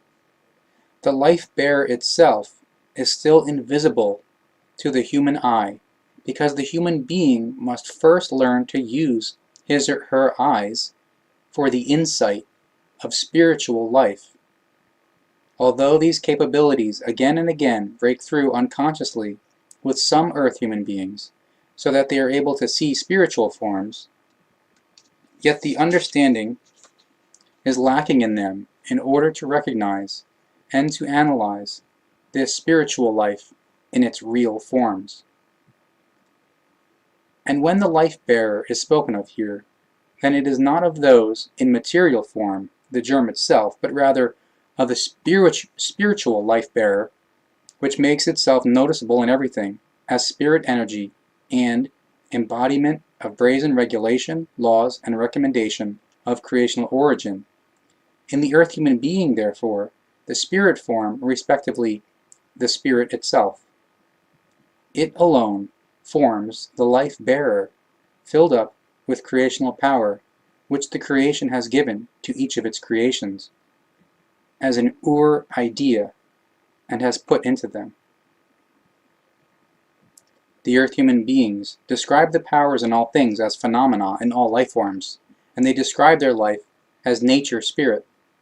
Here she calls the characteristic of the seed as a life-bearer, the law of nature, without further thinking about it, through which he or she also refrains from answering the question as to what is the cause of the existence of the life-bearer altogether.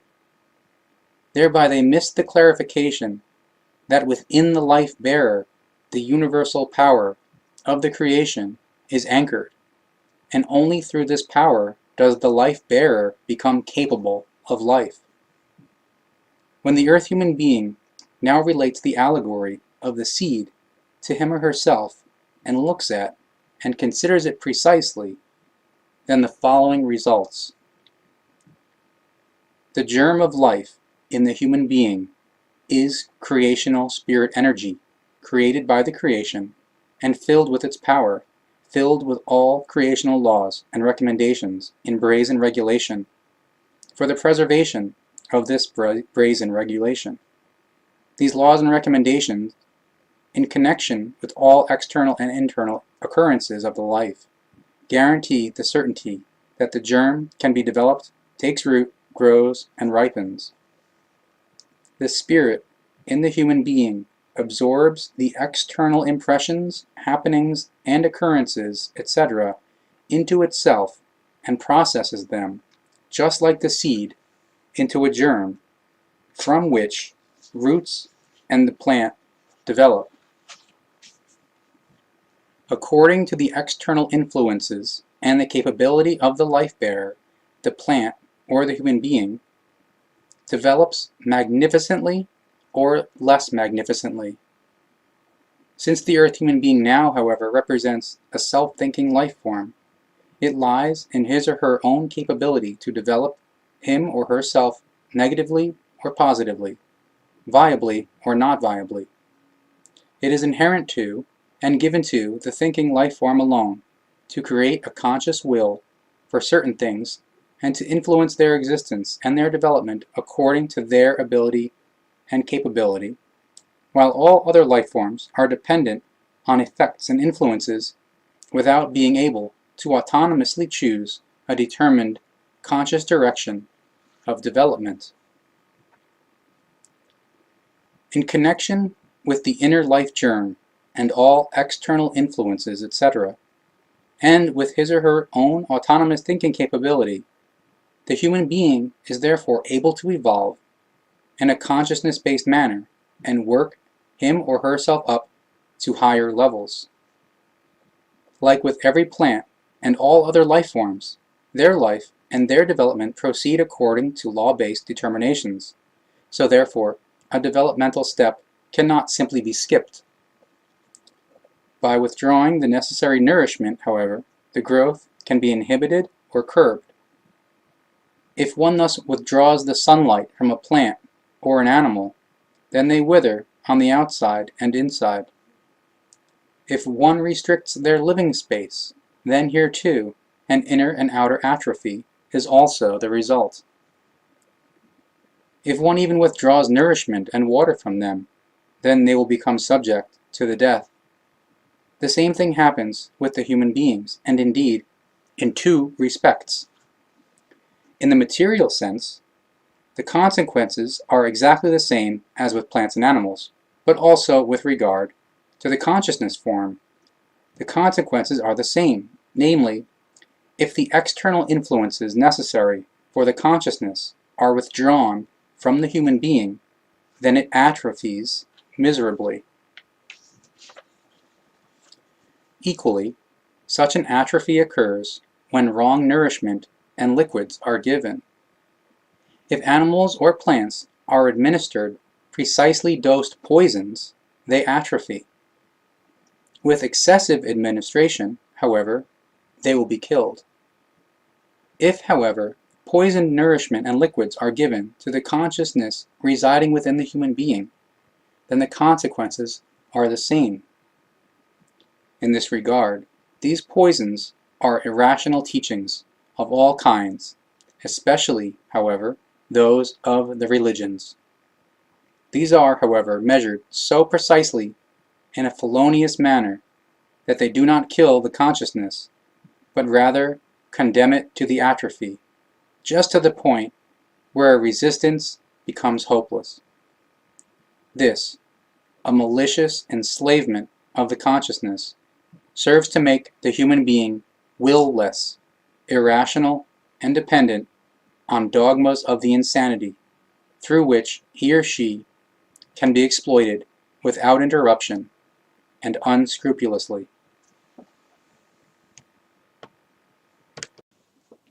Page 248. Human beings still bestially annihilate each other because the erroneous religion forces them to this. And how erroneous must a religion, which unfortunately is also presented as a quote, spiritual direction, be when it has to fight for, spread, and enforce its teachings and their spreading with precious human blood in bloody wars and with murder and manslaughter?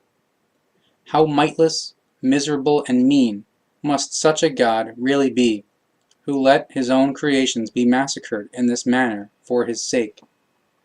Or is it not the case, after all, that the human beings who were called God in ancient times were simply just human beings, and that in later times some might-greedy leaders of people, mighty ones and charlatans, made them into a creational God, thereby scourging and tormenting the people and plunging them into unfortune and misery? The cognition of this is very easy to comprehend. If there was a God, as the religions see and call him, then there would be only one single unified religion on the entire earth, namely the religion of God. There would therefore be no Confucianism, no Islam, and no Hinduism, no Buddhism, and likewise no Christianity. Nor, however, would there be many other religions as well that are not named here, and the Christianity could never have so gruesomely gotten very badly out of control of the good human nature, which, with its religiously insane spilling of blood in wars, deceitful murders, and persecutions, has staged the most terrible human slaughter in the history of the world. No other religion has ever cost so much innocent human blood and so many human lives as this very Christianity. In order to be a human being, a fair and good human being, no religious God is required for this, and also no religious and delusional leading dogmas at all. A God who exists, first of all, only in the fantasy and deceptive imagination of the religions and their believers, and who, secondly, could not provide any help to any human beings or any other life form, is of absolute insignificance and worthlessness. For as little can be made from a zero with further zeros as a denominator, so little help can be expected from an imaginary, non-existent God. If we, however, look at and consider those superhumans of long past tens of thousands and millions of years who were called God by the people, the kings and emperors, because they had tremendous consciousness powers and a tremendous ability, then we recognize that the name God represents something special after all, namely a very great form of the human consciousness-based ability and knowledge. Thereby, it also becomes clear that the designation God applies to a human being, or many human beings, who has brought his or her consciousness-based cognition and his or her thinking ability and knowledge up to a very high level. Consequently, therefore, every human being is a God, him or herself, if he or she is able to realize this consciously, and if he or she thinks far beyond the normal average line of thinking of the simple average human beings, and beyond all irrational teachings of the religions. So therefore, when the human beings are God themselves, in the truest sense of the word, when they strive for truth, knowledge, wisdom, and love, and develop everything in themselves to the highest measure, then they also determine their own life, and thereby their spiritual and consciousness-based evolution, in accordance with the creational laws and recommendations, in following of the brazen regulation resulting from them. He or she, the human being, thereby determines their way of life, their destiny, their health, their entire evolution, and their entire ups and downs in the course of their entire earthly lifespan. Alone, their thinking and their will resulting from it are necessary for this, and the cognition that the human being, him or herself, is God, and is solely subject to the all-highest authority of creation. When the human material body dies, then the spirit indwelling within it removes it like an old coat. But the spirit does not die with the body, for it only vanishes from it in order to continue to live and to continue to be active and to go its way of the evolution conditioned by the creation up until the relative absolute fulfillment. The spirit and its own activity form the so-called, quote, eternal soul, as the human being likes to express this. This never dies and will always live, but entirely different from what the Christian religion teaches, and also entirely different from what all other religions teach. Because the spirit lives according to creational laws and not according to human and extremely unreal views. There are very many and uncountable fixed creational laws and recommendations which govern the micro and macrocosm of the universe, and thus also the human spirit and its unstoppable further development in the sense of the creationally conditioned evolution up to its inevitable relative absolute fulfillment. An absolutely full development which, however, looks entirely different from what is preached by the religions. What sense would the life have, then, if it could only be lived for 50 or 70 years, in order to then disappear into the other world and to rot there until Judgment Day. It would really make no sense. Only then is a sense of life to be found if one recognizes the continuous spiritual further development and the life periods connected with it. But this cognition only follows a preceding, corresponding thinking process. If this process has taken place, however, and if the human being has thereby acquired the necessary cognition, then he or she recognizes him or herself and the truth. He or she recognizes that they themselves are God, and above them stands the creation alone as almightiness.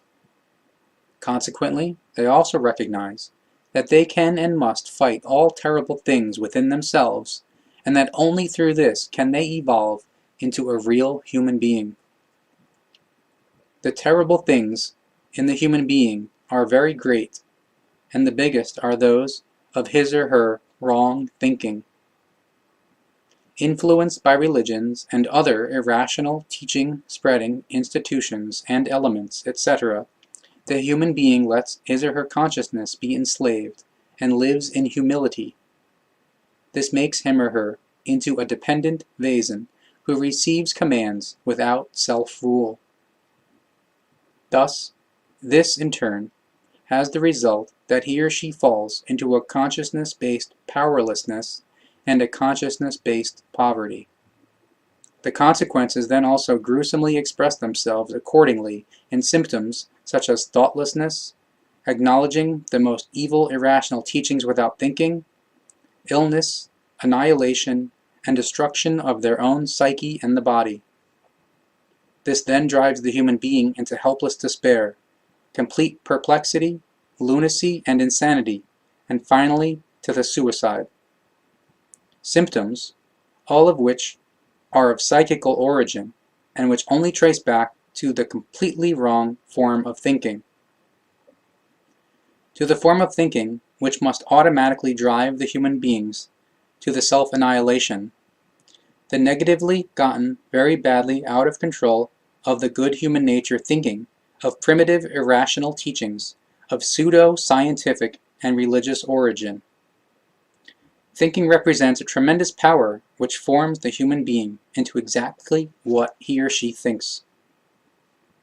Tension, jealousy, pathological craving for revenge, vexation, hatred, emptiness, avariciousness, pathological craving to criticize, bitterness, strife, pressure, cursing, cruelty, stealing, deception, lying, fear, tribulation, feeling sorry for oneself, unsatisfaction, gloom, empty conversation and amusements, etc., originate only from a perverse, abnormal, and self-destructive mode of thinking.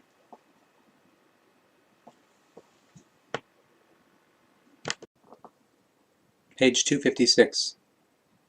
This also results in very many illnesses which become more and more predominant in the human existence.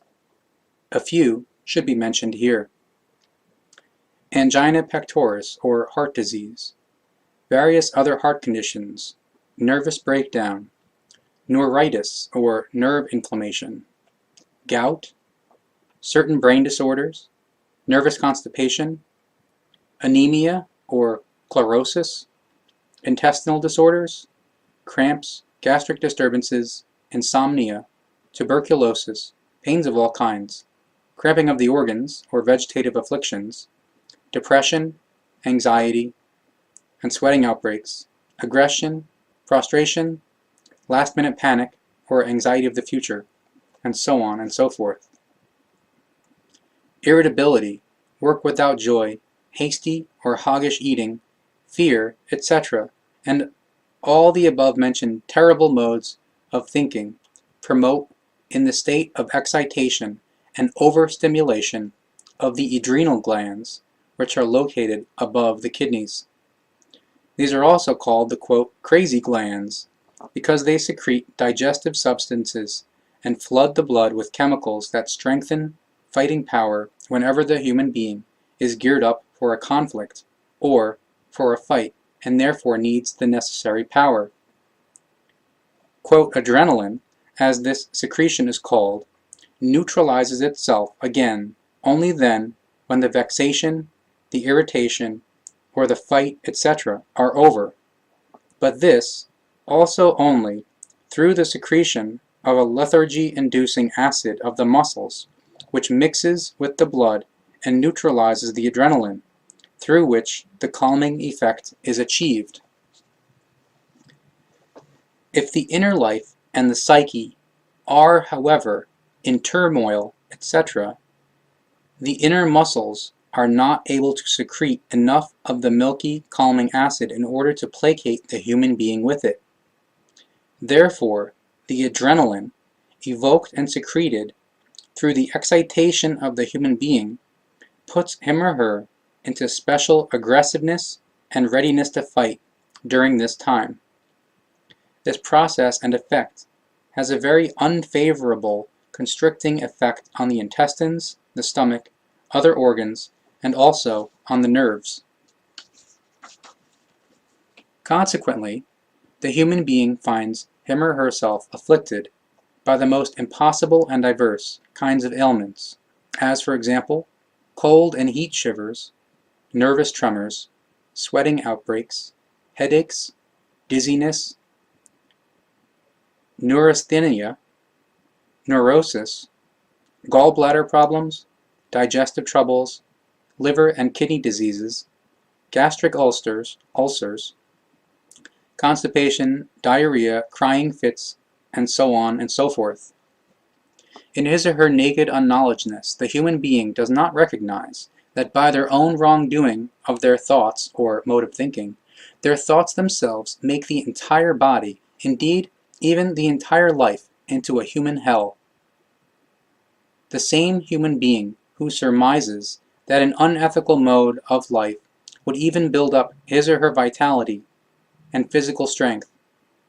But every kind of letting oneself go, in the most dubious and most primitive everyday thinking, allows, fully unconsciously, a devastating residue of the daily malicious thought life to flow in and become effective.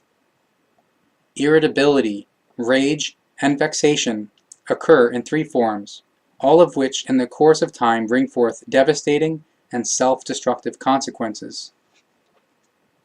Firstly, that kind which gets very badly out of control of the good human nature outwardly and in external, quote, explosions.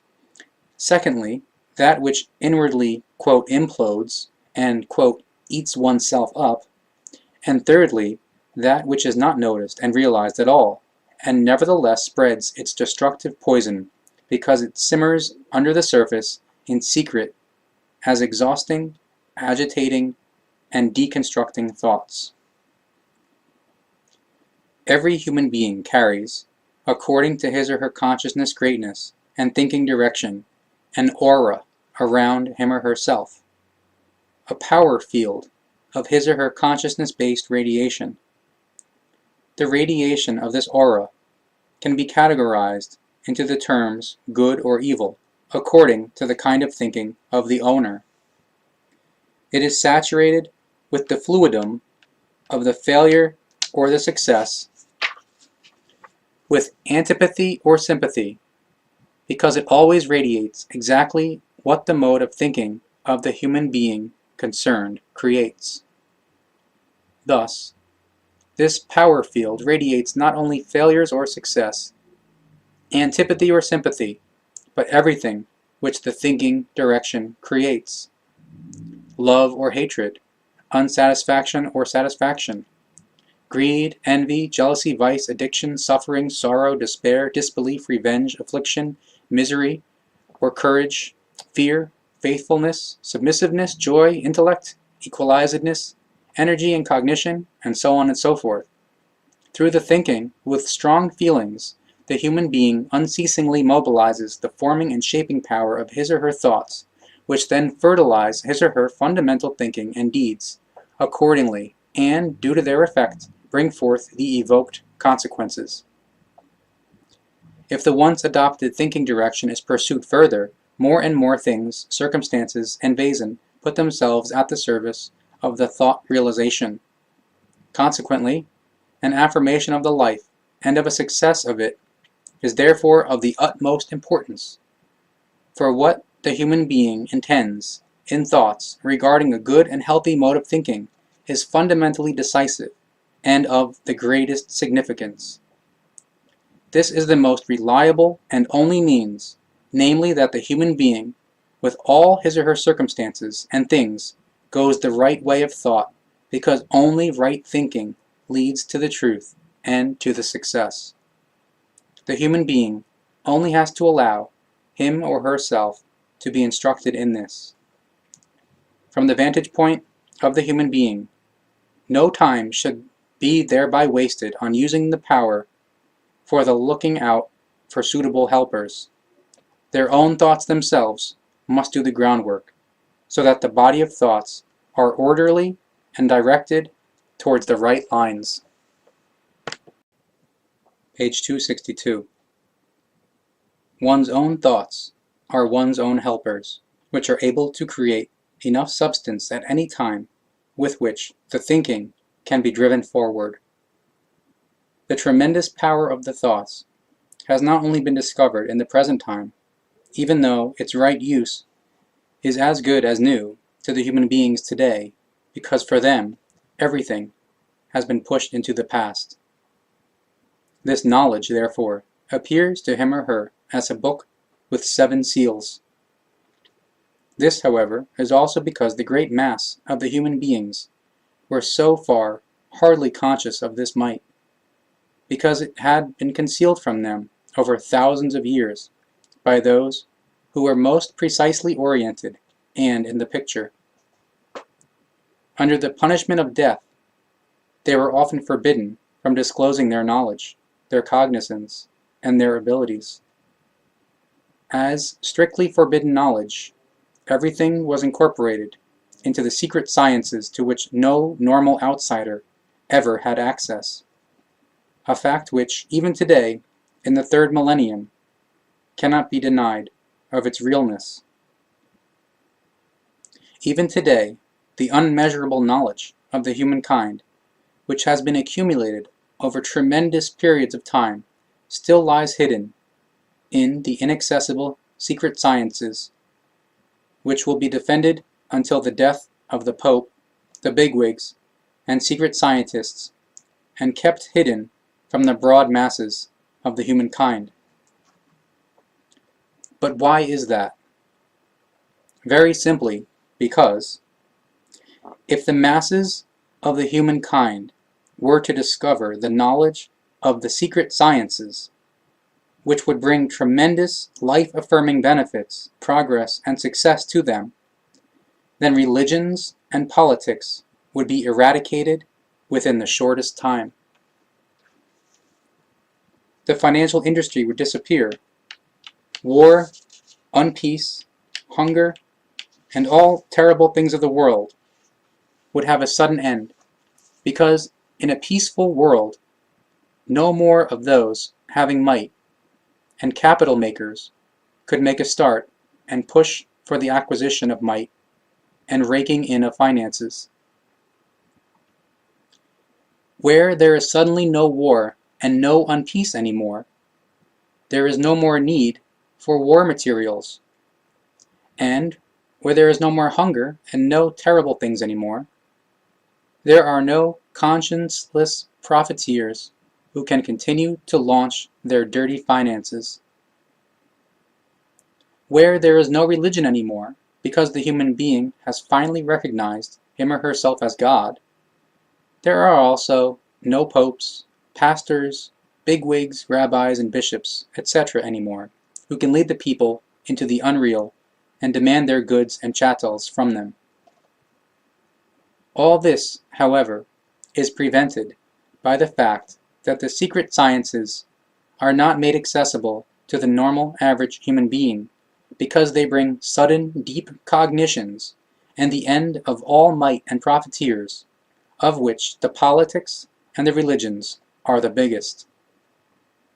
That is why the human being is scourged in unknowledge, and deprived of and kept away from the knowledge that is entitled to him or her. Because knowledge means tremendous might and right formation of the life. Rightly thinking and knowing is such a tremendous might that it is able to attract and call forth everything that the human being thinks and yearns for. The thought does not only have an effect on just the human being who thinks of it, but also on others. What the human being thinks radiates beyond his or her own aura and also influences the environment, such as human beings, animals, and plants, etc. Radiated evil thoughts, worries, hatred, unsatisfaction, etc. are, with a boomerang-like effect, hurled away and back, in which case they inevitably strike the sender of the thoughts again, with devastating Gewalt. But it also happens in this manner with good thoughts, which then, however, have a corresponding good effect.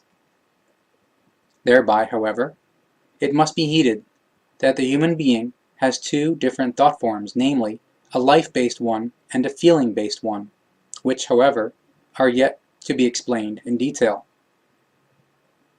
The thinking, the thought, is the actual consciousness-based great might of the world.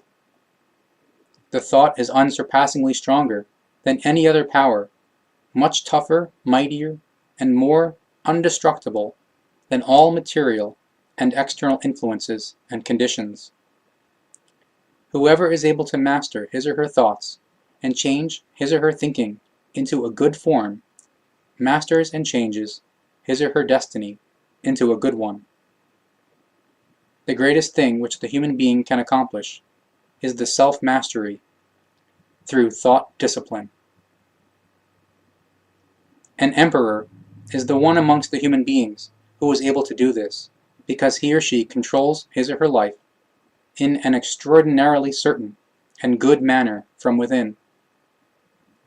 From this, he or she is certain of victory and unswerving in the face of all hardships.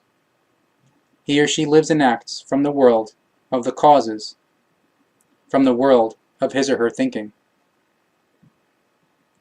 As often as the life is looked at and considered, it always reflects the prevailing thinking direction of the human being. Therefore, if a human being is not satisfied with his or her life because it is hollow and empty, he or she wishes for more love, happiness, health, joy, harmony, and success, etc., then he or she only has to change and to re-educate their thought world and feeling world, their mode of thinking and feelings accordingly, to think in an upbuilding and good manner, and already the miracle begins to emerge. How to make this happen shall be taught here. Distracted, ill, and undecisive everyday human beings, unfortunate and unsatisfied human beings, and undecisive thinkers shall become powerful, concentrated, and conscious natural thinkers. Natural thinkers, because the nature itself teaches this way. We can, however, also call them life thinkers, or, quote, spiritual thinkers, because they too teach the same way.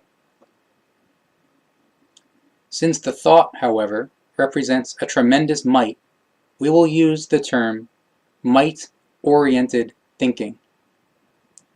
Might-oriented thinking is essentially translated as life-correct creational thinking. No material is able to resist a healthy, determined, and strong thought. A good thought, a good mode of thinking which is filled with the absolute consciousness of the oneness with the creation. Right, power-conscious, and positive thinking resolves all difficulties, But something must first become reality in the human being, him or herself, in his or her thinking, before it is able to appear in the world of the senses, namely, the fact that a hindrance, a terrible thing, or other incident always take on those dimensions as these are assumed and thought up. If the human being thinks them to be small and unimportant, then they will be small, unimportant, and easily surmountable. If they, however, are thought to be big, difficult, and unconquerable, or difficult to conquer, then it will be as good as impossible to overcome them. Thinking power and use of the might-oriented thinking requires an education which at the beginning appears very difficult and often impossible. But this is really only the beginning, and only an apparent impossibility, because this new teaching appears completely unfamiliar, unknown, and strange. In truth, however, everything is very easy. It only takes a, quote, Stein des Anstoßes, or a rolling stone, or to get the ball rolling, and already the thinking sets itself in motion and function. And now everything already progresses very quickly. The whole instrument of the thinking adjusts itself almost immediately to the new thinking form. All the apparatuses connected to the brain change their energy, strength, and transform it, simply like an electro-transformer. All ganglion cells, neural pathways, etc. automatically adapt to the new attitude and further the new, right, and positive, might-oriented thinking. It only takes a short time until the positive, might-oriented thinking proceeds habitually. Certainly, all beginnings are difficult, and there is never a prize without previous effort. But practice makes perfect, and if one practices long enough, then the point in time comes inevitably when the might-oriented thinking becomes a habit. Thinking represents a purely consciousness-based process. This process is formless, but it possesses life and power. Often, a thought that is once thought lives very much longer than its originator.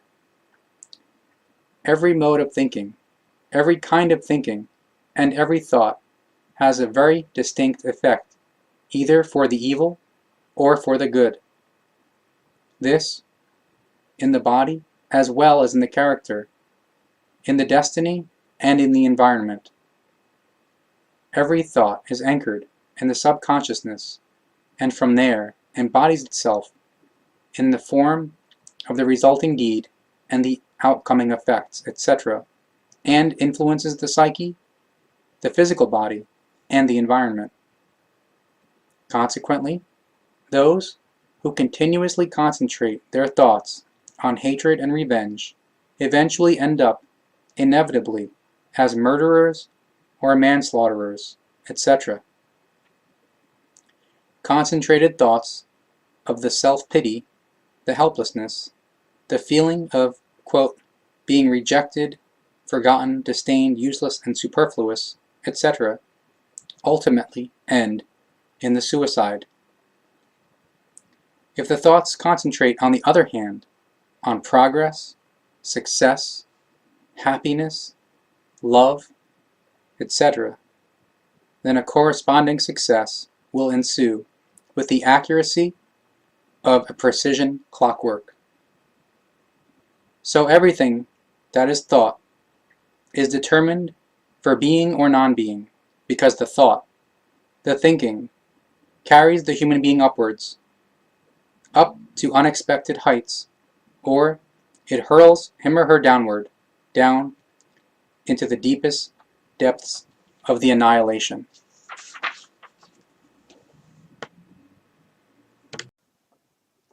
Page 218. Every human being who is occupied in thoughts extensively with a certain matter falls prey to it sooner or later, for better or worse.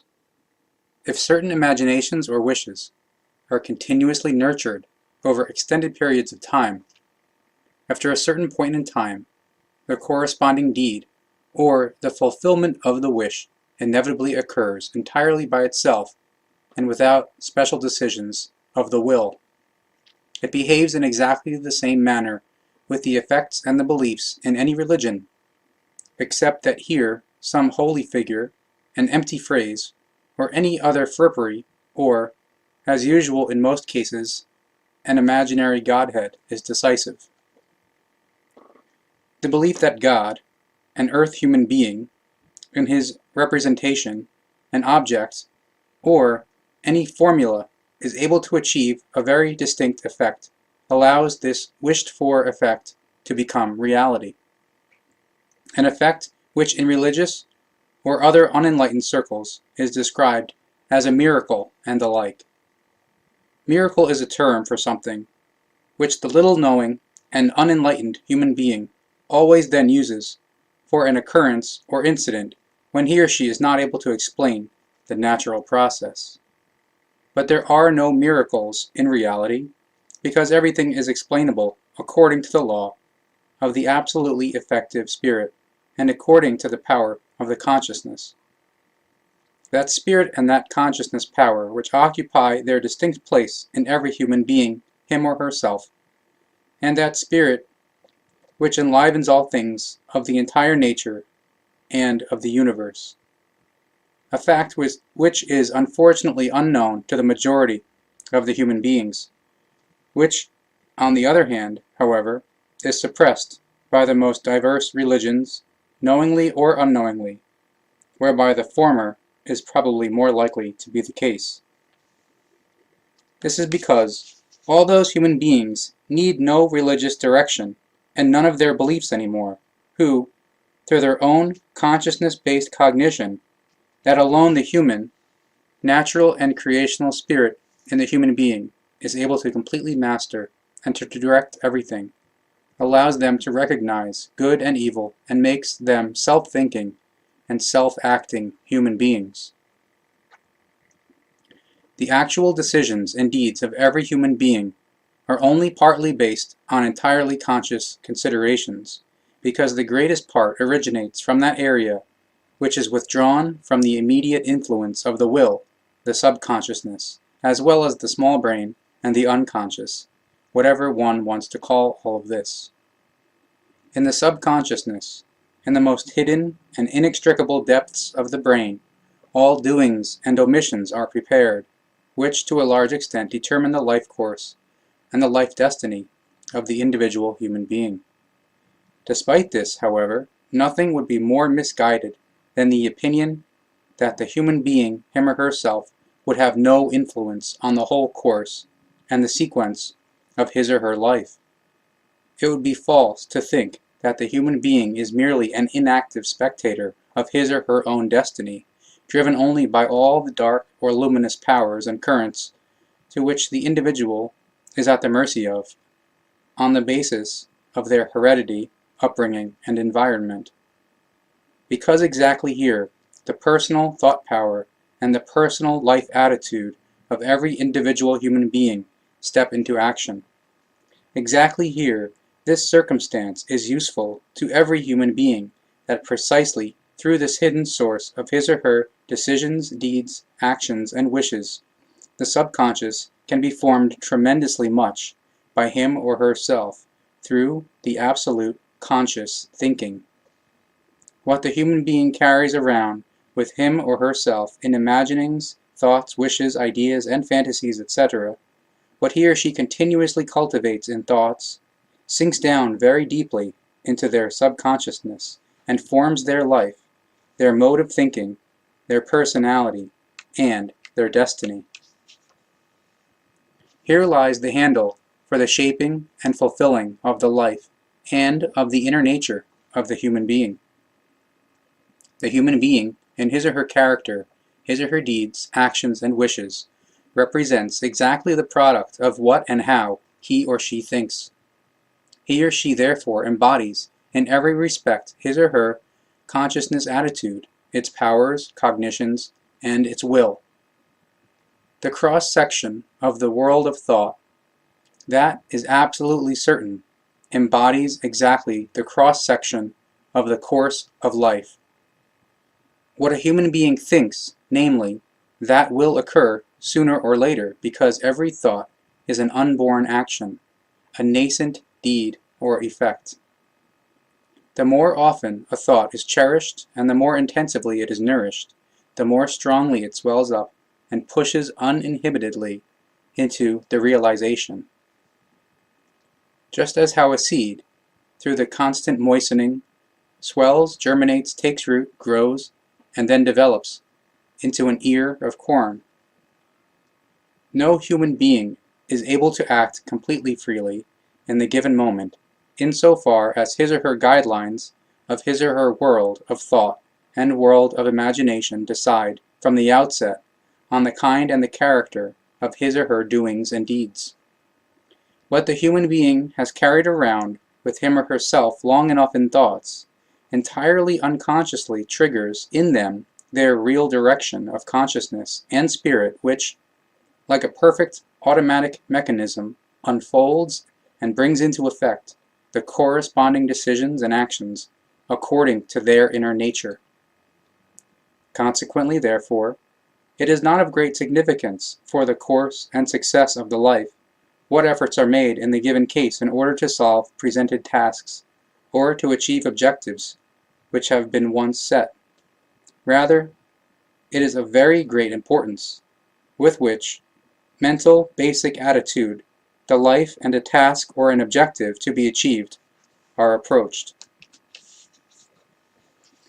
Every consciousness attitude and life attitude brings forth a very distinct starting point for the character, action, and philosophy life.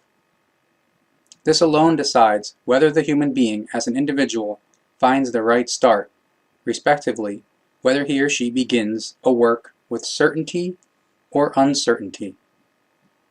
Habits, tendencies, and distinct actions are the developments of corresponding thoughts, which in the course of the time eventually gain such a might over the human being that they change his or her whole character and with Gewaltsamkeit imprint their stamp on him or her.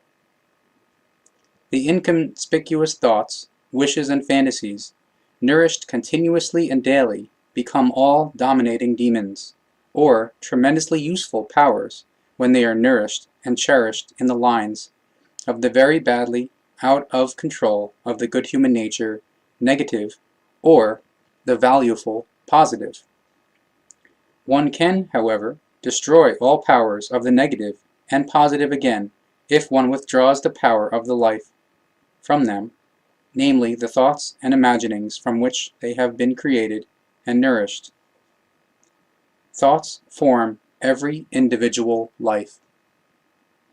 This can be tested attentively by every human being, him or herself, and everyone will find this fact confirmed. As rich as a life was of good, forward-pointing, and life-correct thoughts, as great and life-correct were the successes. As much nonsense, faint-heartedness, pusillanimousness, and life-incorrectness it contained, as rich it was in disappointments, deprivations, and suffering, etc. Only strong, broad-minded, and courageous thinking leads the life upwards, whereas weak, narrow-minded, and faint-hearted thinking oppresses, breaks, and ultimately destroys everything. So, fundamentally, every individual human being, indeed, even every family and every people, have to live exactly the destiny and the life which they prepare for themselves in thoughts. Pity would be fully out of place here, because every individual human being, every family and every people could help themselves if they only wanted it. And with this, the wanting is meant literally, because if a human being does not make an effort for the building up of a will, because it is too strenuous for him or her, then it is said with justification that it is only because he or she simply does not want to. How appropriate the ancient words of a great wisdom can be inserted here. Quote, "The smith of the destiny is the human being, him or herself." Only that human being does not remain lying halfway in the life who is carried high up by the tremendous momentum of his or her mighty thoughts. Who, however, prefers to concern themselves with depressing and pusillanimous thoughts, ruminates over experienced defeats and disappointments, and does not free themselves from them, will achieve no or only little success, even with all efforts. From the narrowness of egotistic thinking, pusillanimous views, and self-satisfying assessment, absolutely no viable philosophy and thus no positive life direction and life formation can arise. Those who cannot free themselves from the thoughts of a suffered terrible thing, a defeat, or a failure, will have these terrible things, defeats, and failures repeatedly and ever again and again befall them. Those who are constantly afraid of evil, mischance, and other terrible things conjure them up directly until they strike him or her devastatingly. With worries, only new worries are bred, and those who see only grievances and shady sides in their surroundings get themselves into grievances and fall on the shady sides of the life. With irresistible, magical Gewalt, the thought attracts that which it is directed towards in an intensive and stoic or intensively creating manner. As soon as someone thinks negatively of an abyss in a manner which is very badly out of control of the good human nature, he or she falls down from dizzying heights, is shattered and crushed, and falls prey to the sucking power of the bottomless depth, which is in reality only the reflection of his or her own thoughts. Only a consciousness possessing Wesen is able to grasp, to recognize, or to feel a consciousness-based vertigo feeling, because only such a Wesen is capable of thinking. Any latent danger can therefore only become acutely, very badly out of control of the good human nature with a consciousness possessing Wesen. This in the moment when the thought is concerned with this danger in a manner that is very badly out of control of the good human nature. Precisely at this moment, the decision is namely made as to whether it will be overcome or not. A child not yet conscious of any danger or consciousness-based effects overcomes a looming danger with playful certainty, while a pessimist, on the other hand, loses almost, or often even abruptly, all resistance power out of pure and naked anxiety and concern, and falls prey to the danger. Their anxiety or their pessimism literally calls forth the danger or the terrible thing. Thus, an old proverb can also be woven in here. Quote, "Only that human being escapes the death who disdains it, but it catches up with the faint-hearted one." An angstful human being and a consciousness-based failure will never master the life, because anxiety, pusillanimousness, faint-heartedness, disinterest, and indolence in the long run destroy, with absolute and gruesome Gewalt, in every security and every will for the positive life. The inner security, basic prerequisite for the good formation and utilization of the consciousness and the life. Life anxiety, depressions, life insecurity, and many other things of the same character are the consequence of lost life and spiritual orientation. When the consciousness-based life of the human being is no longer directed towards a distinct guideline, it loses the foundation of its conscious existence. No personality and no character grows by themselves. They form themselves, grow, and unfold according to very distinct leading thoughts. To possess a character means nothing other than to live precisely according to the consciousness-based guideline, its evolution and advancement, to hold fast to it, and to advocate it. Depending on the consciousness state and its evolution, the character of the individual human being is shaped. So, therefore, it lies in the power and in the discretion of each individual human being, him or herself, as to how his or her character forms or gets very badly out of control of the good human nature. As long as the human being still possesses this tremendous gift, for so long he or she is also still able to represent their own firm standpoint in the world or in their surroundings. Only through this can he or she form a clear worldview and be a real human being. What the human being loves, into that he or she will be changed. When an idea takes possession of a human being, then it changes his or her entire inner nature and his or her life, a result of the consciousness-based influence. Personalities and characters, creational achievements, disinterest, pessimism, and the resulting terrible things of all kinds represent only forms of effect and manifestations of the leading human thought world. Consequently, it must be at all times dignified, therefore controlled, and through intensive perpetual training, to be continually held at the state of the highest possible and constantly expanding consciousness-based cognition. This is, however, only possible through the willingness to break the shackles of the normal, to burst out of the narrowness of the individual ego, and to rise up into the vastness of the cognition. A tremendous task, which in itself is not only an urgent matter for every individual human being, but which is incumbent upon the entire humankind. Certainly, in the eyes of the so-called normal or average human beings, a thinker is regarded as a do-gooder, as unworldly, and far from reality. But is that really so?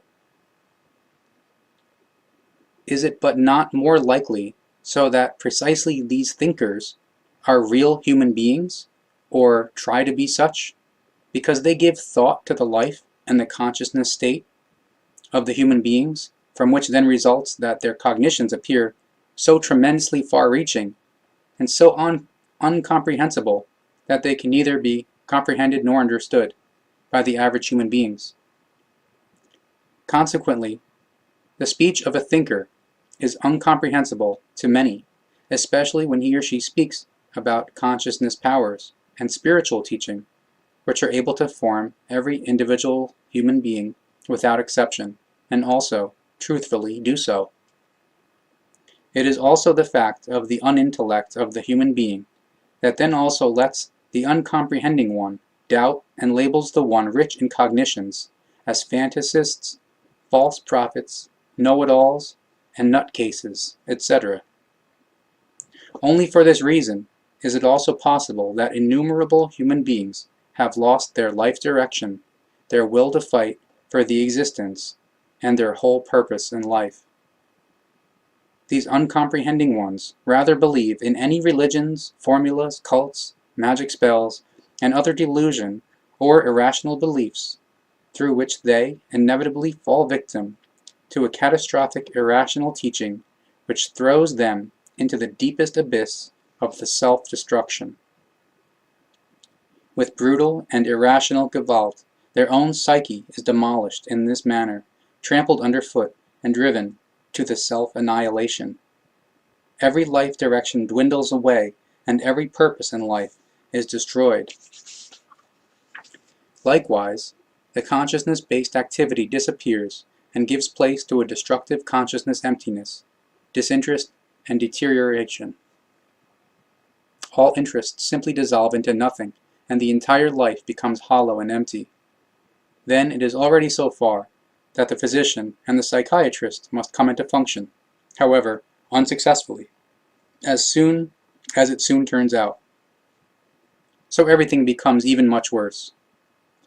illnesses of all kinds take possession of the human being, who has thus brought him or herself to the way of the self-destruction. Horrible depressions, nervous breakdowns, organ cramping, heart cramps, convulsions, and other manic symptoms drive him or her to the insanity and suicide. In the process, however, the human being does not consider that everything is indeed only their own fault because he or she has failed in him or herself, in their own consciousness, in their own security, and in their own self-confidence, ability, and volition.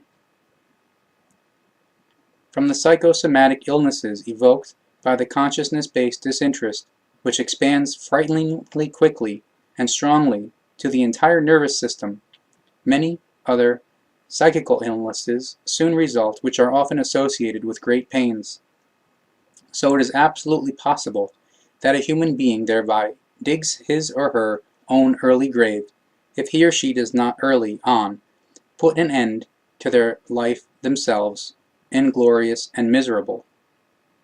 This in unknowledge of the fact that even the deepest psychic defeat implies an absolute laughableness against the unmeasurable greatness of the human consciousness.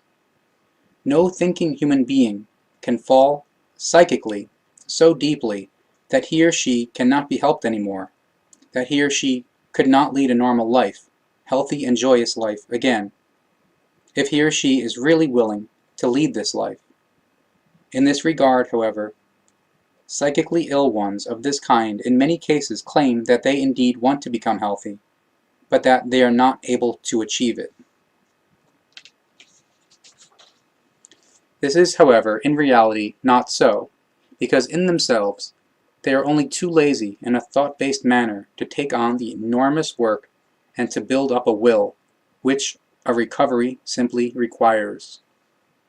That is to say, the psychically ill human being must build up a will in order to achieve the recovery through this will.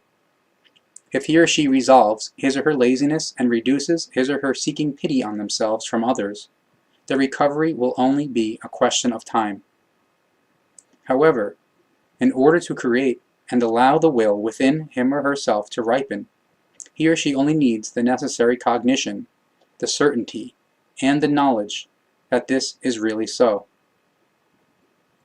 And for this cognition, this certainty and the knowledge, he or she only needs the quote, Stein des Anstoßes, which means a non-translatable German expression, which means something that acts as an impulse, an initial kick or shove, or as a catalyst in order to, quote, get the ball rolling. The knowledge about these things, the knowledge which can be conveyed to him or her by fellow human beings. Since the human being, however, by his or her nature likes to cling to religions, irrational teachings, and other false things, and thereby maliciously frowns upon the truth, he or she does not make use of the teaching of the cognition, the certainty, and the knowledge, but rather pushes it out of reach, as unacceptable, for which he or she also has to bear the damage. If the teaching of the truth regarding this is, however, accepted, then every human being is thereby able to heal him or herself from his or her illness. He or she then does this with good knowledge and fully on his or her own. He or she forms his or her life completely anew and better than ever before, because now they know with absolute certainty that they themselves determine their life, their way of life, their entire character, every low and high, and their entire destiny. And this cognition is of lasting value and undestroyable for all future times. To this, Tolstoy said, quote, "The human being lives from the spirit and not from the body." When he or she knows this, and their life lies not in the body, but rather in the spirit, then you can lock them in chains behind iron bars. He or she will always be free. No human being is forced to believe these explanations, because every human being is responsible for themselves and their consciousness advancement and their physical health. The explanations may therefore be accepted or discarded, entirely in whichever manner the individual prefers. For the negating one, however, they will nevertheless, and despite their critical refusing mentality, have the thorn of the impulse and the germinating cognition bore into their thought world, through which he or she, wanted or unwanted, is still stimulated in the sense of the explanations. The affirming one, however, will attain consolation, healing and power, gather knowledge and wisdom, become a human being, and learn to understand the spirit and the life. But the teaching should not only bring healing of innumerable terrible things, but also life success and spiritual cognitions and consciousness-based progress. It is thereby not claimed that everything which one can know about the truth is said. Only a few things are laid down which have been learned about the truth over a time period of millions of years, up to and including the present life. Without ill will towards anyone, the teaching is intended for all those who need it, and are able to gain power and cognitions from it. It is intended for the suffering humankind of the earth, which lives in unknowledge as to why it actually suffers, and why it lacks the happiness, the love, the knowledge, the wisdom, and the truth. The fleshy body represents only a housing which, during an earthly life, serves as a dwelling place for the spirit. Through this spirit, the thinking is first made possible, indeed, even the life itself. Through the thinking, the character and the way of life of the human being are shaped, his or her psychical, moral ups and downs. And it is only through the thinking that those powers are released and leave the effect which is able to influence the entire human being, the powers of the thinking and the powers of the consciousness. Only the power of the thinking forms the good or evil. Through a corresponding mode of thinking, a will forms, strengthens, and builds up in the human being. A will which, entirely according to the mode of thinking, creates and carries out the good or evil. Seen logically, the thinking must therefore first begin before a will for an action to be carried out, etc., can be built up and formed. Only through the way of the thinking and the will built up from it is the possibility of a subsequent action or deed given. Therefore, first, a thinking process is always necessary before a will for or towards something can arise, from which then the corresponding actions and deeds, etc., result. The thinking therefore first sets the formation of the will in motion before something else happens. It is fully nonsense when it is claimed that the will first sets the thinking into activity, which unfortunately is still claimed today by very many and well-known book writers, psychiatrists, psychologists, philosophers, and scientists. The thinking therefore sets the will in motion, which is built up through the thinking process. Then the will carries out what has been given to it by the thoughts. This means that the will represents a thought creation, formed according to the kind of the thoughts, therefore positive or negative. If this were not so, then the human being would be an arbitrary being, without hope of rescue, who acts arbitrarily, without censorship. The power which the thinking uses as an impetus does not stem from the human being, him or herself. It flows into the spirit, from the unmeasurable expanses of space, the universe. It comes from the tremendous energy richness of the Ur-life and the creation which are responsible for the life of the entire universe. This undefinable and mysterious Ur-life embodies the actual breath of life, which universally enlivens all and everything. The Ur-life, however, also embodies that secret which indeed a human being will never be able to fathom, the Ur-creation itself. It would, however, be false, arrogant, and unresponsible to call this Ur-creation or the creation God, for neither the or-creation nor the creation are God or anything similar. The word God is only an ancient term of an equally ancient language of a foreign people, a foreign extraterrestrial human race, who were the actual ancestors of a part of the Earth human beings. Up to the present time, their language still could not be proven, but it ought to be the one which is known as Ancient Hebrew. It is for sure, however, with absolute certainty, or even if the theologians and scientists, etc., deny it, that the word God stems from this ancient language and has not the slightest to do with the creation. The expression God was from time immemorial used as a designation for human beings who, on account of their consciousness-based powers and their abilities resulting from them, were able to master and accomplish things which were denied to kings and emperors. In most cases, these God-human beings were great scientists.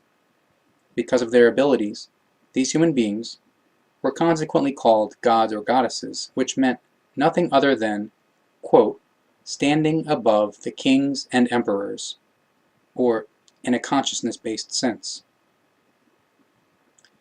The exact translation of the designation God into the German language is King of Wisdom. Standing higher in esteem and honor than the rulers of the land themselves, those who were called gods were consulted by the rulers of the peoples themselves, and as well were revered by the people as human beings with tremendous knowledge and ability. Catastrophes, megalomania, mishappening, and wars, etc., as well as slow degeneration, however, have in the course of the thousands of years also taken their toll on these gods. Consequently, they slowly died out or developed into tyrants. With time, they only still exist in the memories of a few human beings, while some other of these gods fled and began to tyrannize different worlds. Memories of the tyrannical rule of the gods were to blame for the fact that the ones called God lived on in myths and legends and began to influence the earth human beings. Some resourceful leaders of people let their godliness get very badly out of control of the good human nature and called themselves the creation itself. Through tyranny and barbarism, they forced the human beings to be subservient to them and to worship them. But it happened that sub-leaders of these gods likewise wanted to exercise their might, and therefore, in the name of the respective god, raised themselves as leaders above the human race, above a human race.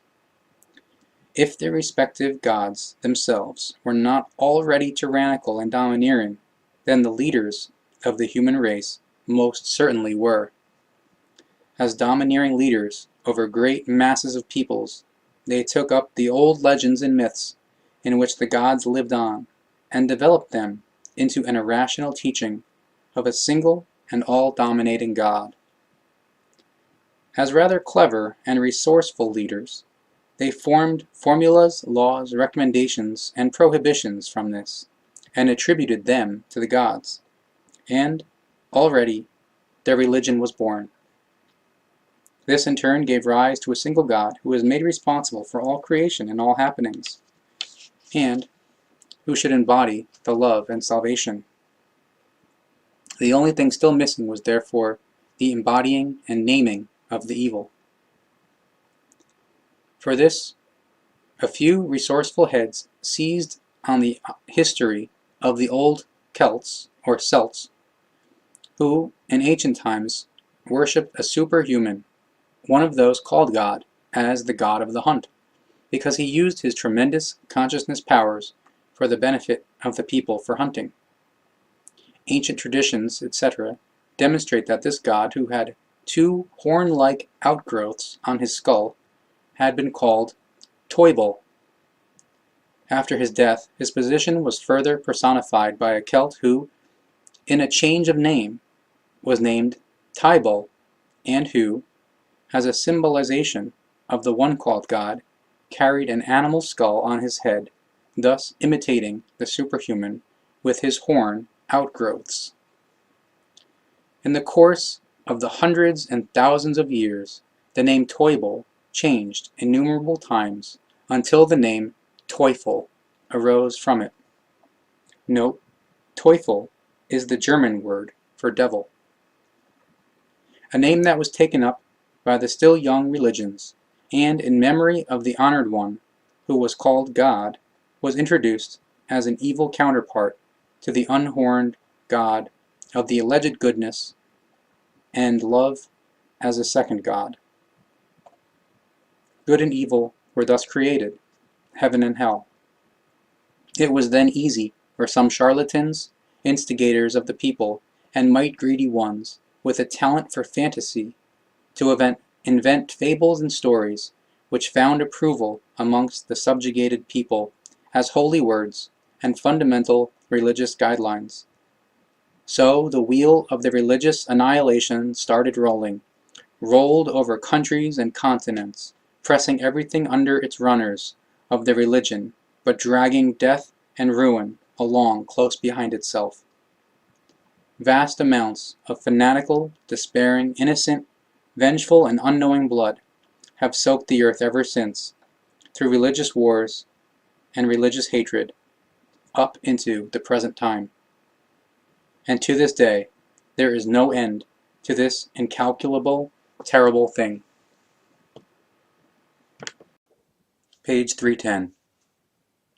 Actual, earnest scientists and helpers make an effort for real cognitions and great beneficial knowledge in relation to the life and the evolution of the human being in every respect, without any ill fantasy and, quote, small-minded, irrational teaching. But unfortunately, these kinds of scientists and helpers are very hard to find because they are, on account of their honest and real knowledge and abilities, and on account of their profound cognitions and deeds, shunned, suppressed, and pressed into the background by their colleagues and fellow human beings.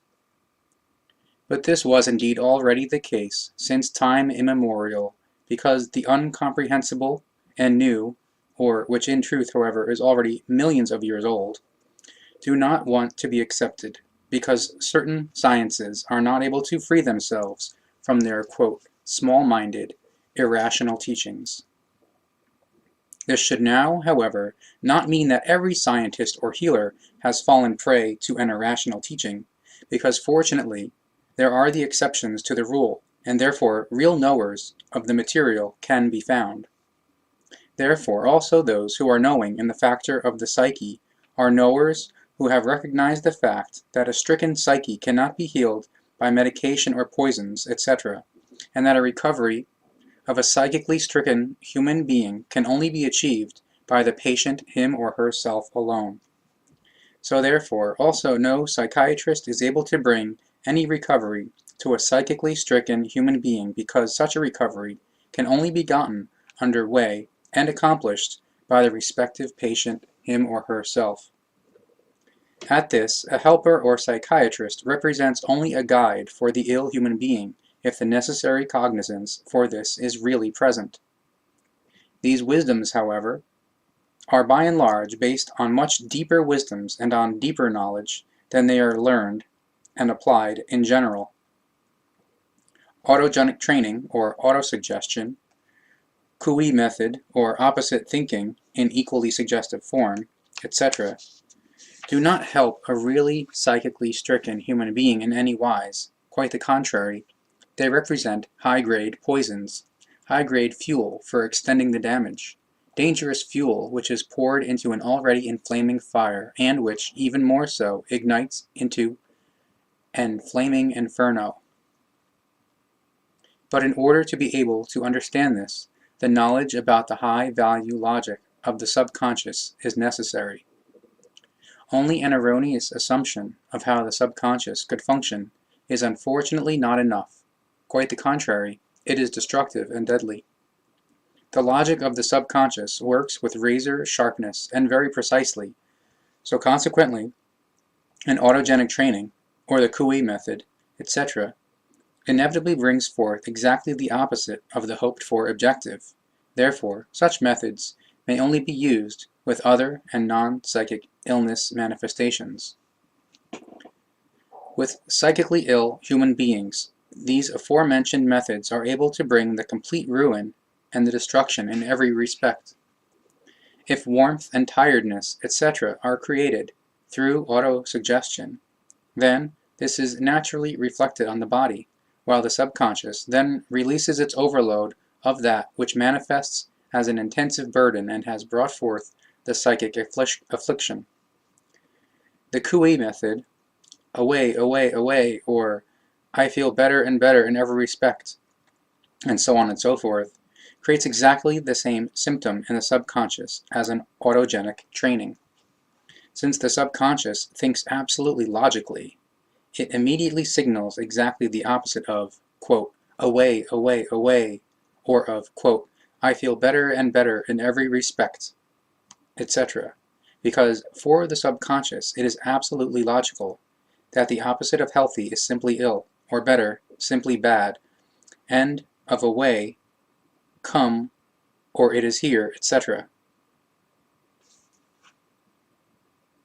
Since the subconscious therefore functions and works absolutely logically, one must in no wise think unlogically, or thus opposite, autosuggestive, Kui method, etc., because such methods are really only suitable for psychically healthy human beings, whereas they are able to bring the complete annihilation to a psychically stricken human being. However, if the unlogicality of the psychiatry, etc., is nevertheless practiced and applied, then an unresponsible, destructive, and deadly irrational teaching is thereby brought to use and spread. A psychically ill human being can only be freed from his or her suffering by one single method: real, neutral, positive thinking. This means that the human being concerned must in no wise think of something opposite to his or her suffering. The thinking must concentrate on something totally neutral, positive, on something that has not one iota to do with the suffering, neither directly nor indirectly. But before the neutral positive thinking in this direction can be explained, it is necessary to explain the negative and positive once more, because this material is very extensive and difficult to understand. Consequently, an explanation of the kinds of thinking and of the positive and negative, which has already been made in another place, is therefore to be described in greater detail. It has already been explained that thoughts can only be divided into two kinds: positive or negative. Negative in this case means evil, ungood, negating, and doubting thoughts. They undermine the morals, the psyche, and the advancement. Like magnets, they attract evil human beings, all terrible things, and everything evil.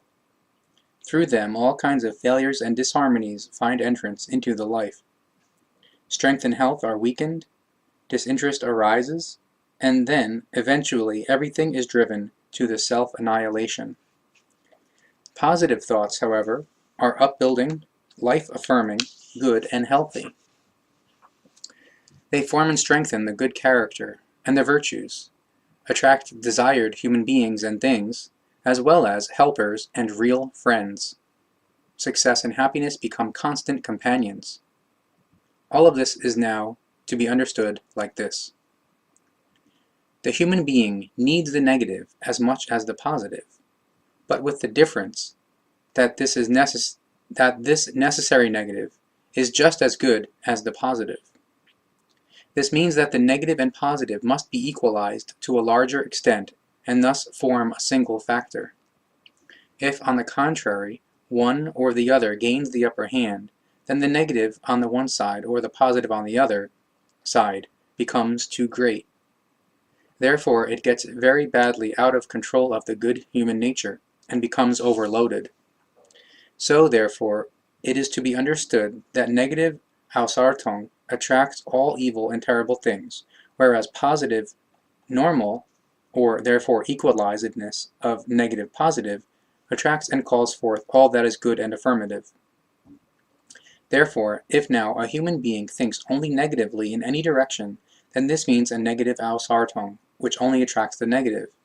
If the human being thinks, however, only in a positive view, then this means an assorted again, which likewise brings only harm, namely in the respect that through the too great, quote, goodness, or mostly as well as the submissiveness produced by religions, the human being concerned is exploited by third parties. But if a human being thinks in a healthy and normal manner, that is to say, he or she thinks in a healthy positive-negative manner, thus equalized, then he or she attracts all that is good and affirmative. Healthy positive-negative thinking therefore means that one must think rightly in accordance with the law of nature.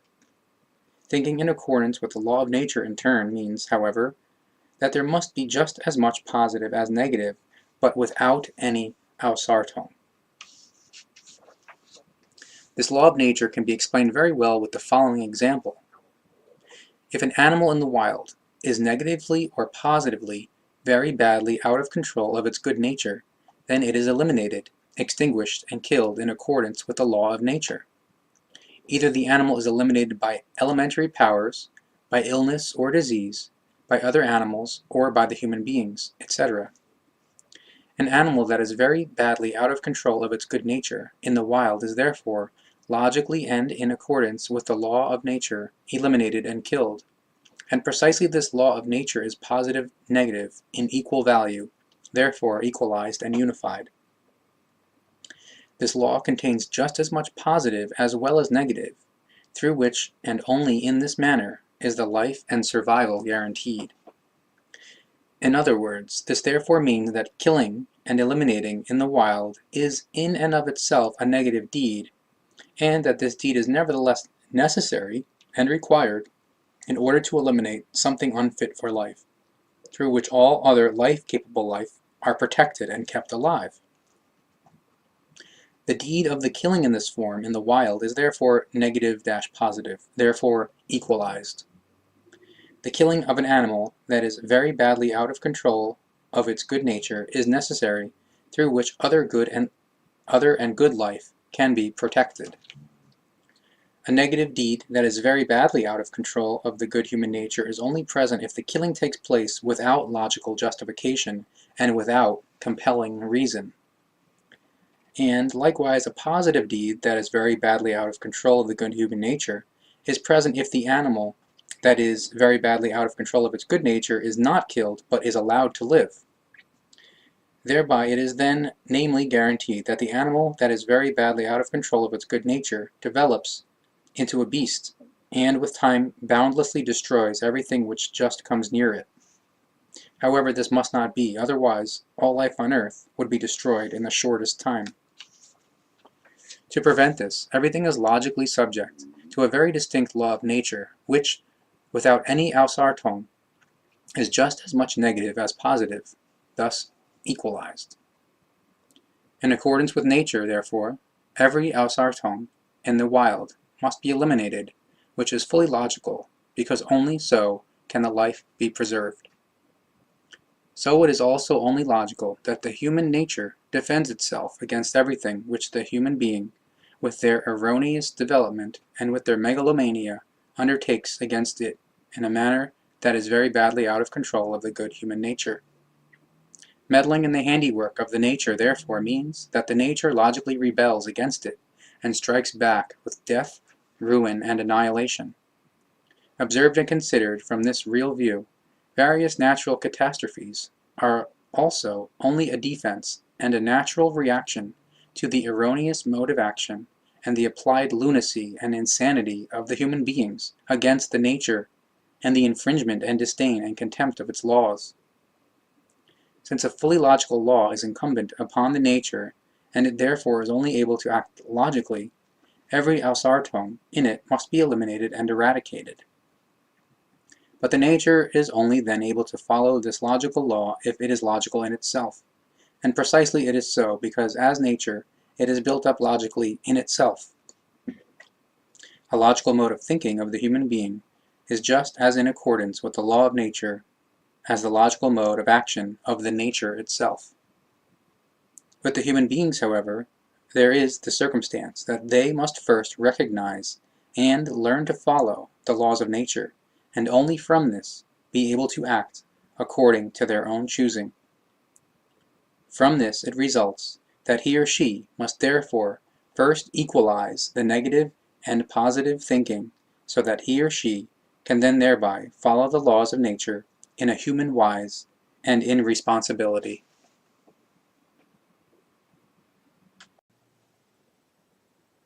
Page 290. Only through this can that which is longed for then become a worry-free reality, without hindrance and bitterness. It must be clear that the consciousness itself is neither good nor evil, but rather fully neutral. Only through the thinking process is it filled with knowledge, cognitions, and abilities, in which case, through the form of thinking, positive or negative, the corresponding sense, character, and the entire imprint emerges. Thus the consciousness is aligned precisely with the kind of thinking, and creates good or evil or equalizedness, happiness or unhappiness, health or illness, approval or disapproval, etc. The consciousness is the actual motor which develops, releases, and brings to use the tremendous power which influences and brings about everything according to the mode of the thinking. The consciousness and its gigantic power embody the will which is created through the thinking, which is radiated out as an invisible might fills the thinker, him or herself, and his or her environment with life-affirming or deadly destructive life. The consciousness and its tremendous power embody the actual material life power which, influenced by the thinking, turns out negative or positive. In other words, this therefore means the power which, through wrong thinking, results in negative doings, deeds, illness, and terrible things, is the same power which, as a result of right thinking, creates right doings and deeds, happiness, success, health, and everything good. So therefore, there is no difference in the power of the consciousness itself, but only in the kind of thinking, through whose activity the negative, positive, or equalizedness arises. From this it results in the fact of vital importance that the thoughts and therefore the thinking form must be trained and controlled, whereby then the consciousness-based power brings forth only good. This, quote, only good, however, is the equalizedness, which is negative and positive in equal parts. Thoughts work like a prism, which is able to bend the consciousness-based rays of power into the positive or negative according to the kind of thoughts in order to have a focused effect as living and enlivening, or as deadly and destructive might. So it only depends on the thinking as to what becomes of the life and the consciousness of a human being.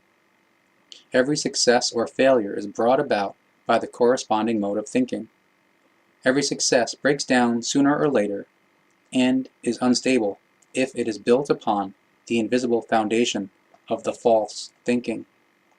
Real and true success, on the other hand, is the result of right, honest, thought-based adjustment, healthy positive thinking, and conscious affirmation of this thinking form.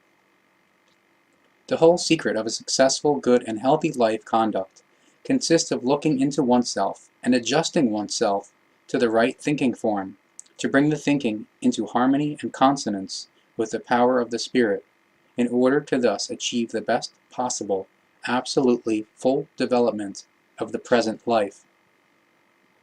The life of each individual human being, him or herself, is relatively absolutely fully developed. That is to say, it is relatively absolutely fully developed according to his or her inner nature and his or her targeted determination. It is, however, also relatively absolutely fully developed according to the present life, when the best possible absolutely full development for this existence is striven for and achieved.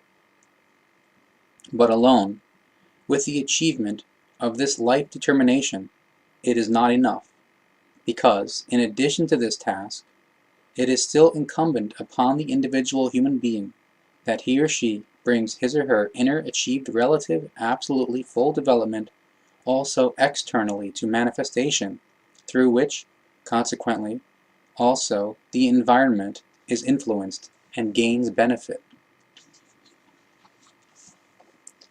By and large, the human being simply lets him or herself drift like a cork in the wavy waters. Sometimes up and sometimes down, they simply let themselves be pulled along without defending themselves against the ups and downs and without wanting to determine their own way. To the highest degree, he or she is the plaything of his or her own moods and dispositions, as well as of all external influences. In one instant joyous and cheerful, in the next moment already ill-humored and unhappy. At one point his or her life lights up in sunshine and roses, then it is again gloomy and hopeless. These negative moods also paralyze his or her initiative and take away the last vestige of the possibly still remaining courage from him or her. Failures come to light and undermine and destroy the self-confidence. Such a human being is ill-humored, depressed, loses friendships, prosperity, and success. As a consequence, everyone avoids him or her in order to not fall into a consciousness-based deplorable state themselves through his or her destructive behavior and through his or her ill temper. Such a human being cannot do and not do what he or she wants. His or her foul mode of thinking will always press him or her into the deepest dirt. It does not matter what he or she undertakes because everything will always be amiss. Naturally, his or her couragelessness thereby sinks ever deeper, and new terrible things constantly draw near. Also, these are approached wrongly again. Consequently, step by step, the whole psyche falls into confusion, eventually affecting the body and striking it with illness. Thus, endless ups and downs follow without ever achieving a success. If one difficulty is overcome, another one already appears, and indeed, for so long, until the life is brought to termination with Gewaltsamkeit, or until the kind of thinking is changed and remodulated into a healthy, might-oriented thinking. The remedy is simple and always at hand, and complete help is always and in every case possible if the self-destruction has not already done its final work, and if the falsely thinking person builds up the help in him or herself. Every normal human being who is capable of thinking can learn to command his or her mood, to equalize him or herself, and to always be good-humored, joyous, and satisfied. Every normal human being who is capable of thinking can learn to avoid the often very tragic consequences of foul dispositions and moods, and to attract happiness and success. And those who are able to master their dispositions and moods also master their happiness, their successes, joy, health, and radiance, friendships, and all other good things. But here the question is raised now as to how a positive thinking is to be attained and to be achieved. The positive thinking in equalizedness, namely. So, how does one think positively? However, before this question can now be answered and the right way pointed out, some things must first still be explained, things which are of great significance, things which actually should not be said since they partly belong to the strict, secret science to which the so-called average human being has no access. In former times, these so-called average human beings were tortured to death in the most gruesome wise if they even only caught sight of a book of the secret sciences. But these barbaric regulations have loosened up somewhat in the past hundreds of years, or the year 1800 to 2000. This is because one arrived at the view that various things of the secret sciences could only help the average human being if they were made accessible to them. It was therefore still the case until some time ago that only a few initiates and secret science bigwigs were allowed to get involved in the mysteries of the secret sciences. But today, those who are interested can obtain partial excerpts from these sciences. But also with this, extreme caution is still recommended because there are still the most diverse secret societies that safeguard, or at least believe to safeguard, very great secrets of the secret sciences which they want to preserve in their circles by all possible means of the Gewalt. On the other hand, however, many of these secret society members even today live in the erroneous belief that their knowledge is still as secret as it was hundreds of years ago, and that their teachings, which are also often erroneous, are real secrets of the knowledge and the might, even though they are just as much based on irrational teachings as with the religions. The real knowledge, the deep-reaching and very mighty, however, is completely foreign and unknown to most of the secret societies, through which they often indulge only in the nonsense and irrational teachings. The real secrets of the secret societies are, in effect, only accessible with very great difficulty and are known in only a few initiated circles. And these secrets are so deep-reaching in knowledge that they are truly enormous. Consequently, they are thus kept secret, through which innumerable irrational teachings of the most diverse sciences can be maintained. Thus also the irrational teachings of psychiatry, the religions, and the border and spiritual sciences, etc.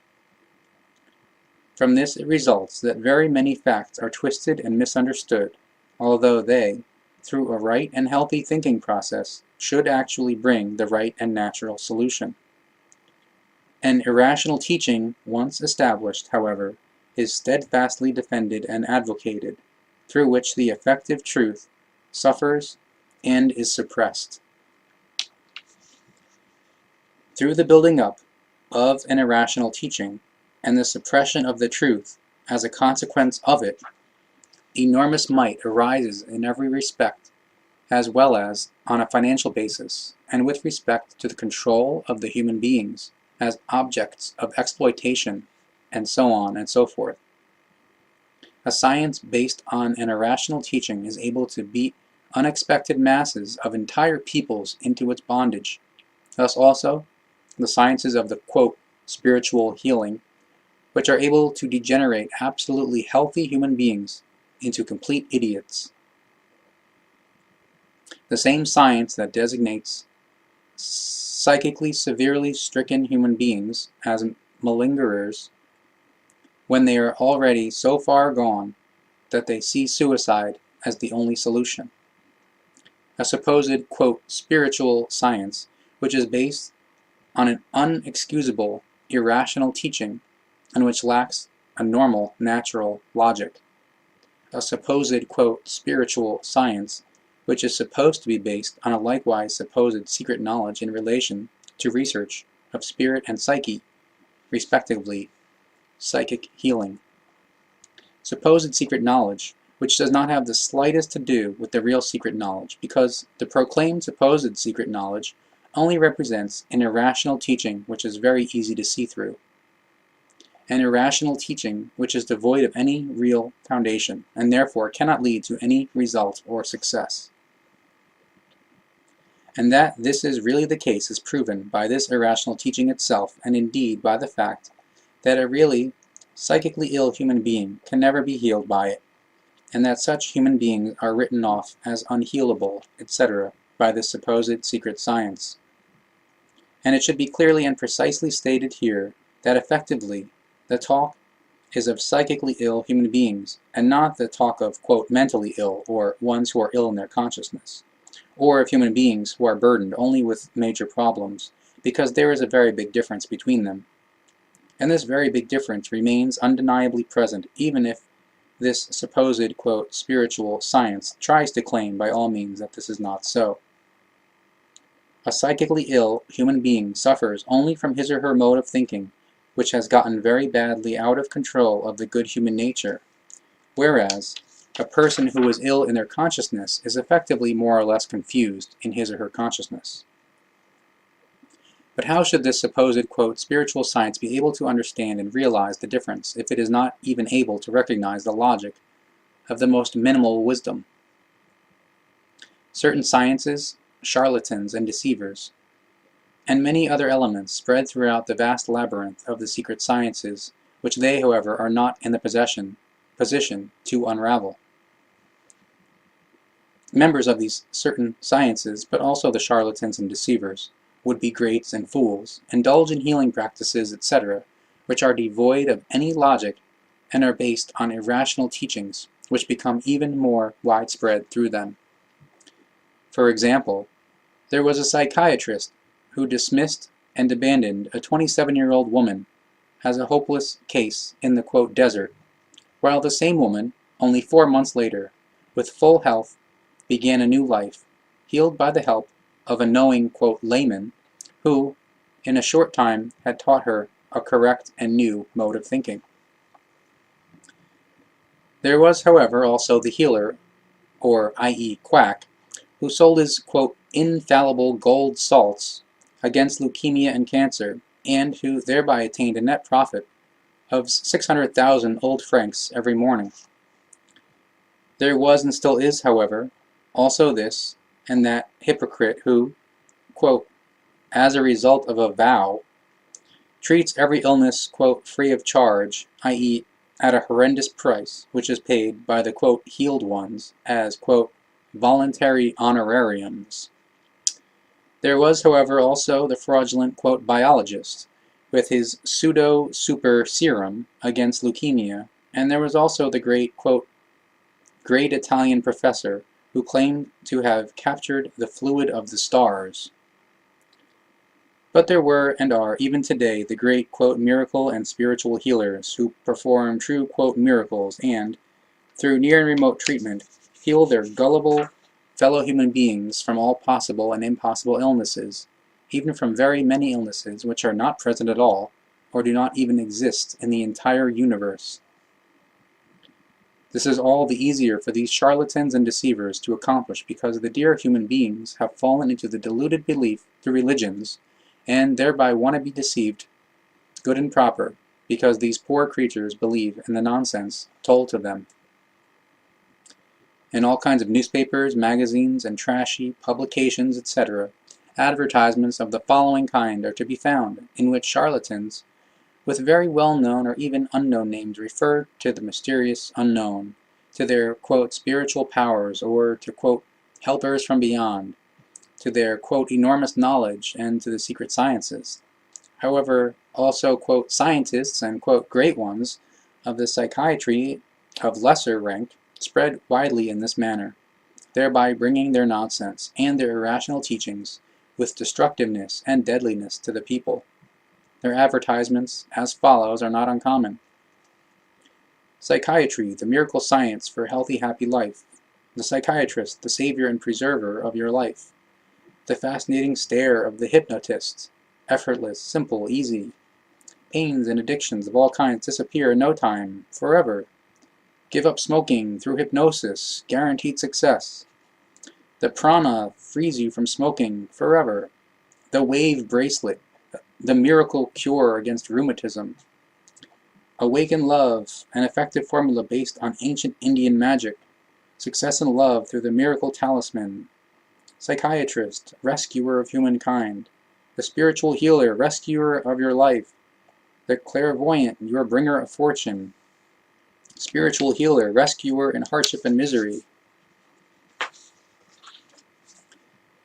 The real secret knowledge is able to parry many a harsh blow, but in order to expose it to ridiculousness, or the greediness for profit, no charlatan, deceiver, or pseudo-scientist, etc., shy away from adopting the title of a, quote, spiritual healer.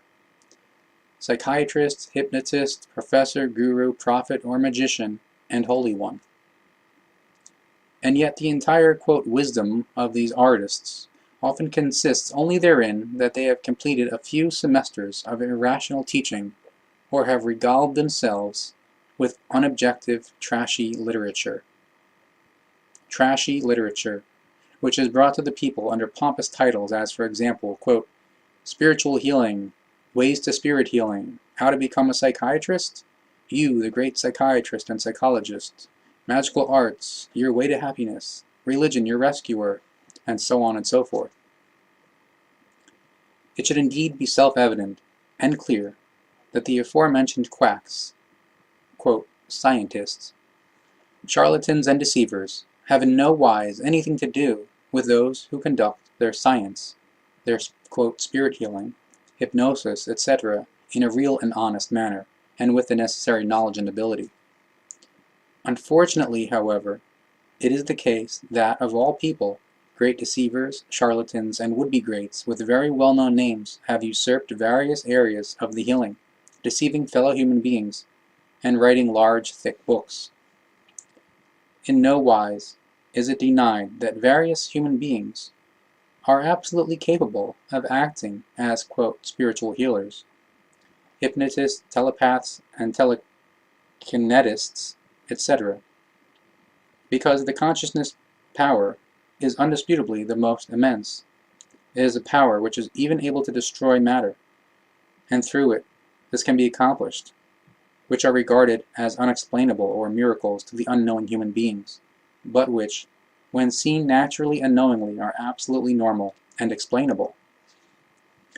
But with the demonstration of such consciousness-based powers, greatest caution is recommended, because deception and charlatanry are very much at home in these areas and very often only immensely difficult to verify.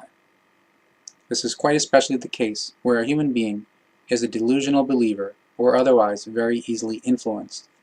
And precisely through these delusional, believing, and very easily influenced human beings, or who unfortunately also still believe in the nonsense of the 6th and 7th, or even in all 13 books of Moses and similar works of nonsense, charlatans and deceivers of all kinds gain the upper hand. Through them, quote, miracle healing and, quote, spiritual, near, and remote treatment come very easily, because if a human being believes in the nonsense of such a deceiver and charlatan, then a healing of a suffering, etc., in the form of a self-healing can be absolutely possible. But then the fact that this healing lies solely in the respective human being's own power, because he or she is convinced of a healing, or any other success, is naturally concealed from him or her by the charlatans and deceivers of all kinds. For how else could they, on the one hand, confess their own incapability, and on the other hand, still rake in huge profits from it? Through the explanation of the truth, however, a success would also be very questionable, and therefore these deceivers and charlatans would be without bread. They are effectively only able to live from the dumbness of their followers and believers, just like the religions. Really earnest human beings who, in all honesty, use secret knowledge, or disclosed secret knowledge, for the benefit of the love for the next one, and help for the fellow human beings, do not indulge in pompous, irrational teachings and in pseudo-knowledge. These human beings think further ahead and attempt to unravel the great secrets of the natural logic and the laws of nature, and to make them usable for the well-being of the human beings. Page 272. There is, however, still very much more to it all. Thinking creates energy of tremendous power. Every thought sends out energetic waves of the highest intensity. That is to say, the thoughts themselves radiate as tremendous energy waves, which are based on hitherto unmeasurably high frequencies. They leave the structure of their origins, speed out into the unending expanses of the universe, unhindered and unstoppable, in order to bring forth effects and conditions entirely according to their kind. According to the thought, they speed away as invisible but gigantic might of the light or the impenetrable darkness, further charging and strengthening themselves with other thought energies of the same kind, which likewise rush through the expanses of the universe and the ether. Once they have reached their outermost range, they then search for their way back, in which case, however, their energy form changes, and indeed, into a stronger and more immense one. This, through the attraction, like with a magnet. The positive, however, automatically also attracts the negative, and the negative the positive. And the final resulting energy form eventually returns as a concentrated, tremendous might, bringing annihilation or life to the sender of the thought. Thereby, in this process, however, the circumstance is to be noted that, for the human being, something very peculiar happens and requires special attention from him or her. As already mentioned, namely the law of nature of the magnetism comes into function here. A magnet has two different poles, negative and positive. Its function must also be understood if one is to work with it.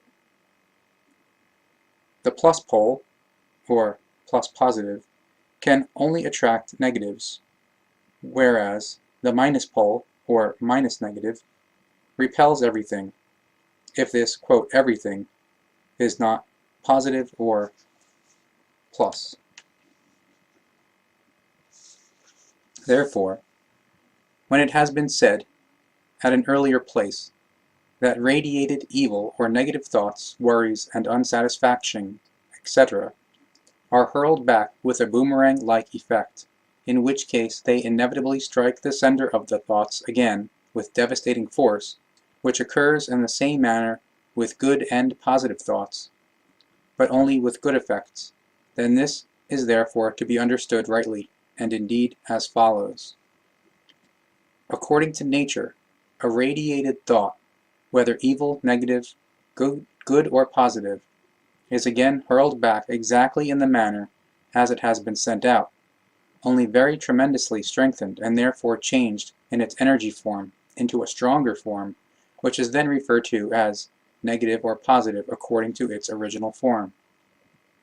It is to be noted that the powers are thus transformed in a strengthened manner, since according to nature the consciousness's need to learn always stands in the foreground in every respect.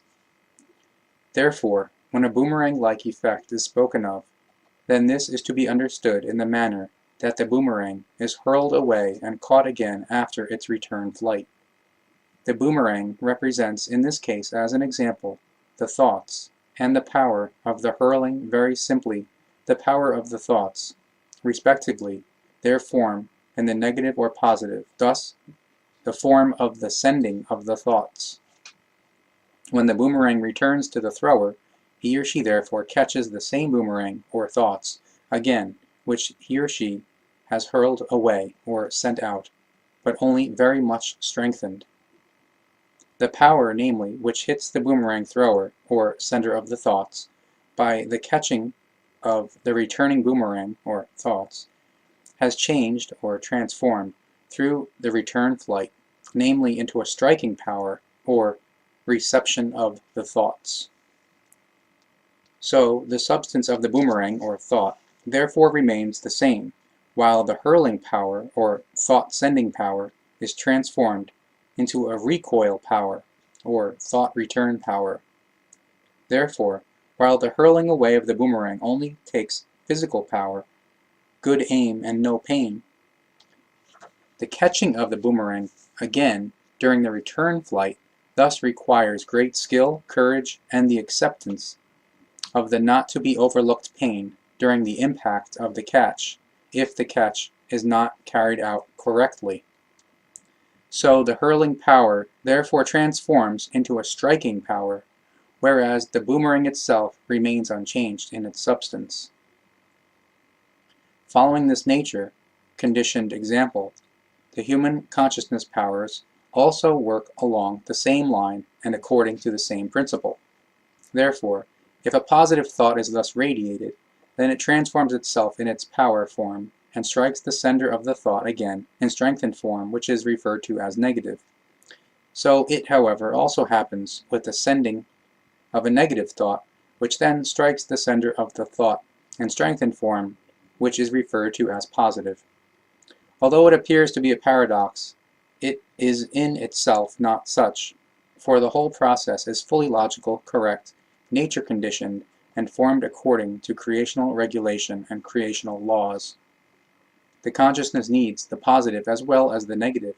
Consequently, a way must therefore be trodden, which guarantees the positive as well as the negative. So, it is therefore compulsorily conditioned that upon sending out a negative thought, a stronger thought and power reception takes place, which consequently also likewise applies in the opposite form. Inevitably, according to the nature, therefore, the evil must be harvested for the good for the evil, as well as the negative for the positive and the positive for the negative, which must then be processed and evaluated according to its kind. The reception means new working material for the consciousness and the thoughts. Evil or negative is again transformed into the good or positive, and good again into evil, through the continuous thought work. If only good or evil were harvested for good or evil, and only negative and positive for negative and positive, then the thought material would automatically run out, and the whole think capability would suddenly lie dormant. However, in order to be able to further develop oneself in a consciousness-based manner, this form of the thought return hurl is necessary. If good or positive is sent out, evil or negative is harvested for it. This evil or negative, however, is in turn transformed through the thought work into good and positive, thus processed into the usable good, which can be utilized again. In both forms, this process repeats itself again and again and thereby guarantees the consciousness evolution without ever stopping.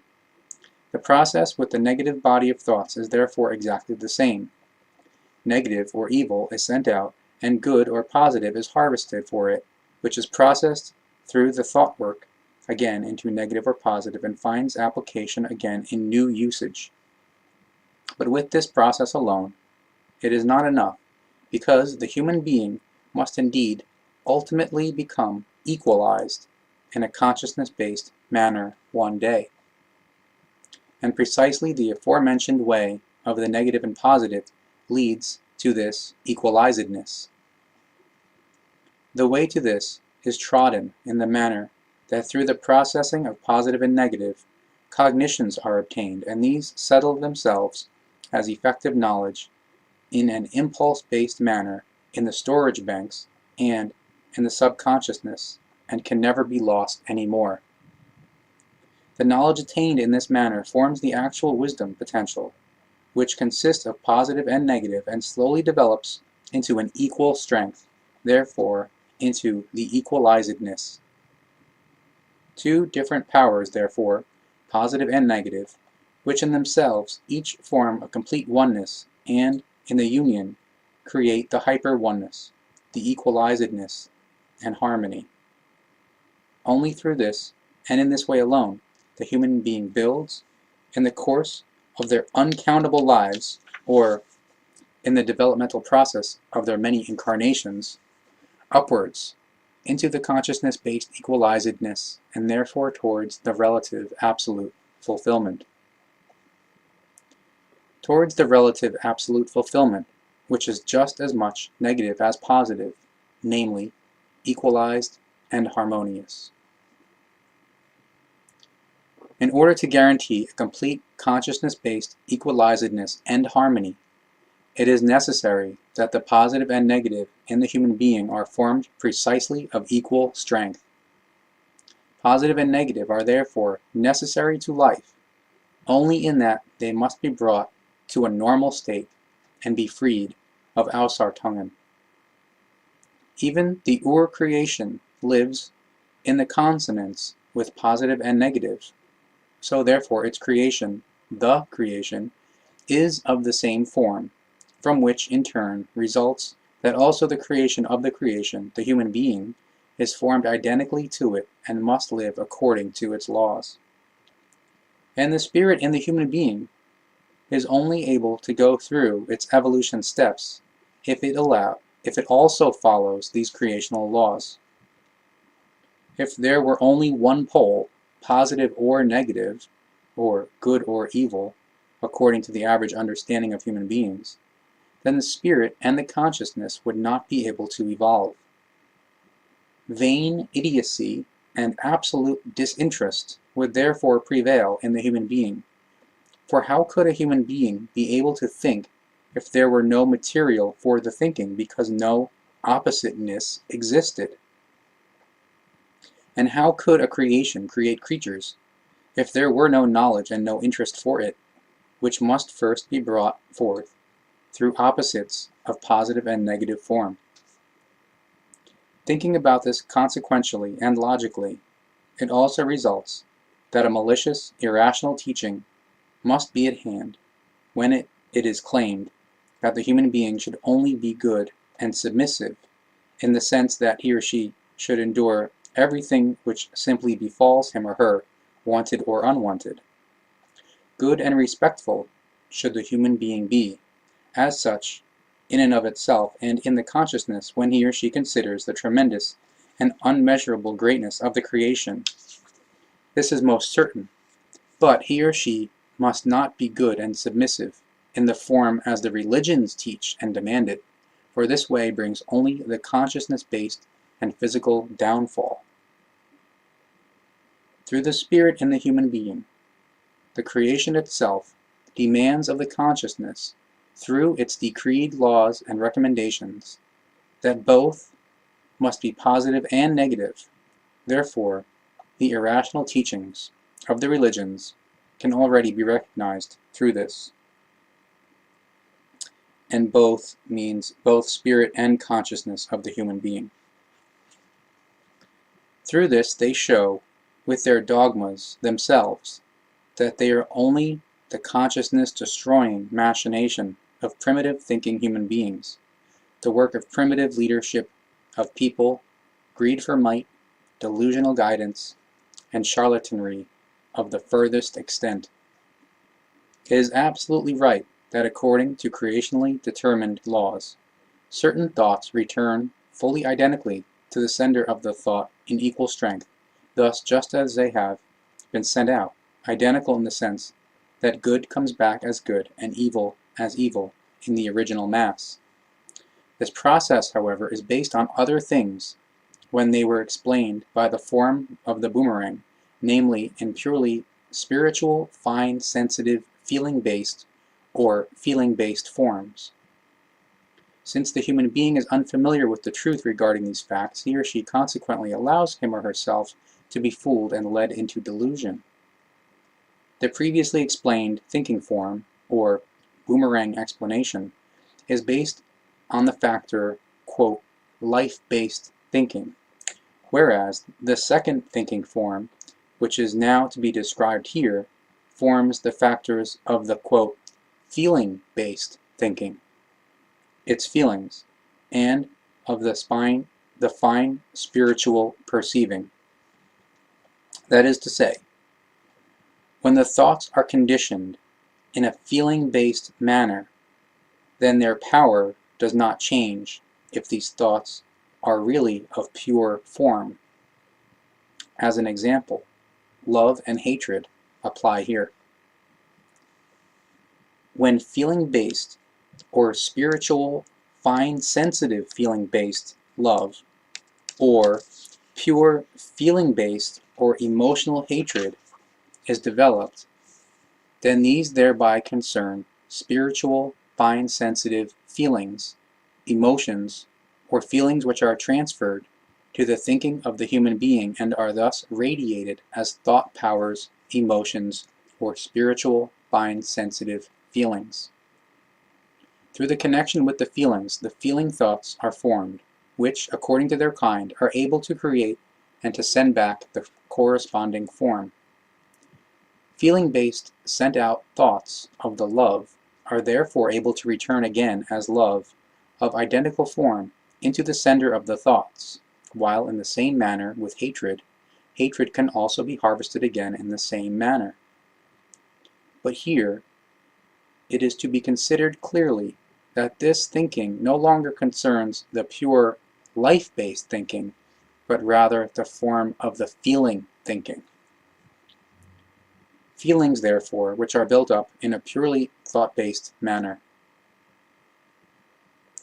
Thoughts themselves can be divided only into two forms according to the human sense, positive and negative.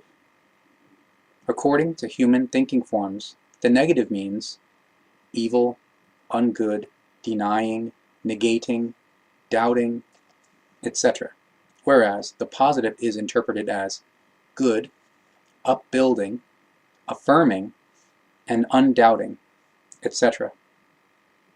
Negative thoughts, in the aforementioned sense, undermine the morale, the psyche, and all advancement. Like magnets, they attract negative human beings, who bring harm and ill will. All kinds of disharmonies and failures find entrance into the life through them. Strength and health are weakened, disinterest arises, and then everything in the human being is eventually driven to the self-annihilation. Positive thoughts, however, are upbuilding, life-affirming, good, and healthy. They form and strengthen the good character, attract desired, good human beings, helpers, and real friends. Success and happiness, truth, love, and knowledge become steady, good companions.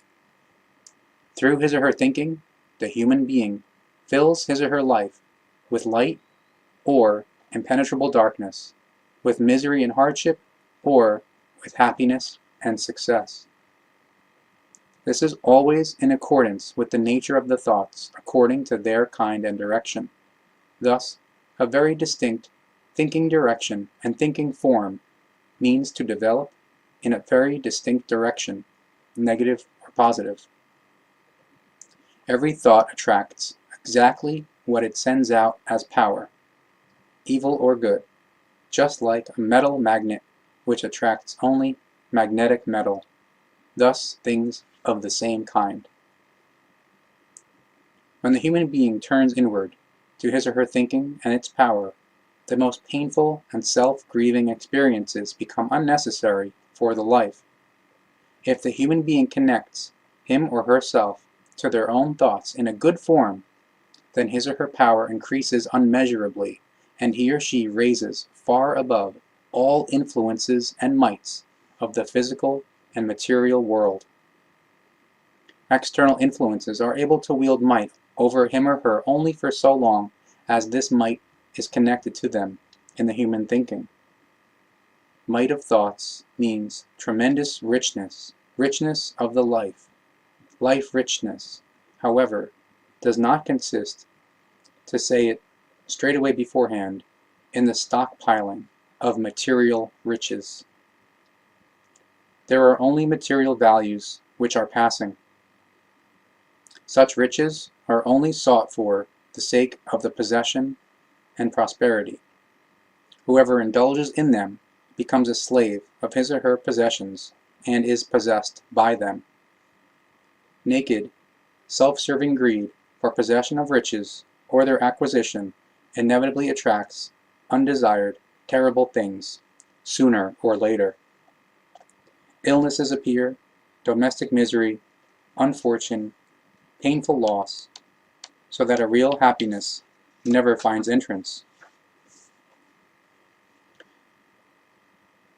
It is only natural and self-evident that forcibly induced or intensively and continuously wished for prosperity inevitably turns up one day, because everything becomes reality one day, through enough perseverance, even if it is forced with unright and through naked gewalt or ongoing unreal wishes. But through these forms all kinds of suffering and heavy blows of fate come along which, like a blacksmith's hammer, strike the originator with gigantic and deadly Gewalt. This is in contrast to the conscious, might-oriented thinker who is able to master his or her life rightly and healthily. He or she uses and follows only pure, consciousness-based methods, right thinking, and right deeds. Through this, the laws of the life and the creation are followed, which only demand the equalizedness of the consciousness in the human being. Through this, a fully different point of origin in relation to the thinking also arises. Certainly, the wish is the same, namely to acquire richness and prosperity, but the mentality and the actual purpose are fundamentally different. And precisely the mentality is the decisive importance for the kind of success. Namely, whoever presses his or her thoughts into a low mentality and forces them with physical and psychical Gewalt for egotistical purposes will sooner or later regret it. Consciousness-based physical and psychical Gewalt, consciousness-based aberration, and false thinking can never remain unpunished, because they inevitably demand their tribute, and indeed in the form of all conceivable terrible things, which reach to total self-annihilation. Remorse and cognition then, unfortunately, come too late, really too late, because when the self-annihilation has reached its end, then there is no longer a way back. If a wish of any kind is to be realized, then the harmony of the consciousness must first be established through a right and healthy thinking form. Page 334. These are therefore the own words of your prophet of the present time, as he thus speaks them in your language understandable to you. They were woven into this message because they correspond to the deepest truth, and even from our level could not be better presented and explained. Consider yourselves therefore lucky that amongst you there is a prophet of this greatness. Respect his teaching and speaking, and respect his knowledge and his wisdom, for he brings the most fundamental knowledge of the new time.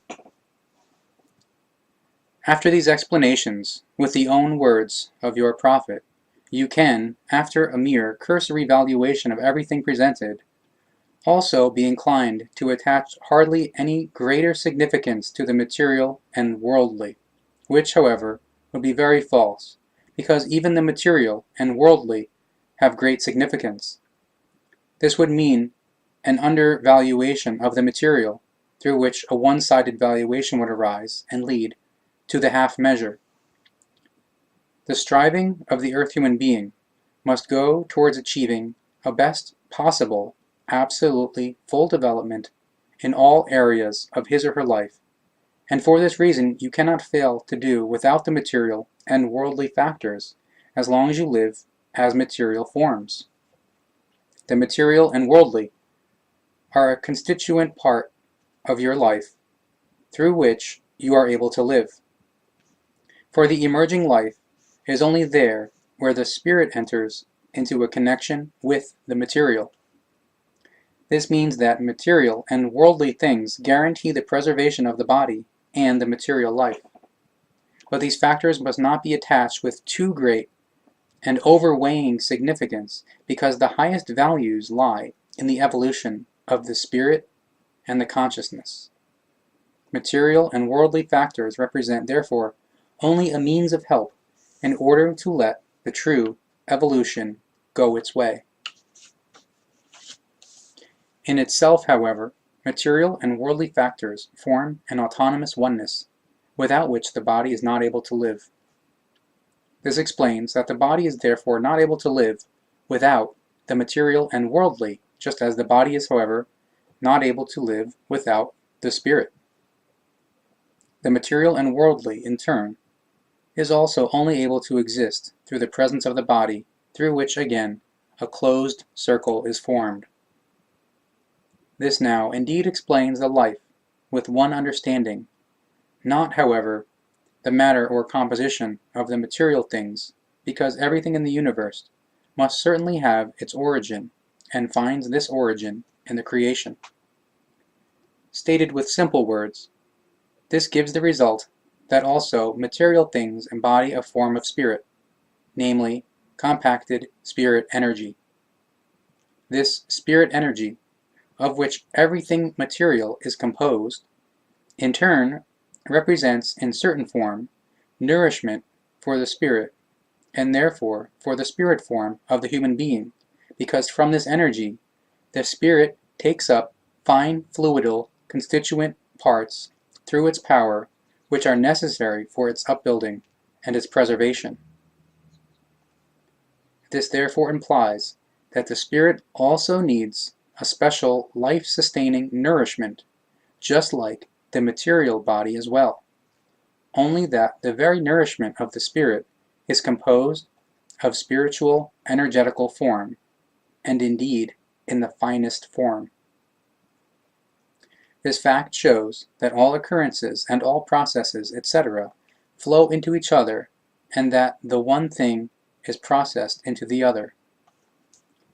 This corresponds to the absolute creational logic, and precisely to this word logic should the earth human being once give his or her very special attention, because it is oftentimes falsely interpreted. Logic does not only mean, according to earth human understanding, the consequentiality of any fact, but rather the power of the creation.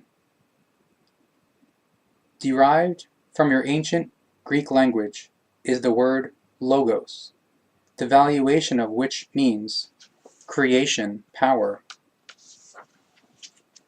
Therefore, as the word logic is brought to use, it always implies creation power. Logic, therefore, does not only mean the usual sense of the consequentiality, but rather the absolute rightness out of the emergence from the creational power. This means that logic as creation power embodies true knowledge and wisdom in itself, and cannot be surpassed by anything. The highest is the creation, and the greatest power is that of the creation, and precisely this power can never be surpassed, because it is the power in the Absolute. The power of the Absolute, however, requires the absolute knowledge and the absolute wisdom. These embody the logic, therefore the creation power. Logic is, according to earth human intellect, only valued as consequentiality, whereas it, however, contains and designates in a consciousness-based sense the highest possible values. A purely intellect-based consequentiality can only be transferred to material things and found to be right. Consequently, it is also subject to ongoing renewals and changes. What is therefore consequential in an intellect-based manner today can already be inconsequential tomorrow. This is completely in contrast to the spiritual creational logic, which, as the last and greatest power, is never subject to changes and renewals, and is absolute through the time of all life, because it alone holds the truth within itself and remains always identical. Truth can only be covered up or pushed into the background by lies and falsifications, but it cannot be destroyed or changed by any power or might. So the truth always remains the truth, and it will always break through into the light again. If it is once pushed into the darkness, this is in turn a law of the creation in its power, namely in logic, through which it has secured its existence from the beginning. And precisely this knowledge has been lost to the earth human beings already thousands of years ago through a displacement into the forgottenness. Thereby he or she degraded the one-time act of creation of the whole in its spiritual origin to a pure brain activity of human discretion. The earth human being thereby debased the creation into a simple creature and thereby into a material being. The intellect of the brain was set above the logic of the spirit, through which the main cause of all later irrational ways and irrational teachings was created. The emphasis on the human intellect has brought along the distancing from the spirit, in which the fundamental problem of all erroneous development is to be found. The earth human being, in the knowledge of their intellect, turned in their researching and searching one-sidedly only to all material things, and the knowledge of the creational spirit not only receded into the background, but it was even lost. Thereby, the source of the life, of the real being, ran dry, the being of the creation. In the delusion of the overbearingness, the earth human beings crowned themselves as the creation itself, and had the audacity to make themselves the origin of the being. But this attempt failed, because they had to fail, for the creation alone holds within itself the power to carry all life. The earth human being is also not able to pass by this truth heedlessly if they want to understand the true sense of the life, because the source of all things lies in the creational. Through the recognition of this truth, there arises, in all searching and researching, the question as to why the creation in its all wisdom has created the earth human being and all other life forms in the endless expanses of the universe.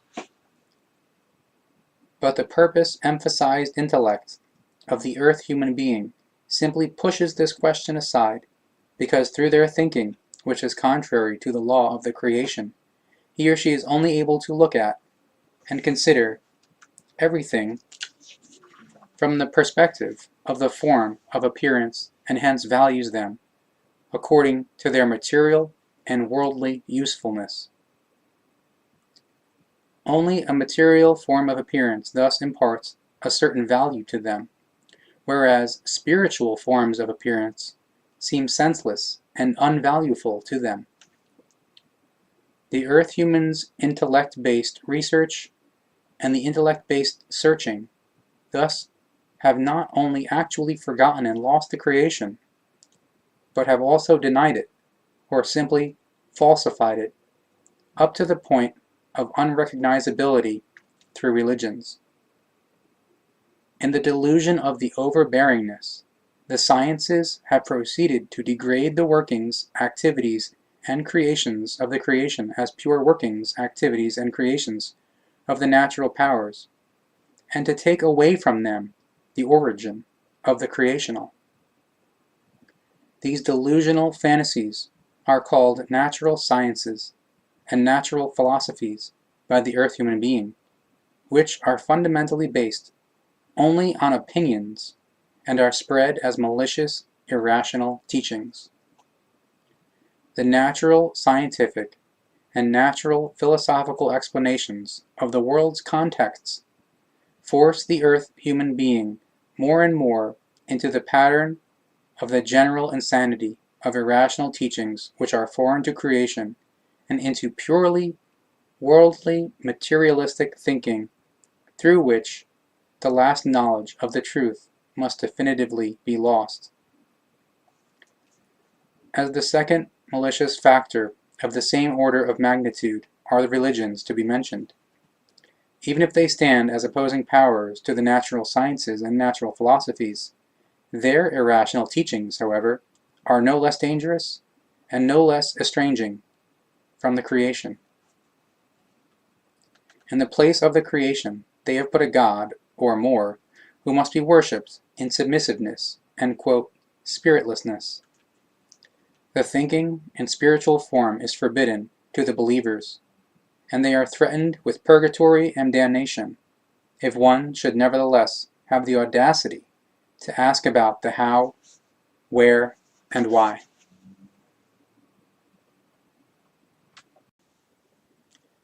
Page 358.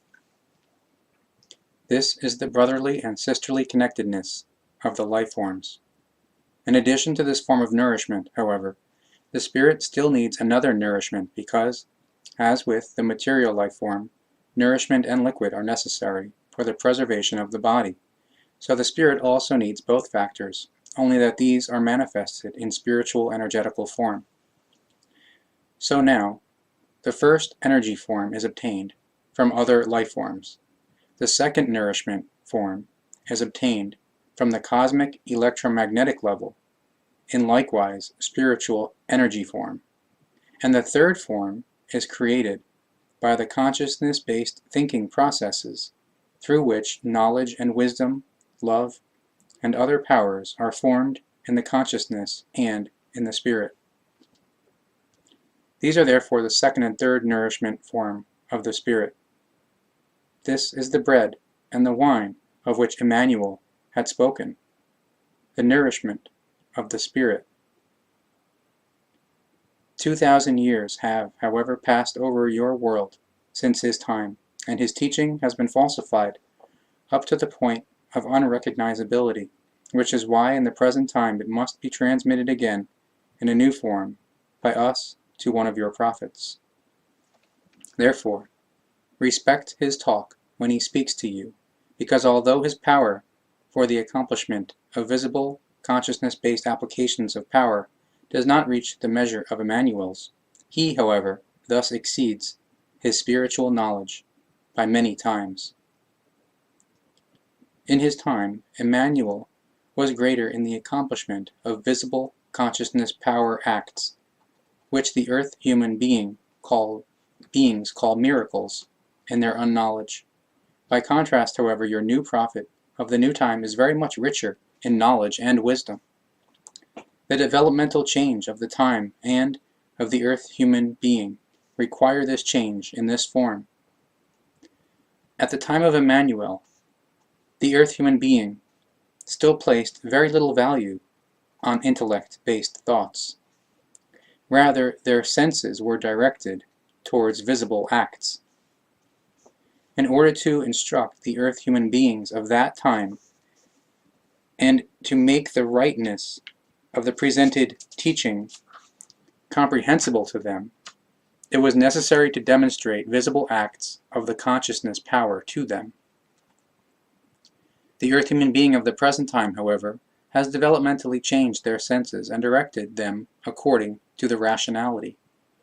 This means that he or she no longer asks all too much for pure demonstration of the consciousness-based powers, but rather for explanations, which he or she is able to process in an intellect-based manner.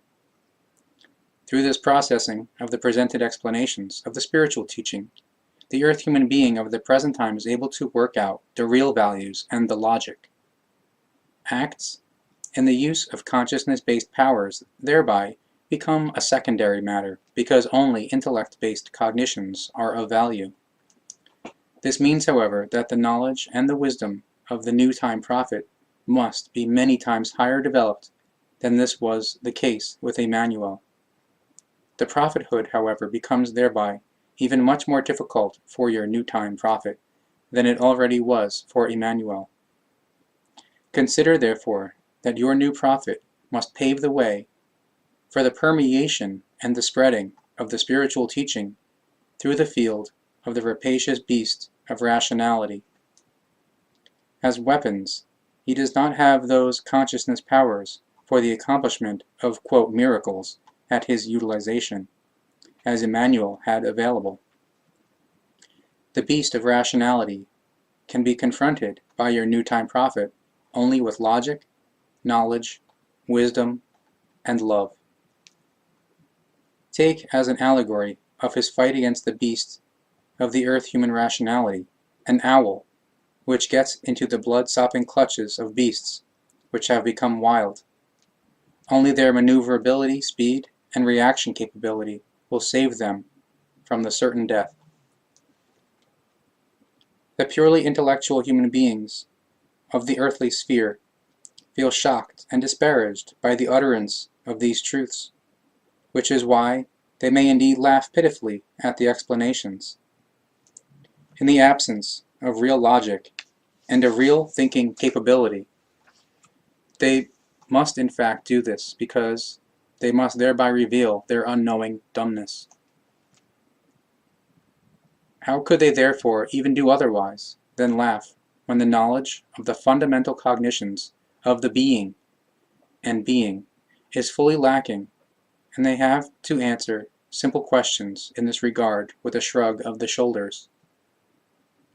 But precisely it will be questions in this regard, and the most elementary fundamental cognitions, and the fundamental knowledge, which will call forth a separation of the spirits in the coming future, because the earth human beings, in their unintellect, and with their mere brain knowledge, have reached the abyss, where they must save themselves from the final plunge into the depths. The new time of the Aquarian age now demands from them the decision whether they want to avoid the plunge into the depths through a turnaround, or whether they want to finally fall into the damnation.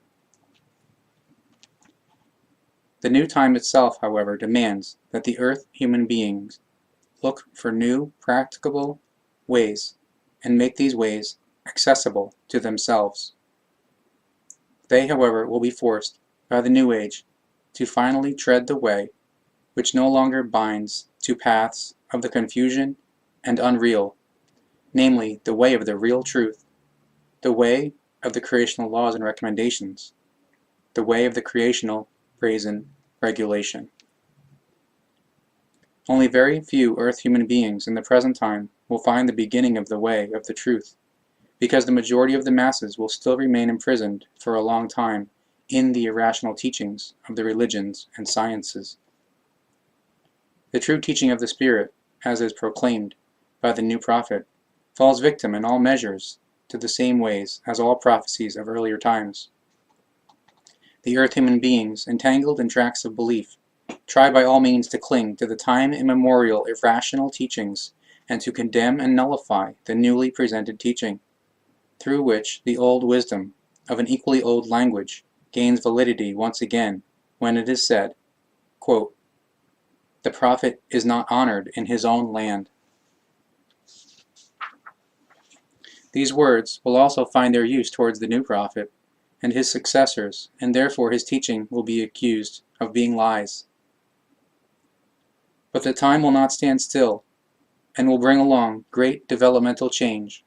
So, nevertheless, the bringing of the ancient wisdom-based teaching of the Spirit again in a new form will bear its fruits. So will it be, for this is the way of the evolution of the earth human beings, which they have chosen by their unrational thinking form themselves.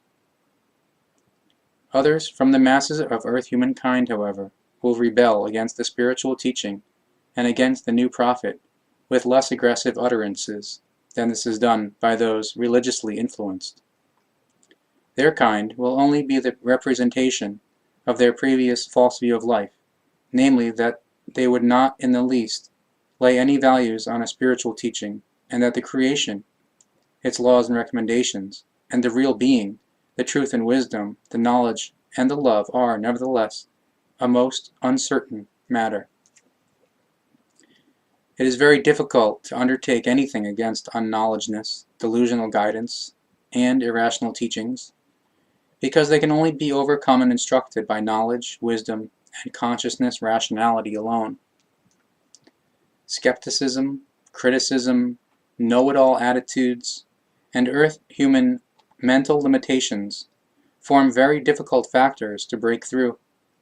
But since the creation in its brazen regulation has conceded an unendingly long time period also to the earth humankind for their evolution, even the earth human beings, with their errant, thought-form will, through hard teachings of the hardship, the suffering, the tribulation, and the pain, again and again find the opportunity to free themselves from all evil irrational teachings, delusional guidance, from unknowledgeness, and self-deceptions. But whoever is struck by the destiny in this manner must become conscious that he or she has to ascribe the blame to themselves. Therefore, he or she, through their own power, must also remove the blame from themselves again.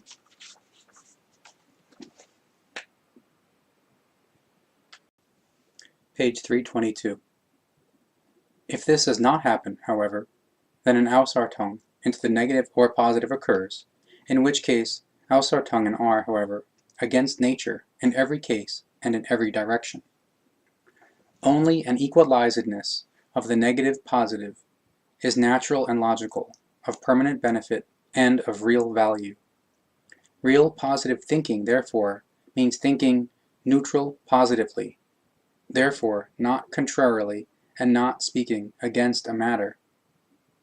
Neutral positive thinking, therefore, means that a really fully neutral material must be used for the thinking, something which is in no wise in any relation to the terrible thing. But how does one now really think neutral positively? How does that come about? And what are the possibilities? Although the neutral positive thinking is very easy, there is still a certain difficulty in the fact that the terrible thing in the subconscious must be contained and neutralized. This means that the consciousness with a stricken psyche must begin to govern over the subconscious until the subconscious acknowledges the trains of thought of the consciousness as knowledge/fact. To achieve this, it takes very great effort at the beginning, because the subconscious constantly tries to push through the overburdening terrible thing. Therefore, it is absolutely necessary that the constant attempts of the subconscious to penetrate and push through are pushed aside intensively and stoically, and are displaced with neutral body of thoughts, or with a neutral positive wishful dream, through which slowly but surely a superposition and neutralization of the terrible thing in the subconscious ensues.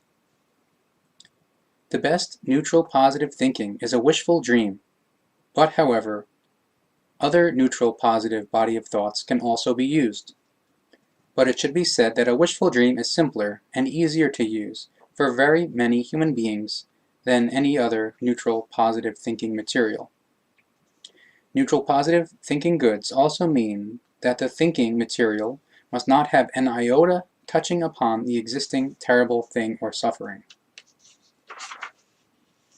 Therefore, it must never be thought, quote, "When I am healthy again, I will do this or that," etc., because the subconscious must never be reminded of the existing terrible thing or suffering.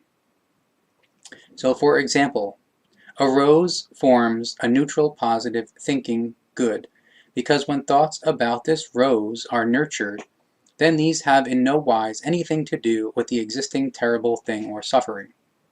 Thereby, the subconscious is no longer made attentive to the terrible thing or suffering, and it can slowly but surely recover. But if autosuggestion or Coué method is used, then the subconscious is thereby constantly fed with the new poison, because upon the desire of, quote, health, the subconscious must automatically answer with, quote, illness, because something opposite always calls forth the opposite again. Upon something neutral, however, the subconscious is only able to in turn answer with the neutral. Therefore, it simply ignores all existing terrible things and sufferings, and thereby slowly neutralizes. Just as it is the case with the psychic illness with the human being, it is likewise with the effects of the religion within him or her. As long as the human being does not take a neutral position towards the religion, for so long he or she will never find and recognize the truth of the spirit and the creation. As long as he or she does not free him or herself in the subconscious from all teachings and irrational teachings of the religion, and does not face it in a fully neutral and neutral-seeking manner, for so long he or she remains dependent on it and confusingly led by it. Only the neutrality to all things and factors guarantees a free thinking process without prejudice, which leads to the truth. If the thinking material is, however, influenced by any doubts, prejudices, or belief views, etc., then one is not able to think neutrally. Consequently, also no uninfluenced determination can be found. Only the absolutely neutral thinking form guarantees an unprejudiced finding of the real determination and the truth. This therefore means that all things, no matter what they concern, must always and without exception be worked out exclusively by an absolutely neutral mode of thinking in order to lead to the real truth. If a human being is influenced religiously, then he or she is never able to think neutrally and honestly in spiritual and consciousness-based concerns, because his or her belief views and influences do not allow this. Thoughts conceived or appearing in this form must inevitably go astray in a religious prejudice, through which every way to the truth is obstructed. If the human being therefore wants to find the effective truth, then he or she must explore all ways, possibilities, and aspects, etc., in a fully neutral thinking manner. However, if they are influenced by any belief views, etc., then the truth remains lost to them for the duration of their life, or at least for so long until they free themselves from prejudices or belief views, etc. This is the way of the researching which leads to the truth, and there is no other. It is now left up to each human being to act accordingly. The human being is only then able to be really healthy in a psychical and consciousness-based manner if he or she is able to think and act in a manner that is naturally right, according to creational laws and recommendations. However, this requires that the human being knows the truth and is clear that he or she must never think and act along religious lines. He or she must be conscious that the creation alone means the highest in all things, and must never be confounded or equated with the human God being. The creation is that which is responsible for the entire universe and all life. It is the most immense and greatest power which the human being can only ever imagine. The creation is the being and non-being of the life. It is the most immense mass of spiritual energy which can exist in this universe. It is spirit in purest form and unmeasurable in its wisdom.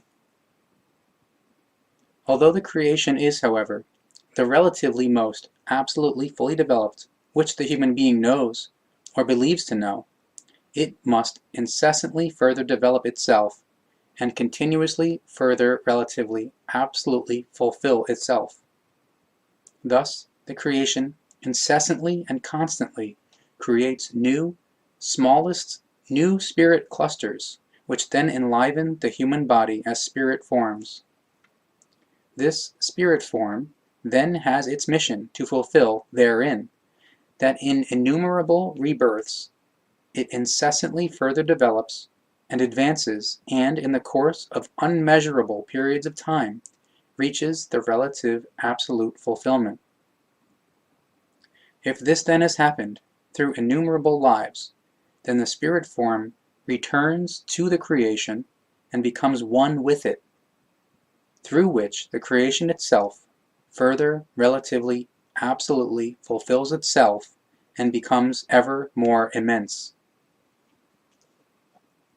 The spirit in the human being, however, is fully unknowing and devoid at its beginning, so it must slowly store knowledge and wisdom within itself and develop itself. The more lives the spirit form has put behind itself, the more knowing and wiser it becomes. And solely true spiritual knowledge and true spiritual wisdom from the consciousness of the human being and his or her life. From this, one is to recognize: the more humanly and worldly a human being thinks and acts, the more underdeveloped he or she is in the consciousness, because purely humanly and worldly thinking means that a human being thinking in such a manner stands on a still primary and primitive step of the evolution.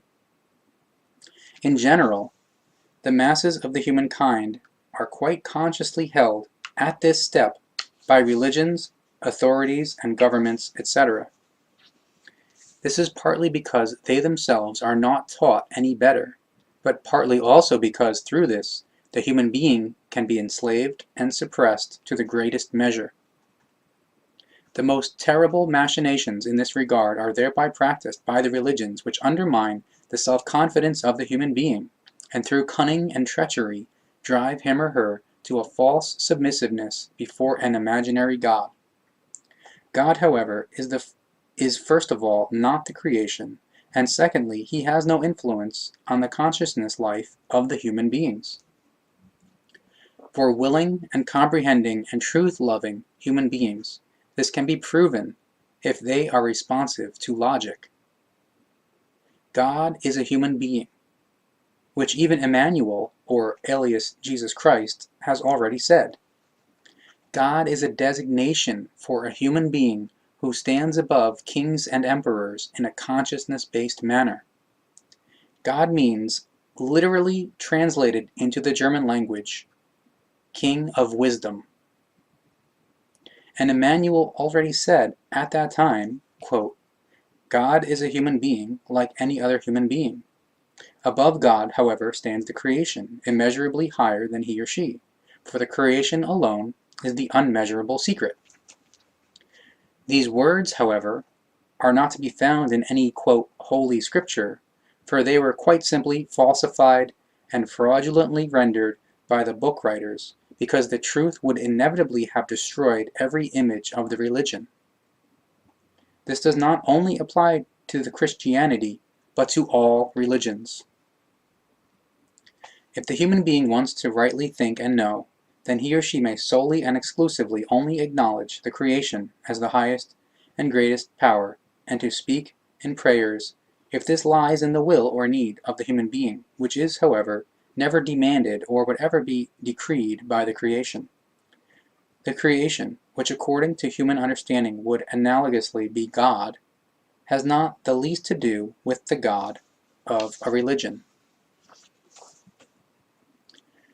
It is naturally very strange to the human being when he or she suddenly should no longer, quote, believe in a God, but rather in the creation. It is, however, just as strange to him or her when he or she should no longer direct their prayers, insofar as he or she has a need, to any imaginary saints, or to shrines, or to Christ or God, but rather directly to the creation. But it is recommended for every human being to once dare this attempt, in which case he or she will suddenly make the peculiar realization that his or her consciousness begins to form fully differently, and that a tremendous calm comes over him or her. And this human being who dares to make this attempt then also makes the realization that his or her prayers are now suddenly heard, and his or her life turns towards the goodness and happiness. This is, however, no miracle, because when the creation is spoken to, then automatically the spirit within the human being, him or herself, is also thereby spoken to, which is, after all, a part piece of the creation itself.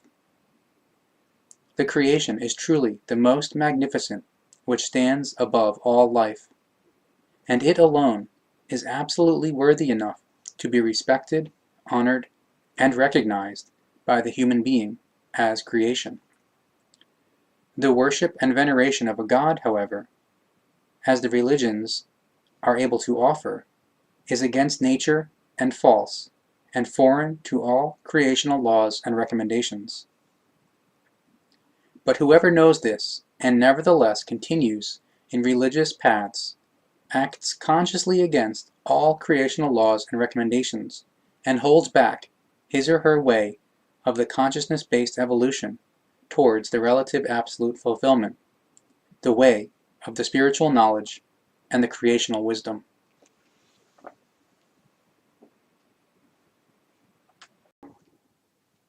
Page 344. Religions teach and preach only according to belief systems or dogmas and dependency theses in a back-binding form, through which the own freedom and self-rule are wrested from the earth human beings.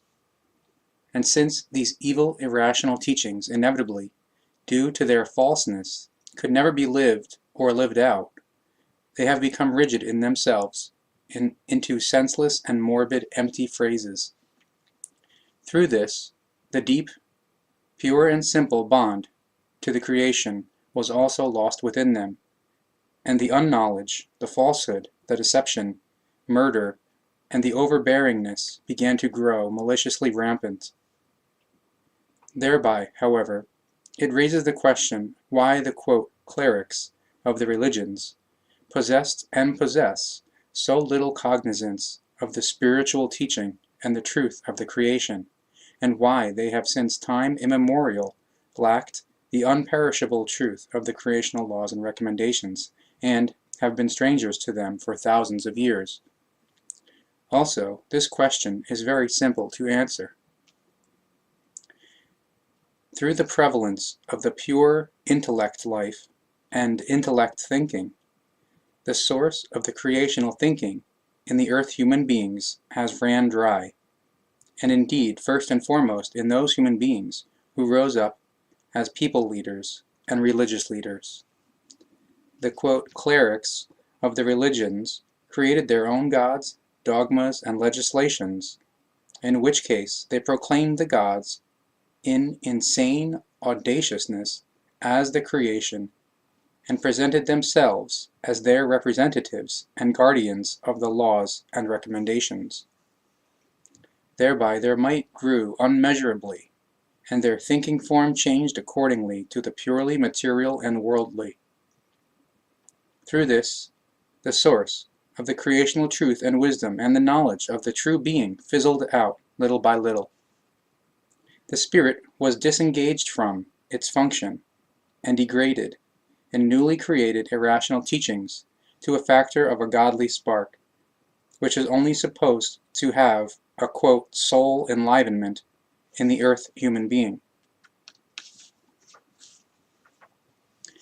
The earth human psyche, from which a soul, an earth human spirit, had been made by the most malicious irrational teachings, was shifted into the function of the spirit and depicted as the eternal living. The earth human psyche came, with the designation soul, to the foreground of the life, while the spirit only found entry into the irrational teachings as an enlivening element of the soul. And if the earth human beings now must become free again from this irrational teaching and consciousness desolation, then they are compelled to free themselves from all religious forms of irrational teaching and many other irrational teachings, so that the source of creational laws and recommendations becomes accessible to them again. Not only the malicious irrational teachings of religious origin are to be eliminated in the process, but also truth misconceiving irrational teachings of certain sciences which should be mentioned here: natural sciences, natural philosophies, parapsychological sciences, psychiatry, and so on and so forth. The task of the real truth lies in making the knowledge of this real truth comprehensible to the earth human beings, and in clarifying to them that their entire life as a human being corresponds to a creationally conditioned mission, which he or she, the earth human being, has to fulfill. This task and mission lies therein that he or she recognizes and acknowledges the origin, the value, and the being of his or her spirit, and relatively absolutely fulfills it for the purpose of further evolving the creation itself through the later conscious becoming one with it when the spirit has attained its relative absolutely full development. Religions and spiritual sciences of earth human norms teach that the soul is enlivened by a godly spirit and has eternal permanence. But what an evil, erroneous assumption this is, and what a dangerous and deadly irrational teaching, for it leads the earth human beings into nameless depravity. Through this irrational teaching, however, religious, quote, clerics and spiritual sciences are able to place their followers under their spell and to impose slavery upon them. Through this, however, the false spiritual teachings are also complicated to the point of unrecognizability, and thus lead into the absolute uncomprehensibility. That, however, is a malicious, ego-addicted calculation of the originators of these false teachings, which only brought egotistical benefits to themselves, and indeed in purely material terms. The successors of the originators, however, did not think in better forms, for they also lived only for the egotistical benefit of the spreading of their irrational teachings. And this has remained so up to the present time, and present day distant successors of the originators still act and think according to the same norms. The time of the past thousands of years has proven that everything has not become better, but rather, quite the contrary, has become even far worse. The forms, indeed, have remained the same, but the kinds and methods have changed. The irrational teachings were adjusted to the earth human, material, intellectual development, and constantly newly imprinted into this form. Because, as the earth human being developed material intellectually, it means that he or she advanced into a pure intellect being, and as a result could no longer be fed with unrational teachings. This meant that the existing irrational teachings had to be constantly changed again and again, and formed according to this developmental change of the times. This, however, always consistently happened only just as far as the intellect-based development of the corresponding teaching revisers of the respective time epochs permitted it, through which the irrational teachings in each century required certain renewals and changes. As the religions could not face their might interests being endangered, they have since time immemorial been forced to constantly make these renewals and changes, through which everything with regard to the irrational teachings and their renewals and changes have therefore been handled in an organizational manner and is still being handled in this manner at the present time. Every truth-loving and rationally thinking earth human being is able to prove this to him or herself if he or she troubles him or herself about the occurrences surrounding the religions and tracks these back over hundreds and thousands of years. Especially in the Christian religion, you will find the best example of this when you confront the Old Testament, which you call the Bible, and the New Testament. These two works most openly expose the renewals and changes which, depending on the time period, had to be made as a result of the development of the intellect and of the earth human beings, in order not to let this religion fall prey to a decline. However, the fact that the earth human and prophet Emmanuel was thereby raised into a creational personage represents a fully new product of religious insanity and finds no equal in its form in the entire universe. In this regard, the earth human fantasy has reached the highest measure of all malicious fantasy-based irrational teachings and can claim that not a single life form in the universe could lay claim to the uniqueness of this insanity. The earth human fantasy is maliciously very badly out of control of the good human nature, and it is, in this manner, inherent to no other life forms. This is the uncontrovertible truth.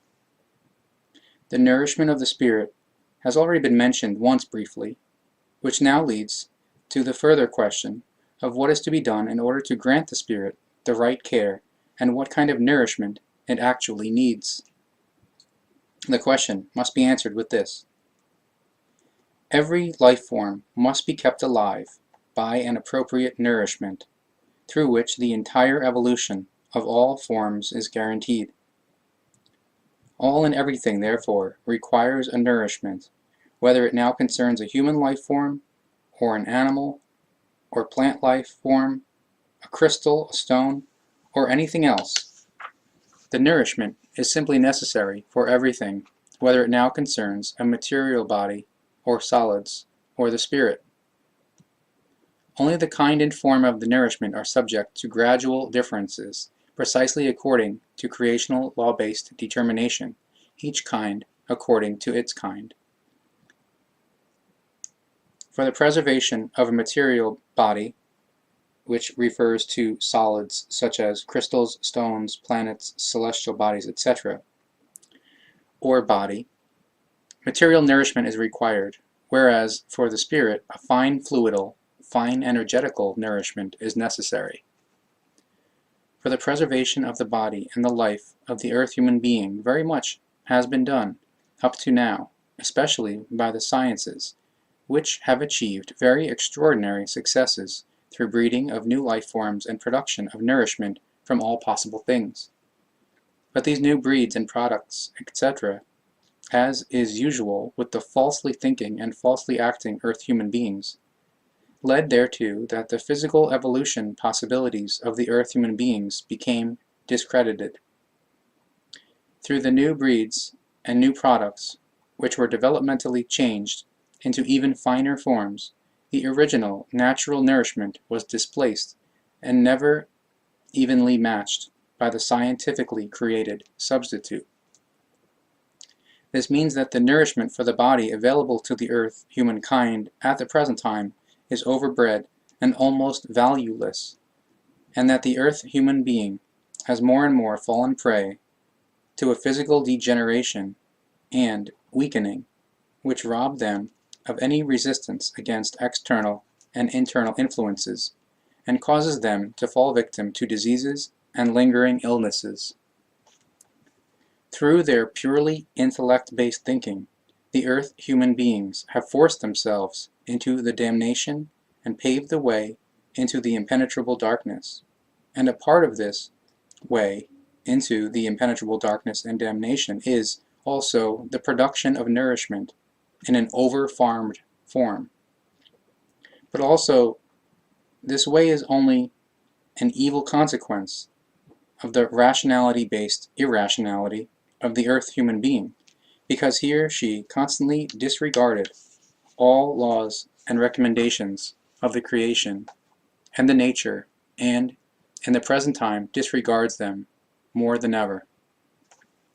Every world body, or celestial body, planets, moons, asteroids, sun, etc., was and is created according to exact measures, and this means that with each life form only a very definite number of life forms can exist on the individual world bodies without them running into any danger.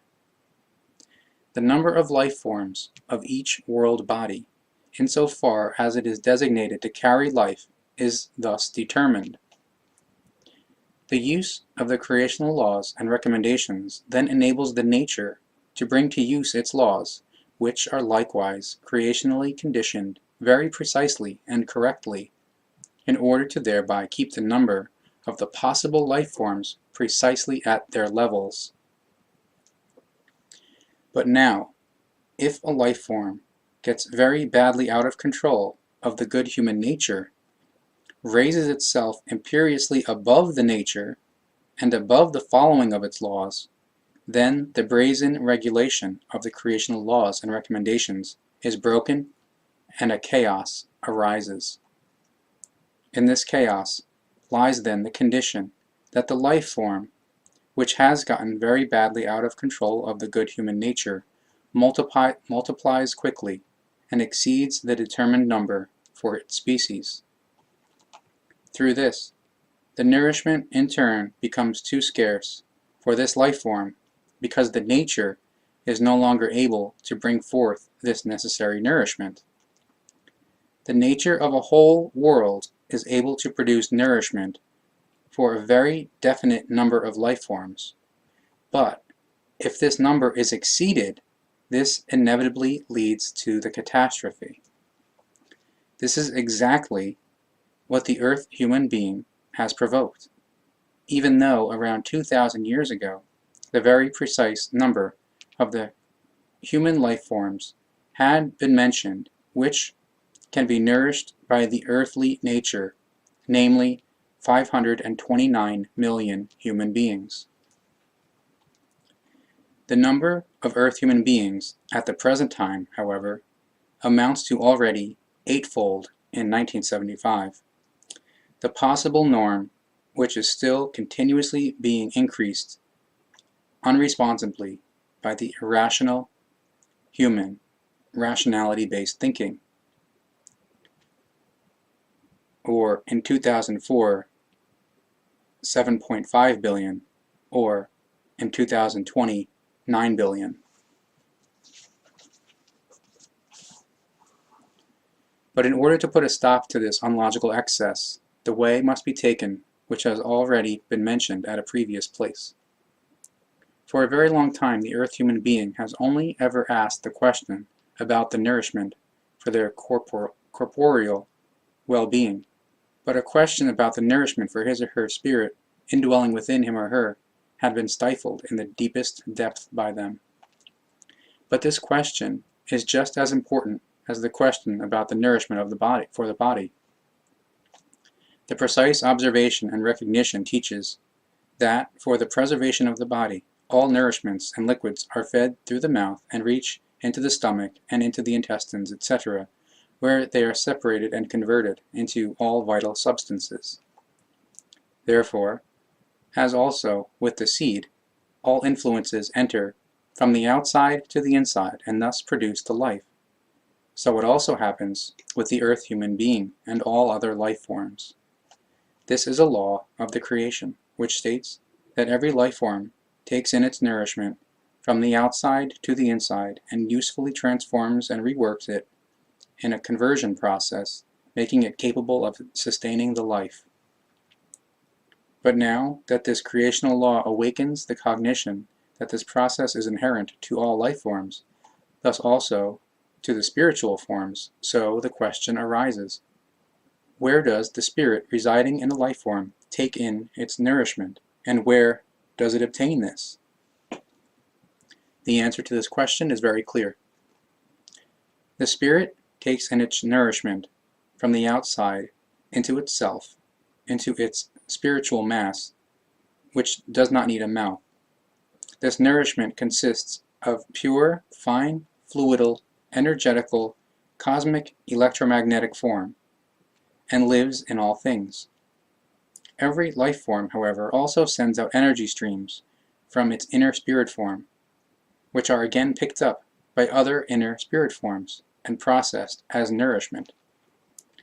From this it follows that all existing life forms are connected to each other through their inner spirit forms and provide each other with spiritual energies. This means that each life form is dependent on the other and forms a oneness in the individual as well as in the mass.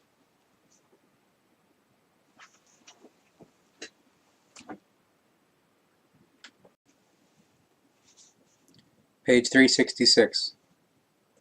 Without suitable teachers, however, the earth human beings will never become conscious of this truth, because they have buried themselves too deeply in their intellect-based thinking and rationality-based thinking. Therefore, teachers must appear, prophets, who instruct the earth human being in the truth and bring them knowledge, wisdom, and love. Prophets who are great enough to fulfill their task and who have attained a high level of wisdom in the course of their lives. Prophets who themselves, in innumerable former lives, were subject to hardship, misery, death, and ruin, erroneous assumptions, and irrational teachings, and who had to work their way up from this to the wisdom and truth, to knowledgeness and love. Against unknowledgeness, delusional guidance, and irrational teachings, one can only tackle them with very great patience. But everything human has its limits, so also the patience of the prophets. No earth human being should be surprised, therefore, when they now and then seethe in rage. It is, however, no rage of the hatred or the maliciousness, but rather a rage of the mightlessness against the earth human irrationality. And this rage is only able to arise through boundless love, bearing within itself love and sorrow for the uncomprehending ones. Through this rage they endeavor to make the truths comprehensible to the earth human beings, and to show them the source of the wisdom from which everything has come out of. Unfortunately, the earth human being searched for the love and wisdom, the life, knowledge, and the truth in his or her heart already for thousands of years, driven to this by the irrational teachings of the religions which have raised the heart to the thinking apparatus and feeling apparatus. A malicious, irrational teaching, which does not find its equal so readily, but the heart is only a vital organ for the preservation of the material body. The heart is not capable of thinking and development of feelings, etc. It solely has an organic function. No heart of any life form is able to develop or to perceive in a fine, fluidal wise love, truth, knowledge, or wisdom. The decisive part in this respect is, and always remains, the brain in connection with the spirit. Through the brain and its thinking form, knowledge, wisdom, and truth are created, recognized, and registered. And it is solely through the brain and its thinking form that love or hatred is created, which, as corresponding impulses, are then worked into the feeling center, and from there spread out as feeling impulsations. The feeling center, however, does not form the heart, because it is only influenced according to the form of the feelings in its function. The feeling center is located at different places in the body according to the life form. For the earth human being, it is located precisely in the middle of the chest and spreads out upwards in a radial form at hand's width, where, through very distinct laying on of hands and stroking motions in a distinct form, corresponding feelings can be evoked, altered, or transformed.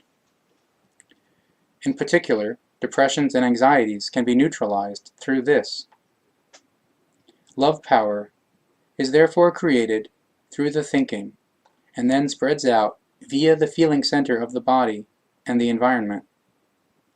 Love, however, at the same time means nourishment for the spirit, as well as for the consciousness and for the life itself. In accordance with the law, the earth human being must therefore act in love if he or she wants to do justice to the life and his or her mission. Love can, however, only come into being through knowledge, truth, and wisdom, through which it develops into the universal love and becomes absolutely permanent. This represents a creational law, which the earth human being, however, has from time immemorial acted contrary to and must accept hardship and misery. Serving as an example of this to the earth human beings is that which they usually refer to as love between man and woman. In the unknowledge of the true knowledge and the truth, the earth human being allows him or herself to be misled by confused thought forms into confusing feeling creations, which he or she then defines as love. Since these feeling impulsations are based on false preconditions, on unclear and confusion-arousing thoughts, they must inevitably likewise be unclear and confused. Feeling impulsations created in such a manner, however, are subject to a great instability, wavering, and fickle. These confused feelings, which are deemed to be love by the earth human beings, therefore in truth do not represent true love, but rather an uncontrollable self-deception, which gets very badly out of control of the good human nature, according to the thinking form and character of the individual earth human being. This confused Ausartung contains all the reasons for the further false feelings or feeling impulsations arising from the preceding false thinking form. Fully unstable in itself, these unreal feeling impulsations are subject to a continuous change, so this belief-based love is able to transform into hatred and many other and different manifestations. With the earth human beings, this is also the reason why man and woman are bound together by these confused thinking forms in a marriage bond, in order to then lead years of their lives in the exertion of constant fights, which is called quarrel, etc. These fights then very often get quite maliciously very badly out of control of the good human nature, in which case suppression, exploitation, and enslavement come to the fore, whereby, however, Physical acts of Gewalt also take up a considerable share, which often even get very badly out of control of the good human nature into the destruction of the corporeal life. The weakest form of dissolution of these marital fights is known by the earth human being as the ending of the locked marriage bond. According to their thinking form, they call this a divorce of the marital parties and a dissolution of the marriage bond, therefore a destruction of the life bond entered into. For the earth human being, what is to be explained next with regard to love and marriage is of importance, because if he or she wants to live according to the truth of the creational laws and be comprehending, this is of the highest significance to him or her, because the finding, recognition, and following of the knowledge, the truth, wisdom, and love do not begin on a large scale, but rather in the smallest and in the individual being. True love arises from a secure knowledge in recognition of a Gemüt-based spiritual, fine-sensitive feeling through which it becomes a wisdom. Gemüt means spiritual counterpart to the human psyche. In itself it holds a clear and in the knowledge right feelings and spiritual fine-sensitive feelings in honest recognition and use. This means that it represents an absolute certainty and is never changeable. Once it has found the level of its existence, it can no longer be torn out by any powers at all. True love, however, also means secure comprehension, created from out of the knowledge, in cognition of a spiritual, fine-sensitive feeling, and the recognition of creational recommendations and laws. In the earth human being, this comprehension relates to the understanding of all creational regulation and to the understanding of his or her own inner nature and his or her feelings, as well as to the inner nature and the feelings of their fellow human beings. However, where this understanding is inadequate, or does not exist at all, then no love is able to arise. Quite the contrary. Out of the lack of this understanding, through corresponding thought forms, confusions and irrationalities develop, which simulate opinion-based feelings to the earth human being, that is, feelings which are erroneous feelings, and therefore cannot find any permanence. True love is never subject to a change, therefore it can also never be reworked into hatred or other similar factors. So if the earth human being therefore makes an effort for the honest and true love, he or she only then unites as man and woman when he or she knows the certainty of the love as knowledge. Through this, the badness of the marital fights and separations is eliminated, for where there prevails pure true love, there is no nourishment for strife and discord. This rests in a law of the creation, which has also been laid down by it as brazen regulation in the laws of the nature and forms a distinct part of the guaranteeing of life. So if the earth human being wants to recognize and follow this or other laws of the creation, then he or she can research them in the nature and find them there. When the earth human being lives according to the laws of the nature, then he or she goes the way of the recognition and the following of creational laws and recommendations. Thereby, however, the conventional natural sciences and natural philosophies must not be resorted to, because these deviate in unoverlookable measures from the way of the truth. Natural sciences and natural philosophies only then find consonance with the truth when they are created, recognized, and brought to use in purely spiritual form. The truth of the love must be recognized and followed by the earth human beings. Only short-sighted ones do not act accordingly.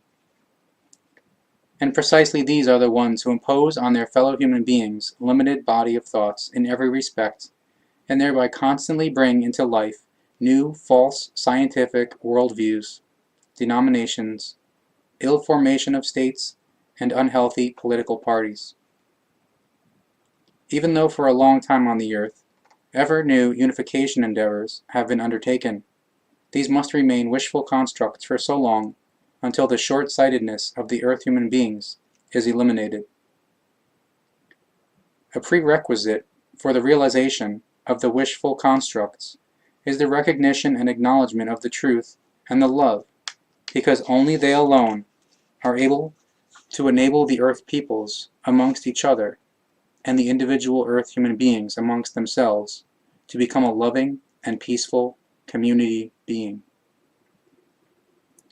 But as long as the earth human being does not integrate him or herself into the creational regulation and into the following of its laws and recommendations, for so long is a fundamental developmental change for the better in all respects impossible to think of. That must be clear to the earth human being. The earth human being's growing conscious awareness in the creational spirit is the secret of the success, carried by truth and love and the unending power of the creation itself in all eternities.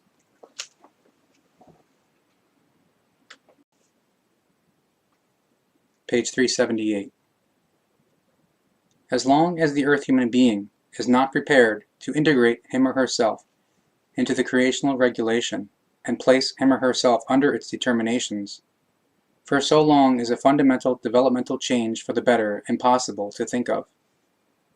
The creational nourishment which is given in love by the creation itself must be taken in by the human being and transformed by the digestive process into the blood of the power which is referred to as the spirit.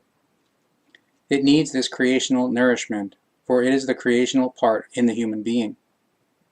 With this realization, the point of that explanation is reached, which has to deal with the true being human in the real sense of the earth human being in future form.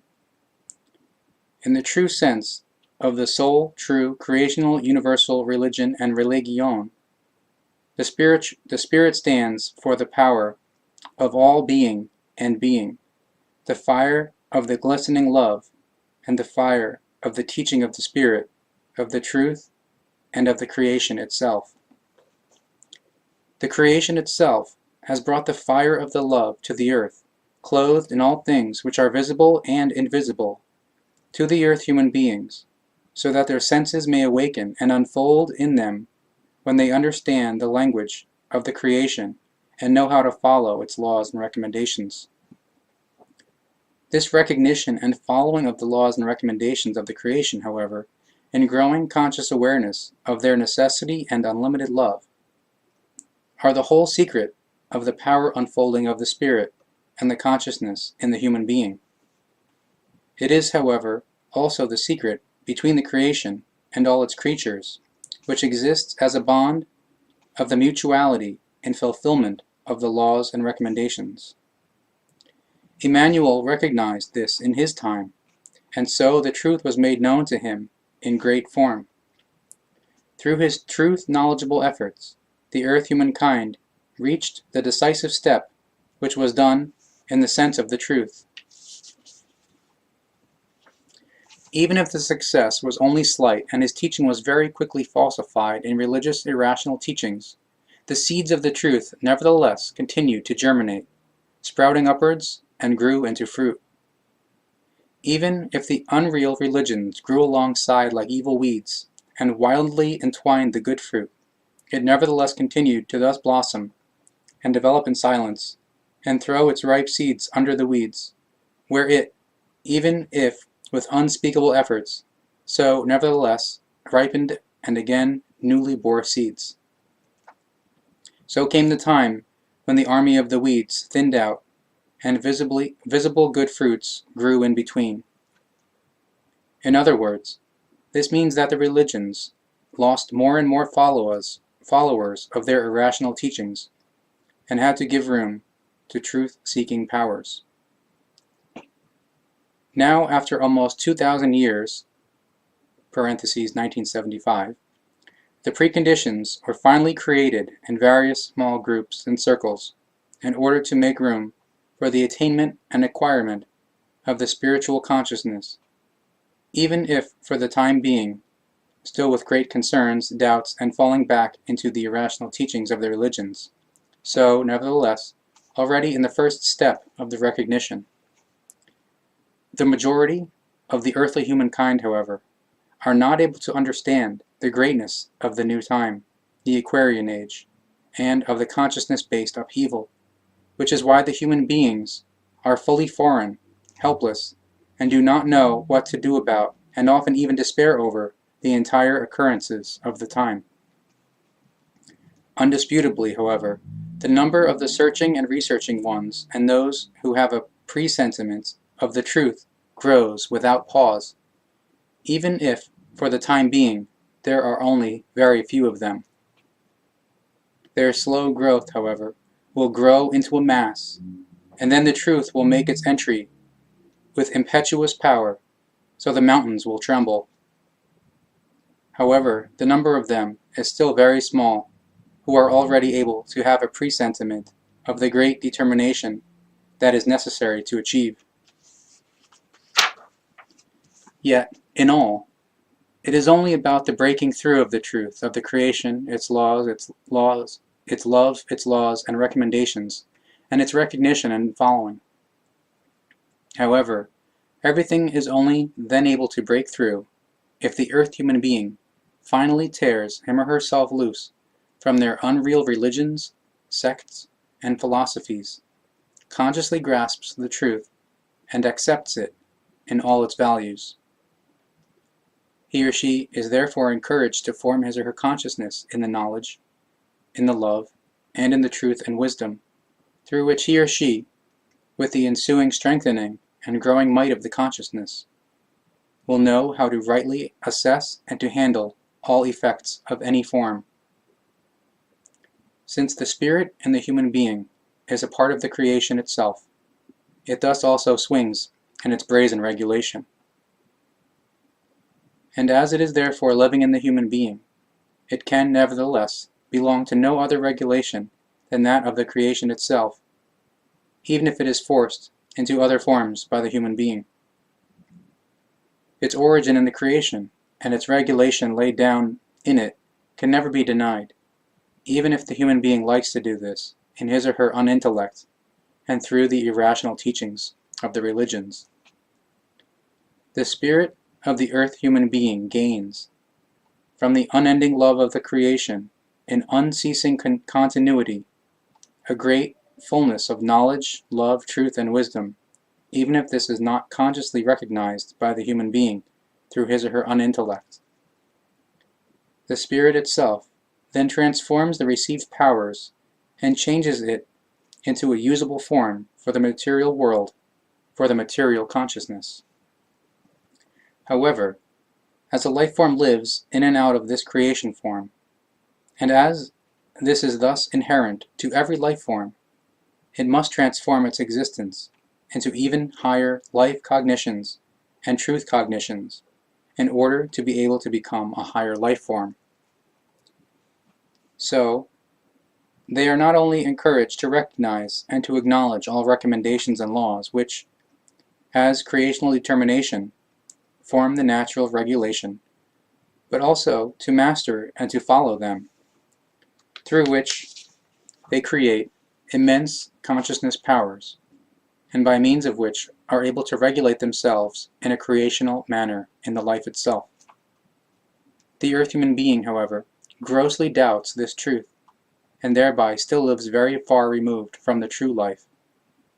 They lack knowledge, especially because they are caught up in religious belief views, which deny them an advancement into higher heights of the spiritual and consciousness-based truth. Truly, it is an onerous and unending long way from the childish beliefs of the earth human beings to the adult beliefs in religious form, but even further is the extremely onerous and long way back to the truth, and the advancement again in the truth. But the onerousness of this way must be accepted, even if the accomplishment seems impossible. This impossibility is only an apparentness, because the knowledge of the attainability is simply missing.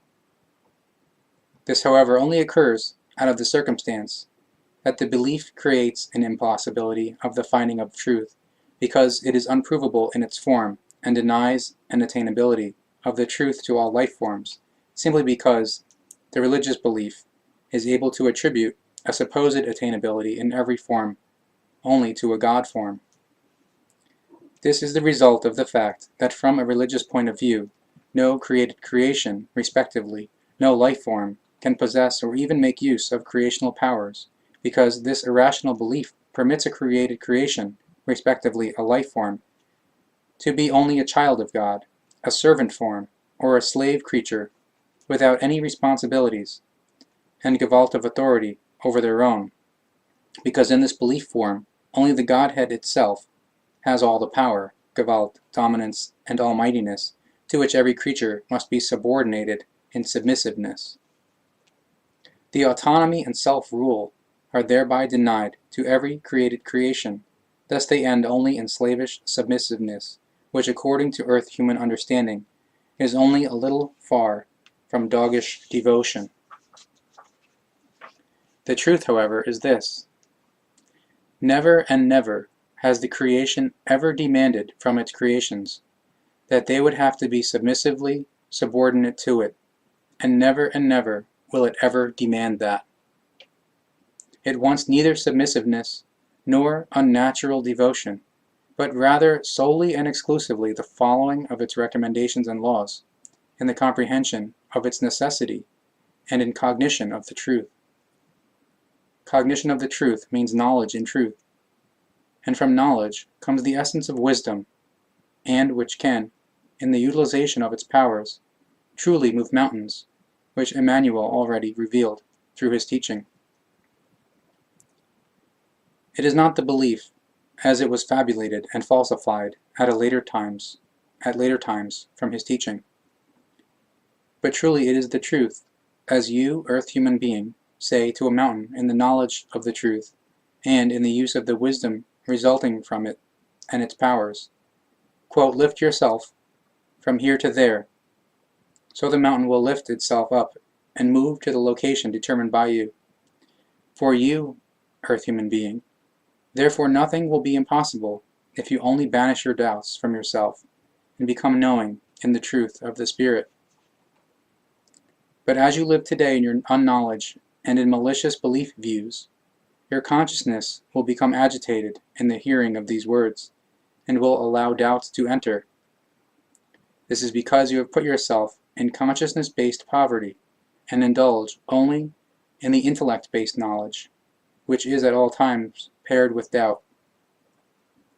You have become a being of pure brain intellect, and thereby into a doubter of the truth, because doubt is at all times the opponent of the truth, just as the belief is in the first instance. Truth assembles the knowledge, builds up and forms, as essence, the wisdom, but belief forces one into unprovable views, into slavish submissiveness and devotion, so it has a destructive and separating effect in all aspects of the life. Thereby, the explanation is also given with all clearness as to why the earth-human being, for thousands of years, maneuvered themselves more and more into an existence of the destruction, and why the earth at the present time is marked by the most malicious destruction. Through the irrational teachings of the religions, the earth-human being, over the course of time, became incapable of recognizing, from the great fullness of the true knowledge power of the creation, consciously and in a controlling manner, the powers held back from them, let alone to bring them to use and to make use of them. The knowledge which the creation demands from every human life form is not based on a blind trust in a submissive belief. It demands searching, researching, and recognizing, because it grows from the recognition of the laws of the creation, up to the following of all laws and recommendations, thus, however, also to the wisdom and right handling. Through the treading of this evolutionary way alone, a life form is able to develop rightly and acquire the powers which lead to the mastery of the spiritual and consciousness-based life and the material existence. If the earth human beings follow this way, then they truly become a master of their life, and they are able to move mountains in the truest sense of the word through their knowledge and the wisdom and the use of their consciousness-based powers.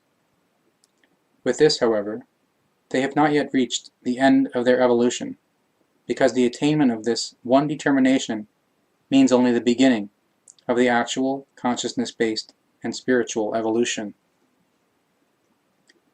Because now the limitations must be overcome which bind the material life as well as the consciousness life to the laws of the material world. Having now opened up, through knowledge, wisdom, and love, new spiritual and consciousness-based worlds, the way of the rising begins, which leads to the culmination point of the being. However, only those who fight very hard in order to reach the creational culmination point harvest immense consciousness-based and spiritual fruit. Weariness and uninterest, however, lead into aberration and impenetrable darkness. Therefore, Earth human being, create in yourself again and again the strong feeling that you are standing in the sea of the light, the love, the joy, the peace, and the truth of the creation, and that you are situated in its life, even if you are not yet able to grasp this. Therefore, raise yourself up more and more into the consciousness of your growing conscious awareness that you, in the Spirit, stand at all times in connection with the creation, and that it enlivens you through its love and its existence. Therefore, raise yourself up more and more into the following of all creational laws and recommendations, in order to consciously conduct yourself according to all the desires of the creation, as individual beings in the whole, and as a oneness in the oneness.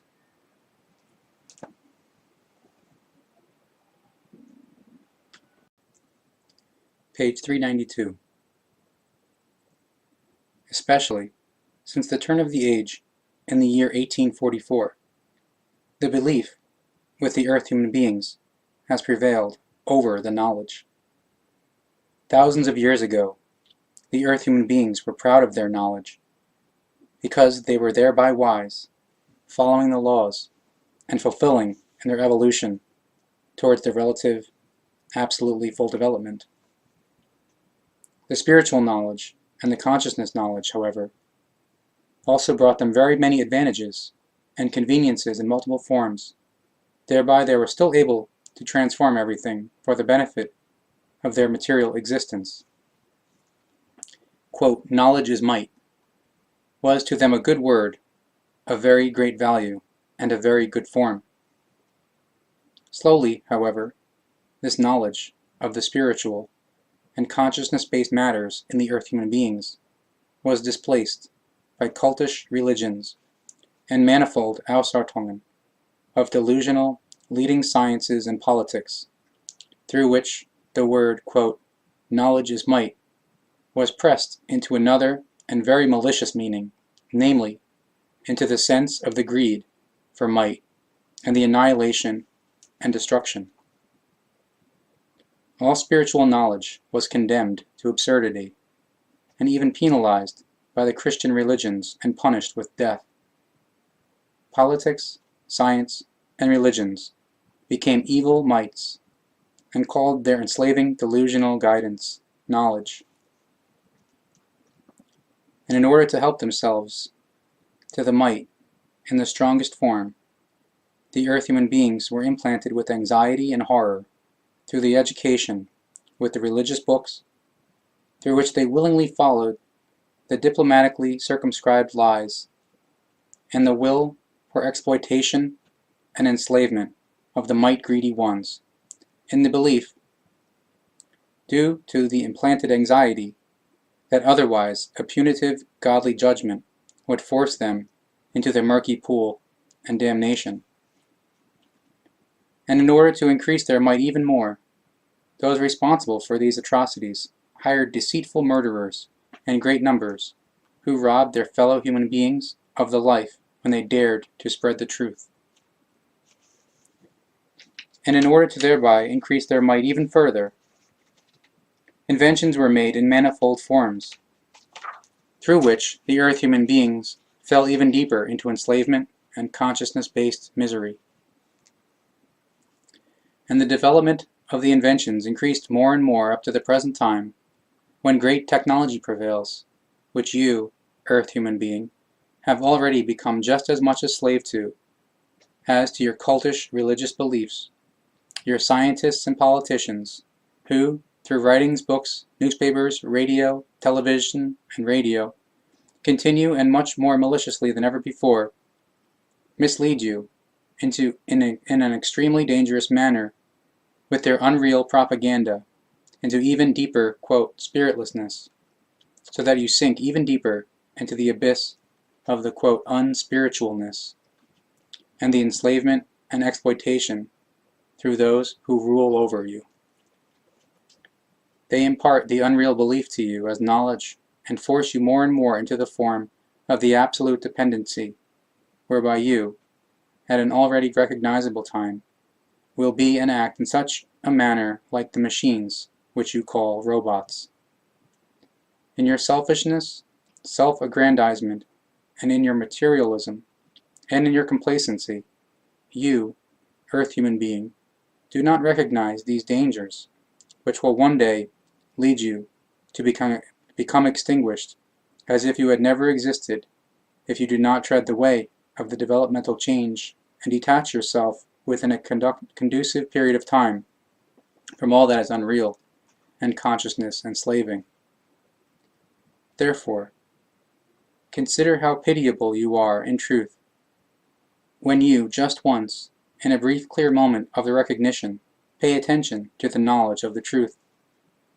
Then you may recognize that every belief brings deadly enslavement, exploitation, unspiritualness, and damnation, and that you can only find full truth and fulfillment in the knowledge of the Spirit. The unknowledge amongst you, earth human being, has already set in hundreds of years ago, and even thousands of years ago. However, you have obtained the worst forms of the unknowledge for a little more than 1,000 years, during which, on days of festivity, and Sundays and holy days, and at any other possible time, you have hurried to cultish religious festivals and activities, where irrational teachers preached about matters of belief, and hammered into you anxiety and horror of the death, and of godly atonement and judgment. And it was downright frightening to observe with what means the religions spread their irrational teachings, and did not even shy away from treacherous mass murders when they were able to thereby strengthen their position. And it is also shocking to have to realize at the present time that the religions and sects, in their fanaticism, again resort to murderous means and drive the enslavement of the consciousness towards the unknowledgeness and damnation with all possible intrigues, to a greater high point than it has ever happened before. However, only very few earth human beings who have become knowing want to put a stop to these criminal doings, because although they have become knowing and recognizing, they shroud themselves in silence and in diplomatic idioms, do not find the courage to speak in open and fact-naming language, which leaves nothing to be desired in the clarity of the realizations, so that no misunderstandings at all in the explanation of what is said can arise. Truly, although this fact has become conscious to the knowing ones and makes them reflective, they do not find the courage and the initiative to put a stop to the criminal doings of the all-enslaving and denying diplomacy, because solely through them, irrational teachings first find the possibility of a spreading. Must it not therefore make you, earth human being, reflective in the greatest measure that the, quote, clerics of all your religions up to the present time have not yet found any way at all to let the peace on earth become truth, to put politics and science in their place, and to awaken the love in the earth human beings? It is not surprising that this is not so, for the, quote, clerics themselves have no interest in it, because, namely, They would have to give up their might in order to be an example for the Earth human beings in every respect. But that is precisely what they do not want, for their senses and all their doings are directed only towards materialism, which they would have to cast aside as per the teaching of the truth, if they would confess to the lie of their irrational teachings. In the present time, Earth human being, when the religions and the science are very clearly and in strongest measure leading against the bearers of the spiritual knowledge, the sources from which the true truths flow are clogged to such an extent that it will take hundreds of years before they will be purified again, so that they can bubble again powerfully. It is dangerously erroneous to want to grant the religions a privilege because they are supposed to make your senses healthy, for these supposed things are only malicious lies of the delusional guidance and consciousness enslavement. It is just as dangerously erroneous, however, to want to grant and concede the scientists a privilege, because they are based on evidence of material concerns which, for the time being, the bearers of the spiritual knowledge are not yet able to provide. But precisely these bearers of spiritual knowledge, who are not yet able to bring about evidence, are those who secure for you, Earth human being, the way of evolution, the way of the rising, because they untiringly search and research and heap cognition upon cognition. But this is neither noticed nor recognized by the great masses, yet because by and large you, Earth human being, are only an intellectual human being, a solely intellectual human being, who does not let him or herself be told about spiritual knowledge values. You consider all the spiritual values only as a vain prattle, and believe in your unknowledge and your irrational teachings to be a purely intellectual human being who can simply ignore all creational concerns. You cling to the beliefs of religions and disregard the value of the fact that only true and genuine knowledge in truth is the significant inner value which leads to the universal love and to the universal comprehension.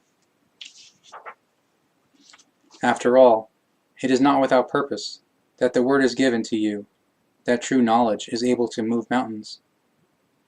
And as you once think in deep research about it, you will gain the significant cognition that you, with your religious belief, move in very dirty and shallow waters which besmirch you, penetrate into your inner, and infect you with malicious illness.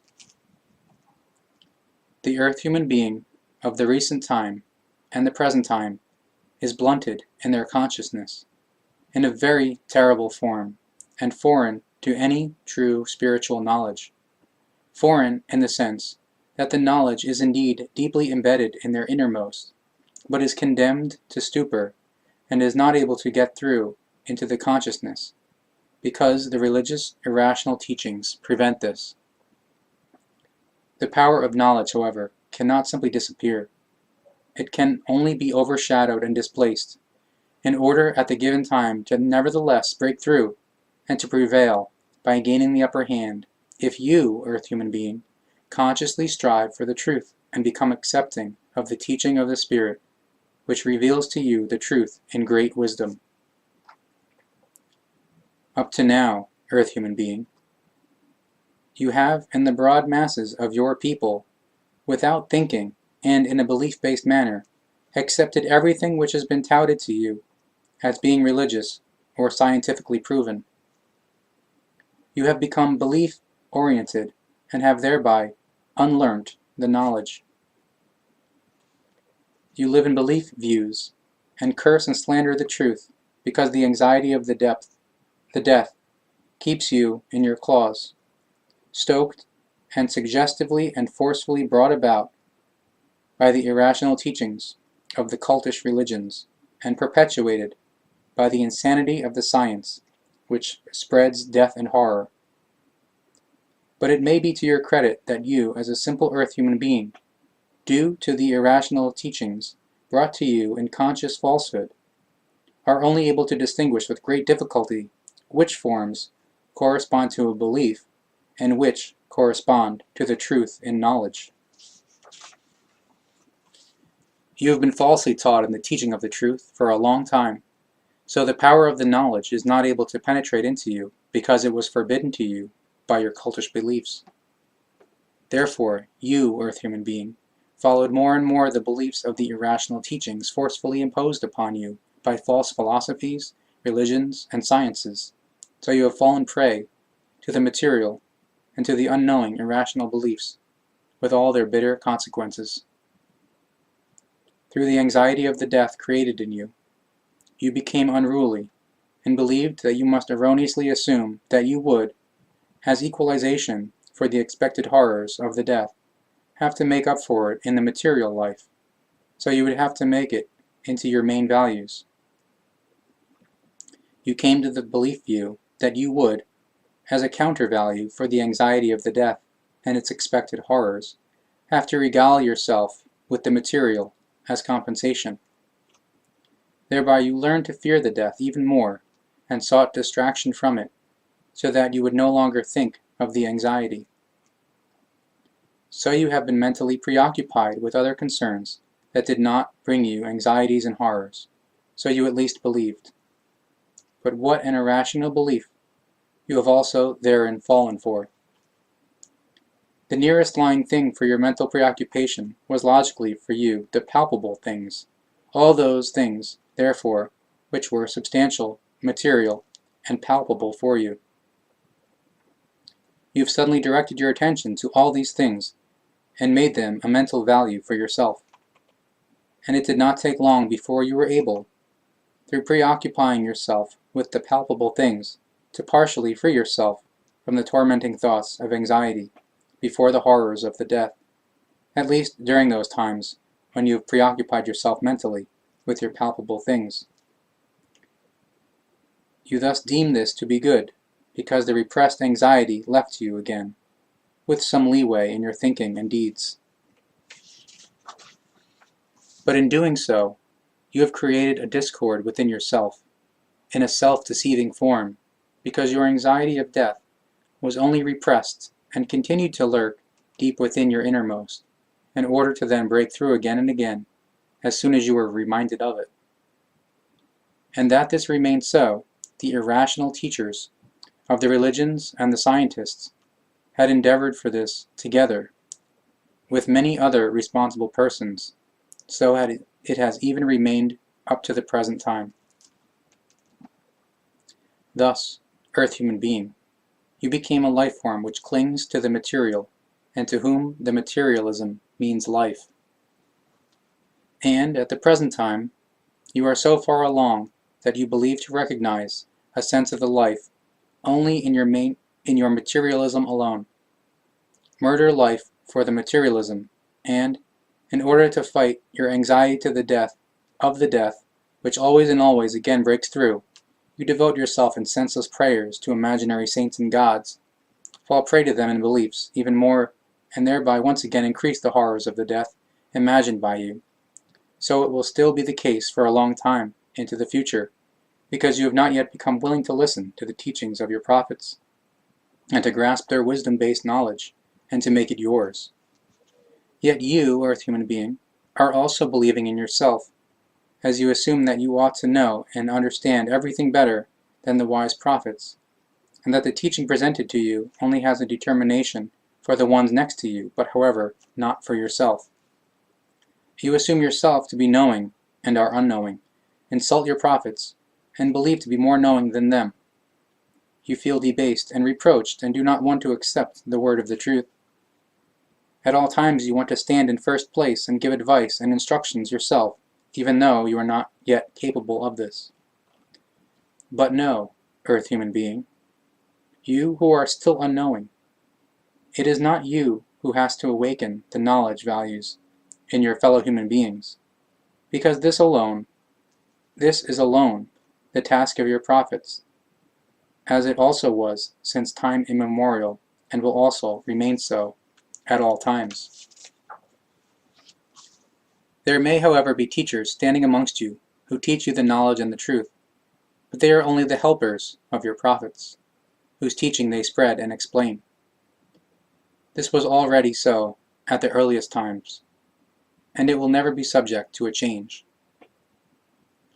Unfortunately, Earth human being, there are still very many amongst you to whom religions, philosophies, and sciences mean more than the knowledge of the truth, the knowledge of the Spirit, and the knowledge of the concerns of the creation and its powers. They literally tremble in false veneration when they speak of their saints, or of their, quote, emissaries of God, and, quote, representatives of God, or of God himself, whom they consider to be the creation. The creation itself only comes in the last line if it is taken into consideration at all. And to all of them, the words of the, quote, clerics and other delusional leaders are considered more than the knowledge of creation, the wisdom of creation, and the powers of creation, because in their thought and senses, cultish religious words have become uncontrollable powers which displace and condemn all truth into the impenetrable darkness. To all of them, the significance of the word creation has become incomprehensible. In contrast to the religious teachings, the spiritual teaching does not speak of a supreme God who acts as the creator and sustainer of all life. The spiritual teaching speaks of a creation, so therefore of a genderless, all-encompassing power. As pure spiritual power, it therefore cannot be perceived with the usual senses, is not visible and not palpable, as a result of which it also can be comprehended in an intellect-based manner. It cannot be comprehended in an intellect-based manner. This is the reason why you, Earth human being, can never, in your endeavors on your paths of the delusional guidance, get close to the creation, so that on account of your failure, again and again, doubts will present themselves to you for so long until you have become knowing. Doubts are conducive to all cultish beliefs where, through these beliefs, mass or self-deception factors and hallucinatory phenomena are called forth, which are regarded as, quote, proof for the belief and incessantly drives it further to the fanaticism. Therefore, as long as you are still subject to doubts, you thereby further the insanity of your cultish beliefs, because in this form the doubts are a true poison to you, as a counterfactor of the knowledge, because through your doubts you further deepen your unreal cult beliefs. It exerts within you a disintegrating characteristic of the intellect, as it is always cold and decomposing in the form of that which refuses all and destroys everything that is not conditioned according to belief. In this manner, you destroy within yourselves all capability to experience as the knowledge demands it, because through the living experience of the truth, the knowledge is developed, whereas with the belief, by means of imaginations, hallucinations are called forth, and purely belief-based occurrences, whose origins are only sought in the power of the consciousness and in the doings and deeds of a long-dead saint, of an angel, or of the imaginary God. This is thus demanded by the time of the religious fanaticism, of the sectarianism, and of the philosophical delusion, which is why only very few earth human beings at the present time arrive at the true knowledge and truth. The expression factor of the spirit that exists in the earth human being are his or her consciousness and his or her psyche, which they erroneously designate as the soul. Through them, all creational activity and workings become recognizable in the material realm of the human beings. This was known at all times by the founders of religions and their subsequent representatives, which is why they have from time immemorial also endeavored to address, in their cultish and delusional leading activities, actions, utterances, and deeds, the consciousness and the psyche of the earth human being, him or herself, because solely through them can the earth human being be influenced towards anxiety and horror. A perfect means of help for this influencing was and is since time immemorial the utilization of the music, one of the noblest works of colorful and formative art which is known to the earth human being. It uplifts both thoughts and speeches, sayings and instructional or delusional leading words, in an interaction, in euphoric, depressing, or even in high values. In particular, however, the organ music, etc., brought to use by the Christian religion, creates very edifying effects of the joy and the love, which, however, in religious connection, leads to malicious dependency, submissiveness, as well as to fanaticism and euphoric delusional guidance.